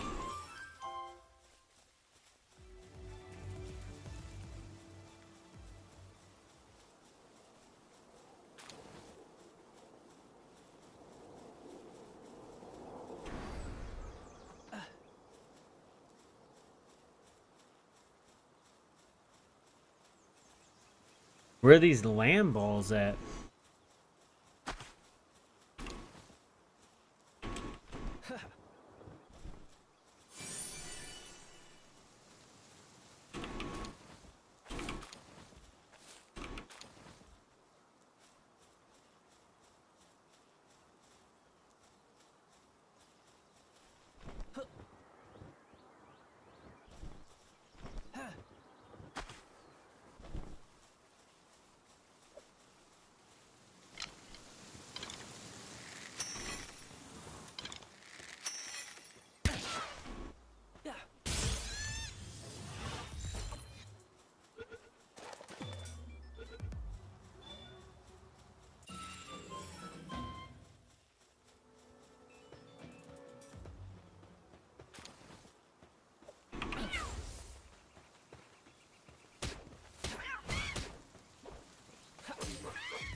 Oh, I see 2 more lamb balls.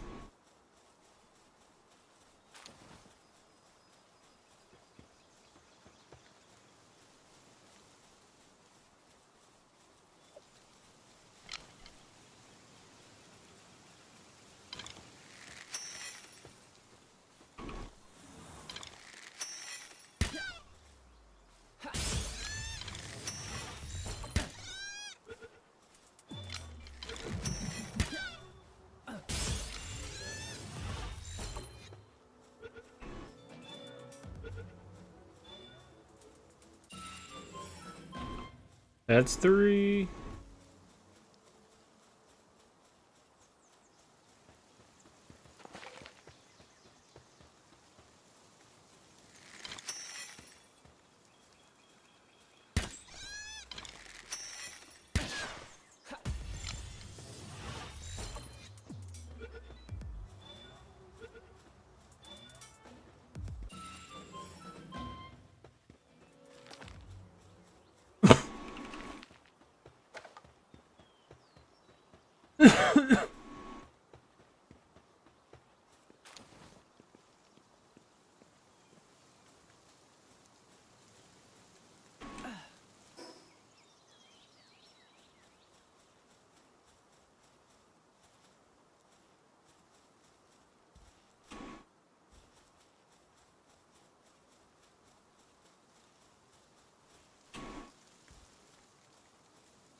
Aha.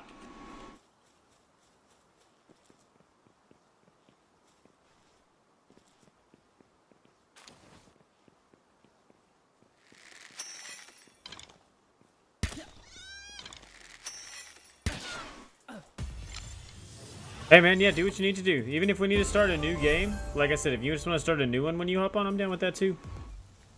I'm down for whatever. I'm just gaming, dude.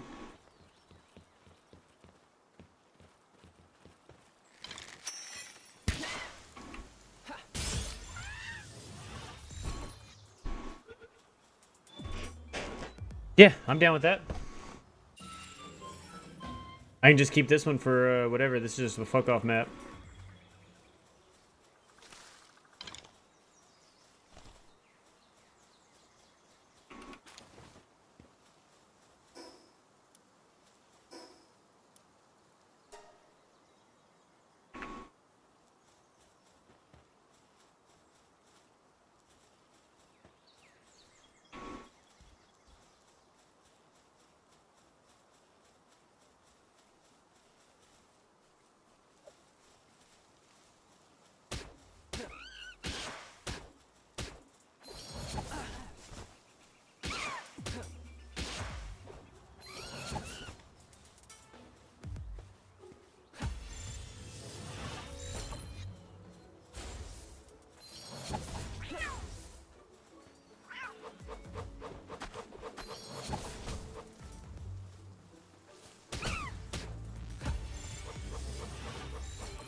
Bro, you can even sell the people to the black market. And honestly, they don't like that, but they make the best fucking, like, when you get the conveyor belts and you get, like, the big stuff going. Dude, the people work so well. Like, they be building the fuck out of stuff, dude.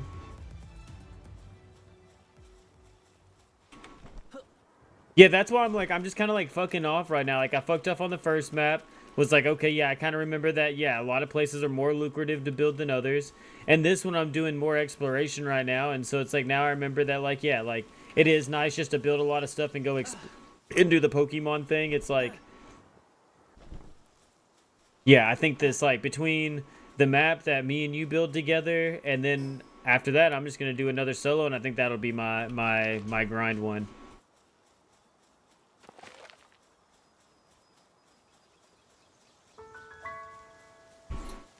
Yeah, well, and it's not always just flat land too. It's like, you know, resources too, because you want your pals to be able to break down trees and stuff. And yeah, you can get the stone filled and the tree filled, so that makes up for it a little bit. But yeah, you definitely want some good resources though.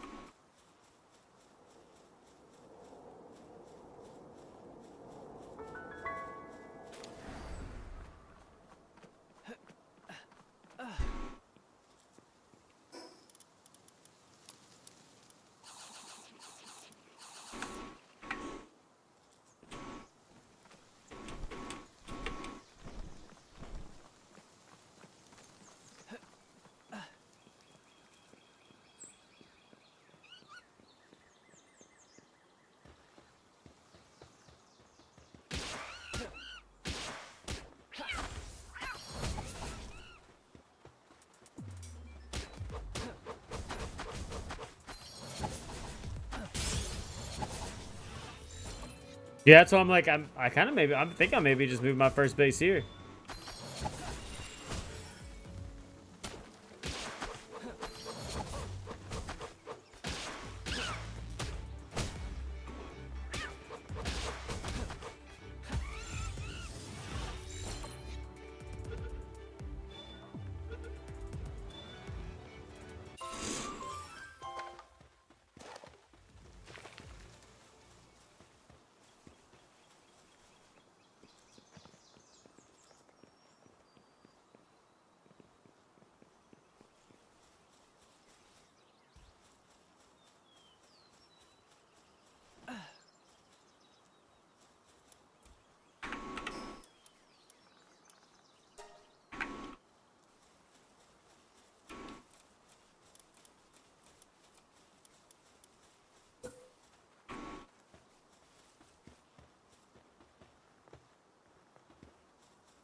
What up, Ember?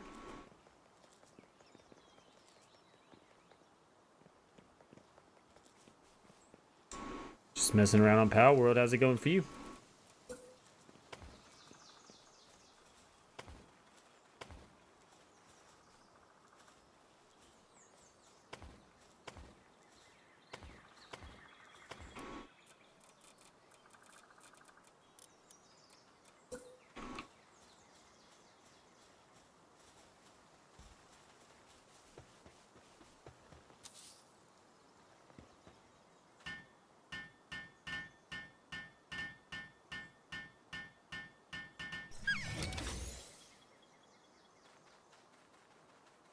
Dude, Abiotic's so much fun. I was having so much fun last night, but then when you said call it last night, I was like, bro, it probably is a good place to call it, because where we moved our base, dude, it keeps getting raided and shit.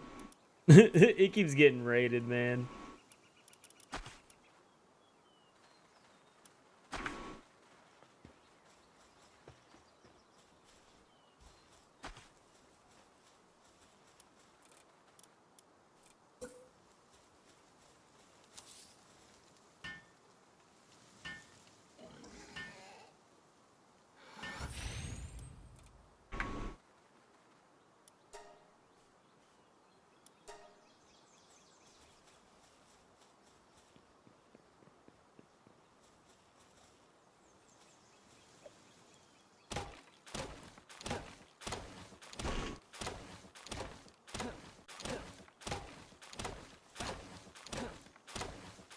Am I new on YouTube?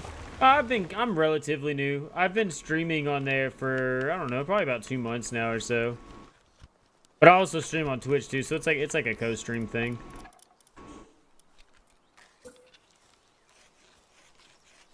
I'll move them around once I get walls built. Oh, I've been streaming in general for like 5 years or so, something like that.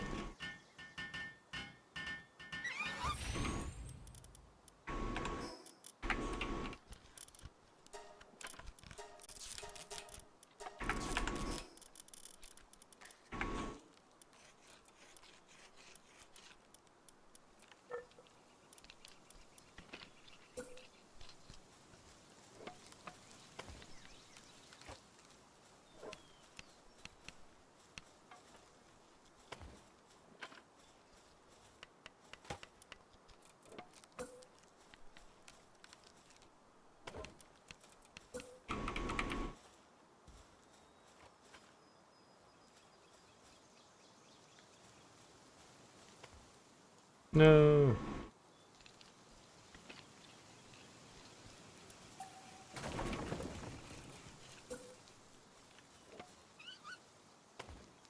There we go.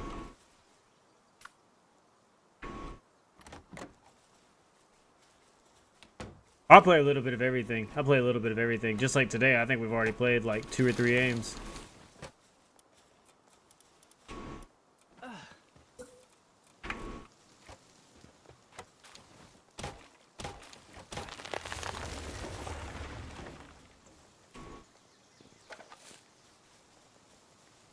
I wonder why my boar isn't breaking down this stone. These ores. Wonder if it's too high of an ore for it at the moment.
I don't have any arrows or anything. I'm not going over there.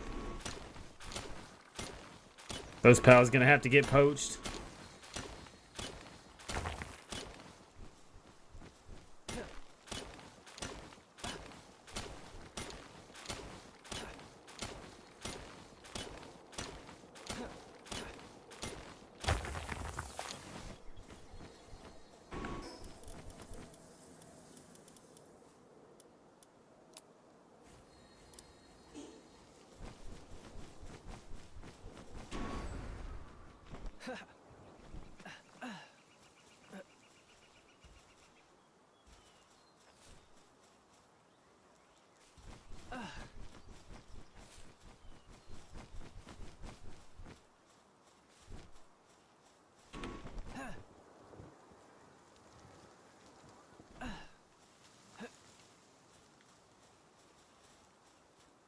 I mean, I bet they're pretty good. I bet you're good at what you do, but I think I'm okay. I don't have any money to spend, and I'm not gonna like probably buy any art or anything at the moment. So I appreciate it, but no, I think I'm okay. Thank you though.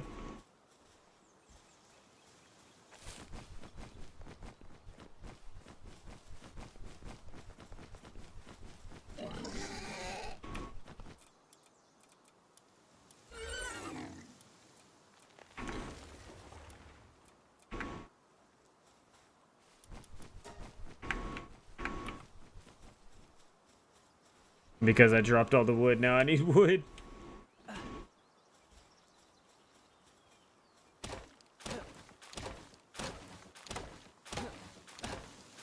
What up, White Hammer?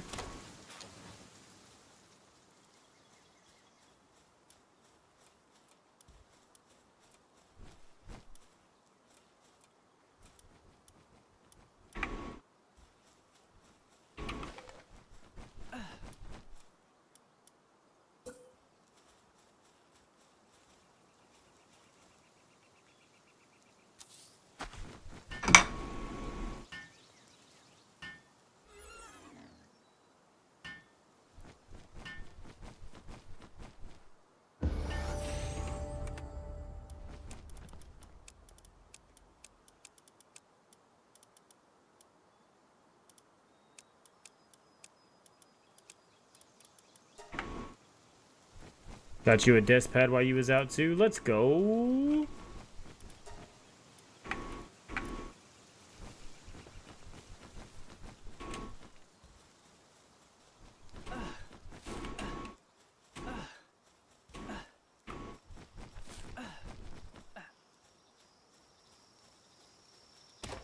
I didn't even know what the fuck was going on there.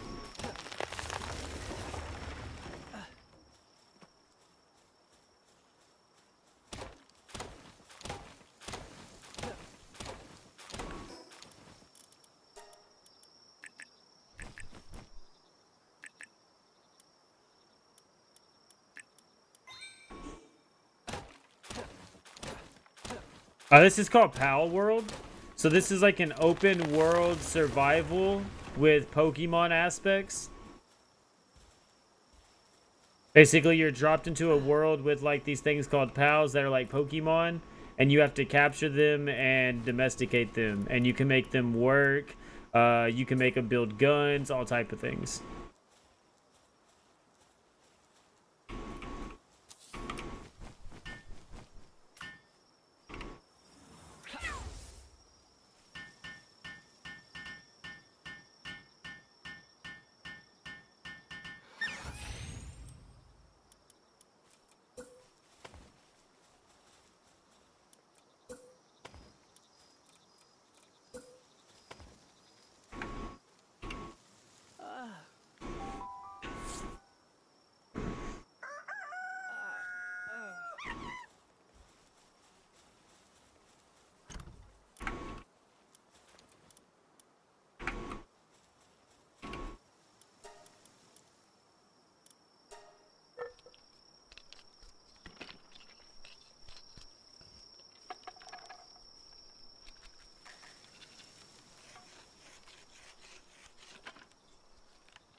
I need to go capture a Pokemon that can break down trees.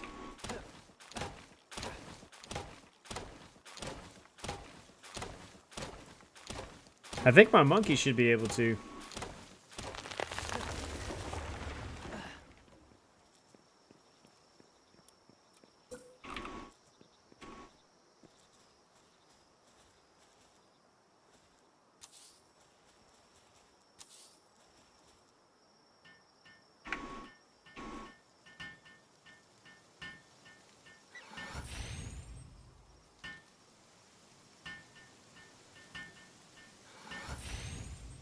Yeah, no, bro, don't make that fucking moolah.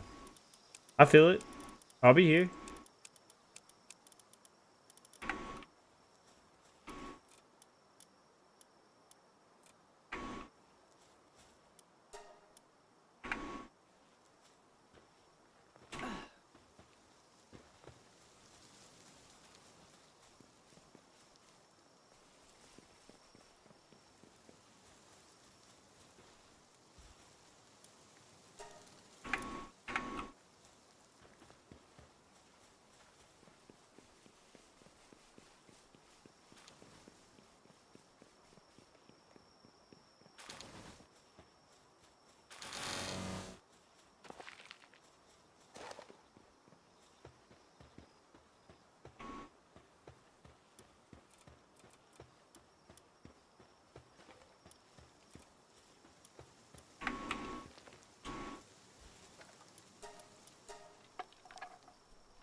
Let's see where to go now.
I appreciate everybody showing up and showing out today. I know it's been a crazy stream.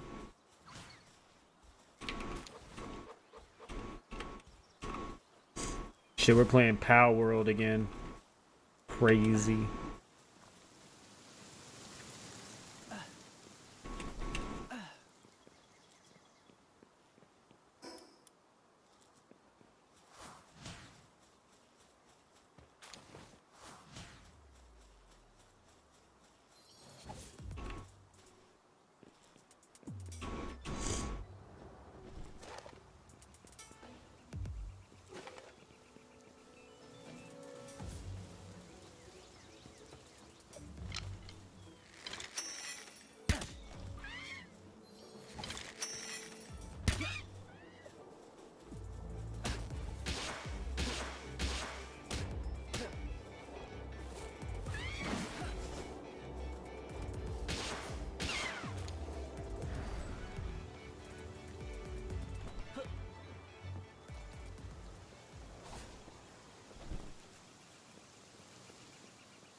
I gotta get a better wood resource going. I built around a lot of those ores, but it doesn't even seem like anybody's busting down those ores right now either yet.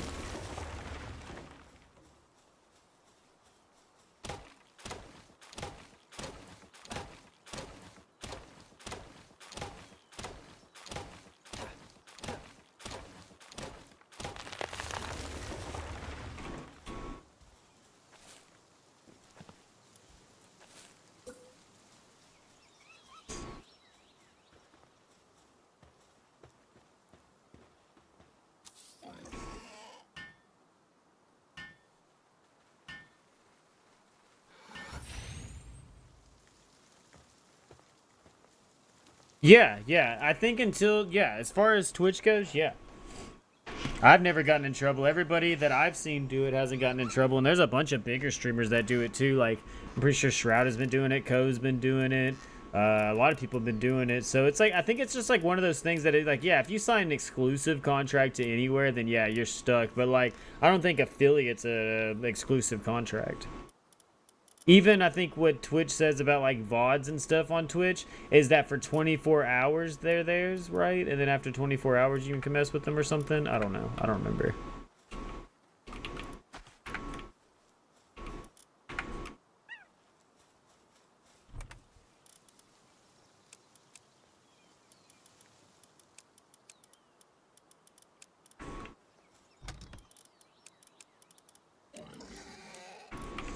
I don't know. I do it. I haven't heard anything about it. I haven't gotten any flack about it. Yeah. I think unless you sign an exclusive contract or have some type of sponsor that tells you to sway a certain way, I think you're pretty much good.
Level 13 boss, not ready yet.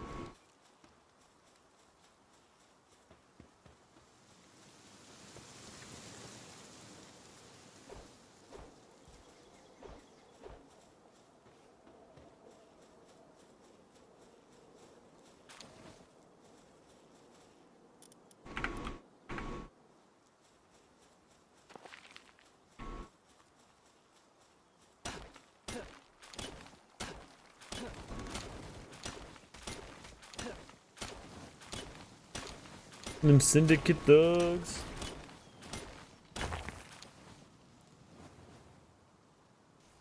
Yeah, I know right now I'm kind of just fucking off getting used to the game. Like I said, I think right now I'm gonna like just kind of get used to everything again with this character. And then like me and Cribs will be playing, and the next time I start a single player game, I think that's when I'll be like really getting into it. Phone, YouTube quality better, but PC, Twitch is better. Yeah, I don't really know. I don't have too many personal friends that like watch me, period. And the few that do, like Amber, you know, and then BJ, Cribs, you know, like they watch on Twitch. So yeah, I don't have too many things to tell me how my YouTube's going. Plus I do it through Restream, so it's like diverting both the streams to things. So it's like I really just don't know. I just do it, and everybody seems to still kick it and hang out. So I'm guessing the stream quality's still fun. Audio's still good on both. I don't know. I know here recently I've been having to adjust the audio a lot, but that's like normal stream stuff.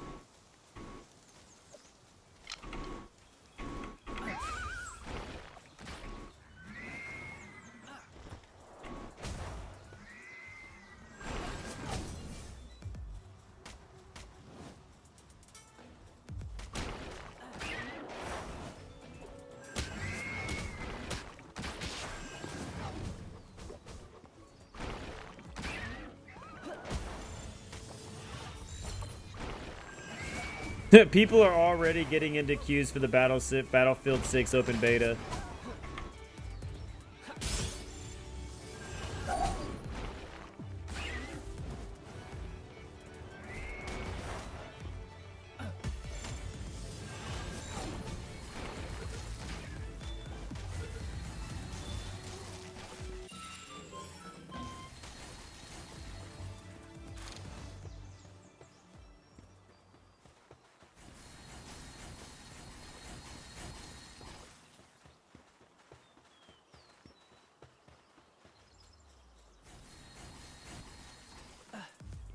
Dude, I'm telling you. Yeah, last I looked up, it said there was like 30,000 in queue. It's like game doesn't even open till tomorrow, bruh.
$50,000 in the menu for tomorrow, damn. I know I have it downloaded and I know it updated today, so I'm ready, but I don't know if I'm gonna sit in the menu.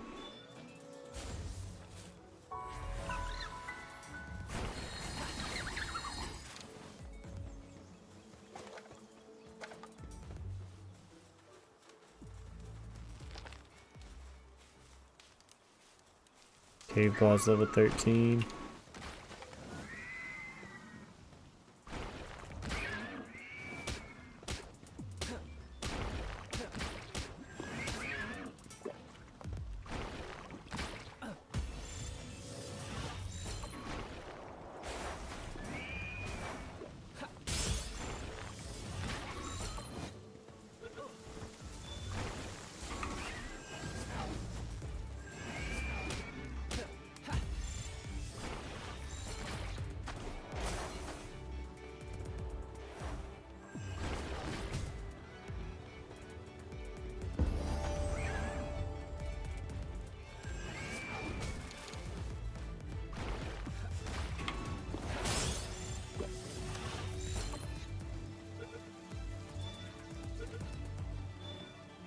Gotcha.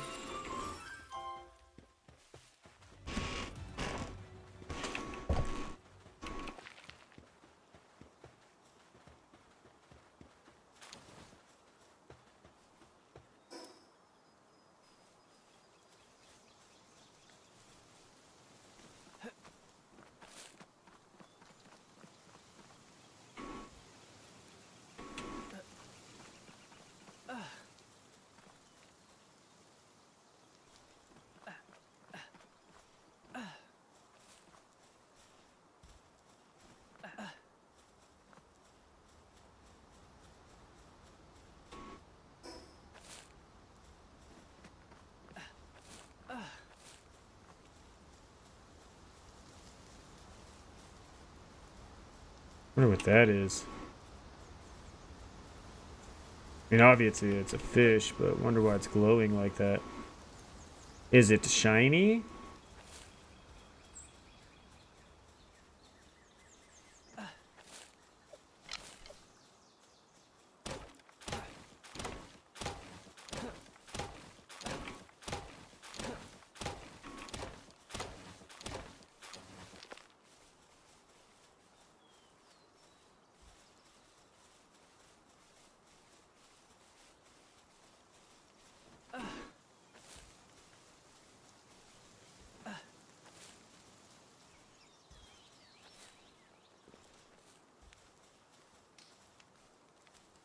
Too low. Battlefield 6 open beta.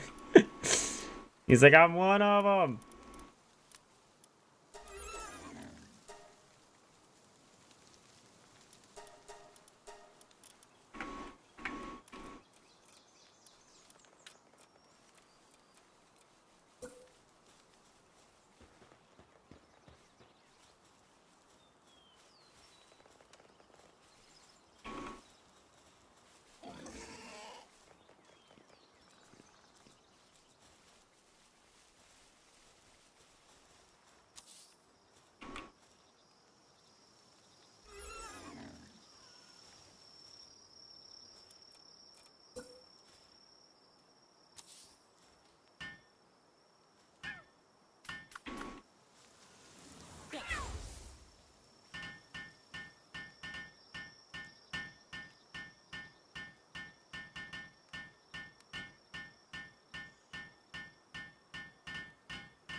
Honestly, I think I may get off and take a break until Cribs gets back on. The dogs are getting rowdy, and I could sit down and play with them for a little bit until he hops on. I have been playing a lot of games here recently. I think a little breaky break has been well earned. You guys have been a great audience today. Thank you so much for allowing me to stream and hang out today. It's been awesome. I'm definitely going to be back here in a little bit. Like I said, I think I'm just going to take a little break. Probably play with the dogs. Maybe take a little bit of a nap. Seeing as I streamed 10 hours yesterday. Got back on, streamed like another 6 hours. Slept for like 5 hours and got back on, and now it's been another 5-hour stream. Yeah, I think it's rest time.